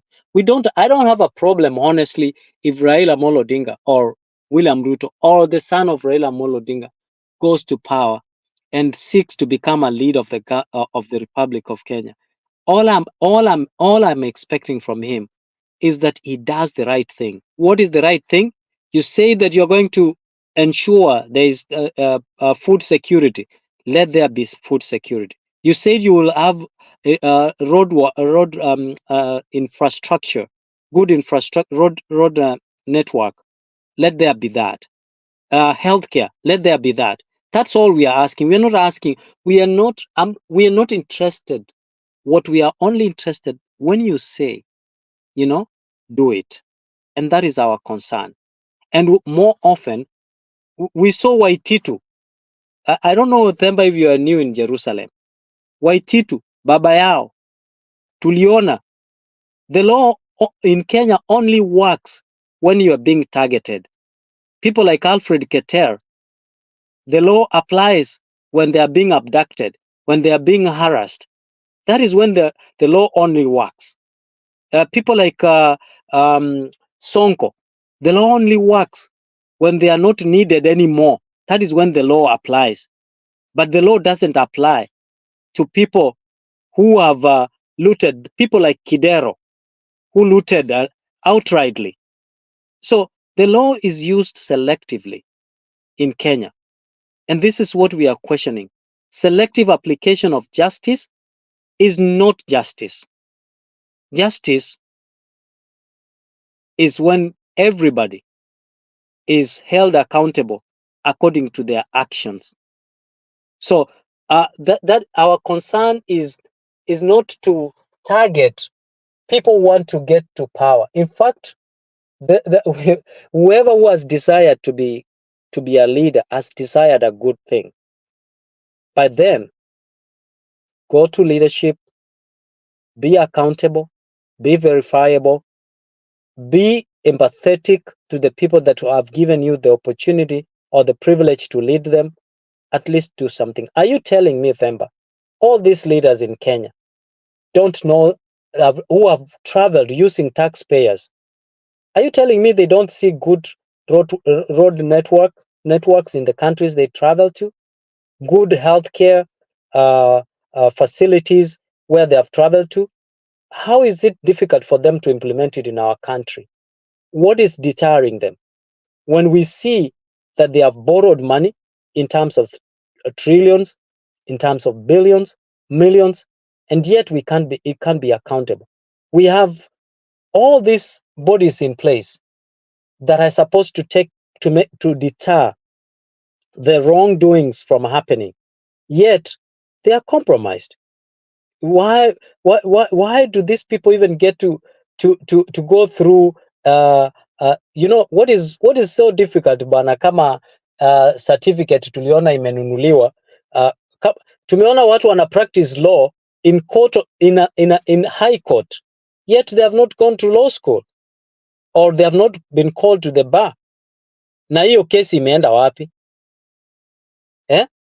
So are you telling me kama ni wewe Themba ulienda ukajaribu kupractice law na una connection somewhere higher up, sasa hii ungekuwa umefungwa uko kamiti huko, watu wangapi wako kodiaga huko because they didn't have godfathers? This whole idea of getting to power so that you can get protection, and it's a club, the club of politicians. That is why when William Ruto was threatened, his brother Raila Amolo Odinga had to jump in and protect him because he knew after William Ruto wangemkujia yeye. So that's our argument.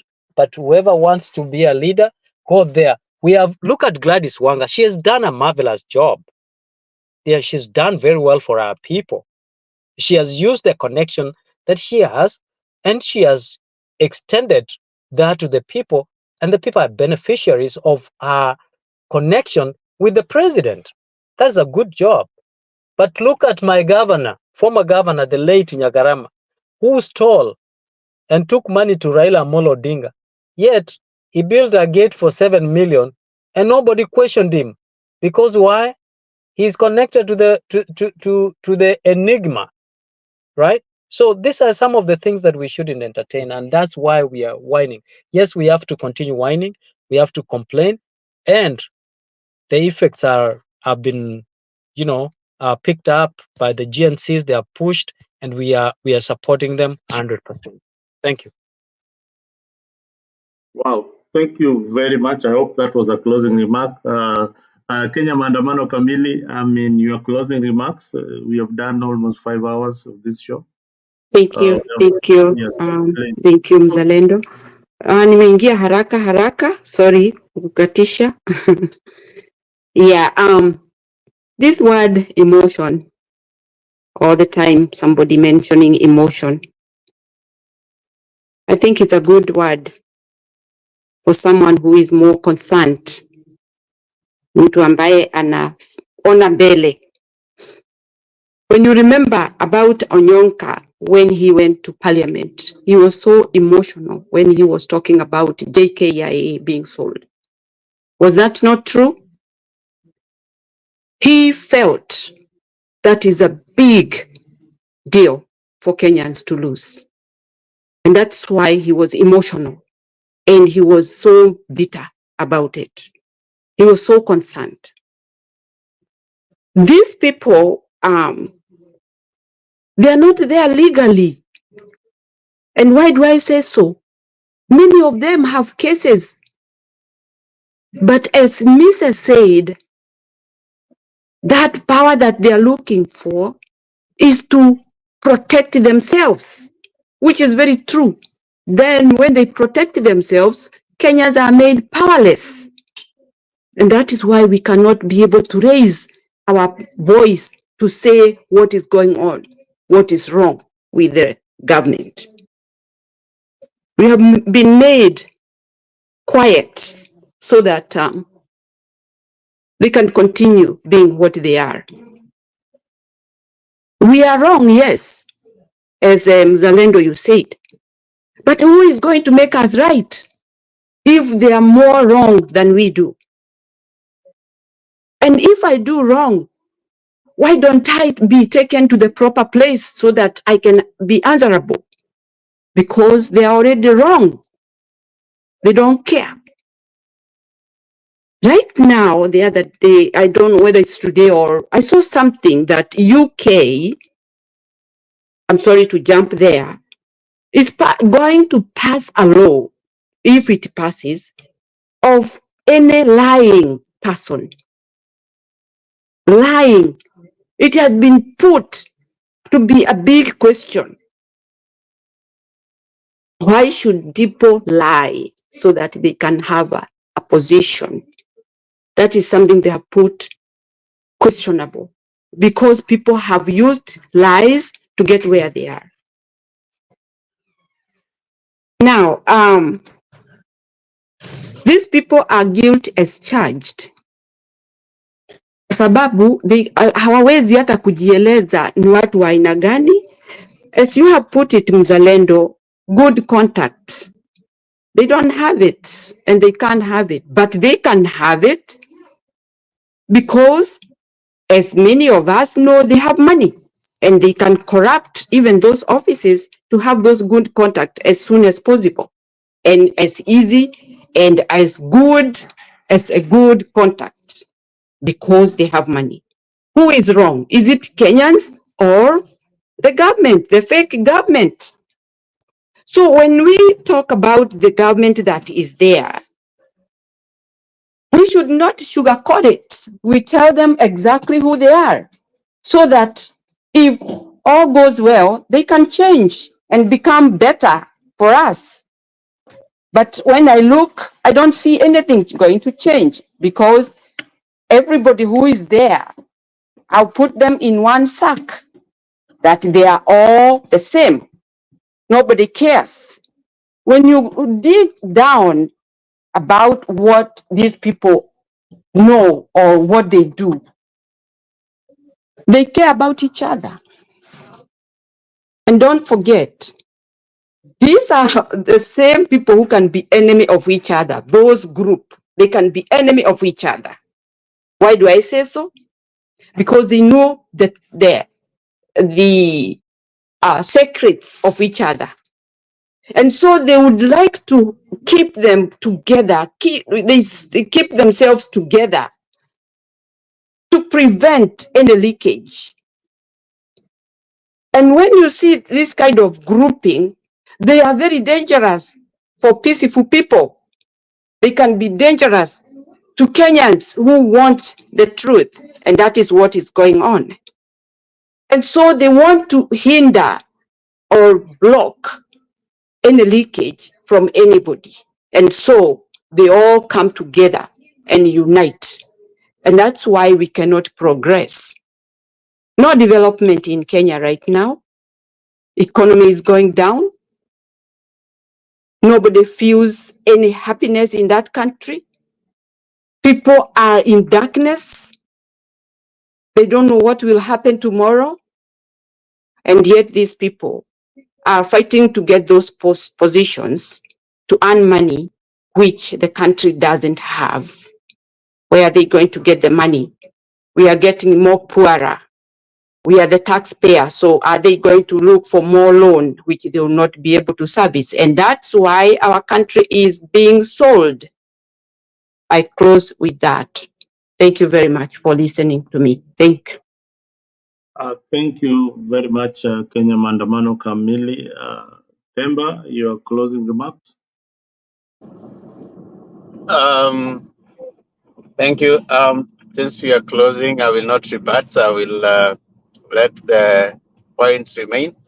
But as always, I mean, we can continue having this debate. We can continue talking. We can continue engaging and inform the discourse. Because every time when we talk, we explore certain aspects of whatever understanding we are having about our country, Kenya. Because I believe that this process of debating, process of giving our views, process of injecting our ideas is helping to progress,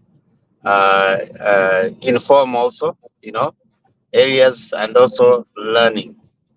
I believe that by us engaging, we may not agree, at least we are able to explore some of the areas that there are weaknesses, both in our political system and generally in the discourse that helps develop our understanding of our Kenyan politics and even development.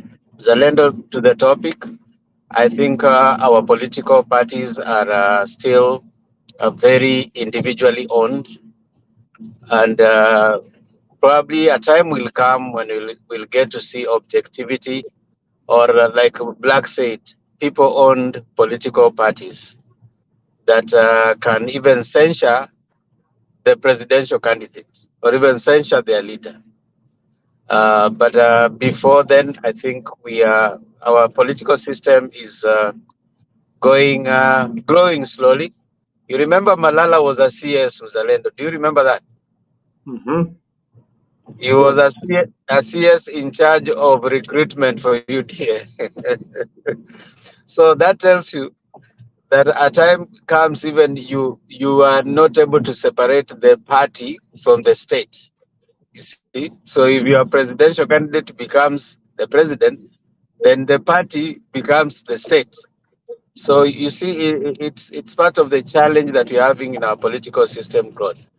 So you're likely to see Raila still wielding a lot of power in the ODM and still deciding most of the things. And you're likely to see also Ruto still wielding a lot of power in UDA, deciding what's going to happen. So is Kalonzo, so is Mudavadi. And they are copying from each other. So I'm hoping that a time will come when our politics will be, especially political parties, will be run by members not by the owners of the party. I will close it there, Mzalendo. Thank you, Themba, for making time to be on Africa. We value your contribution. Mise, did you have your closing remark? Mise? I already did. All right, my closing remarks is today's slaves are no longer in the chains. They are now defending the oppressors. This is a food for thought. Go think about it. That you are the modern slave defending government that is oppressing its own citizens. That is what we are, most of us are doing. Either you are doing it in the opposition or you are doing it in government. But the opposition and government are one in Kenya. Otherwise, guys, thank you very much. I would want to thank the guys who have been on the comment session. Let me start with Gypsy Corner, asante sana for being on the comment section. Laban Misiani, some of your questions were not answered by Mise, but I hope that next time they will see them and answer them effectively. Otherwise, thank you very much for being part of Afrique this evening. Awesome, thank you for staying early. Asante sana. Who else? Who else was here? Gypsy Corner, Mary has been here before. Thank you so much, Mary, for being part of the show tonight. We value your contribution and making those points that you brought on board. At least we are coming to a realization that our politics needs to change. We need to be more sober, more vigilant to what is happening in our country. Otherwise, I want to thank the Kenyan team that participated in the Paris Olympic. Although we didn't get a lot of goals, but we were number one in Africa with only 4 gold medals. That also informs our politics, how we are doing politically. We are not doing so well. So as to our sports, where we used to get so many medals, we are not now getting all those medals.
But what political leader can stand up and say my party is a party of principles?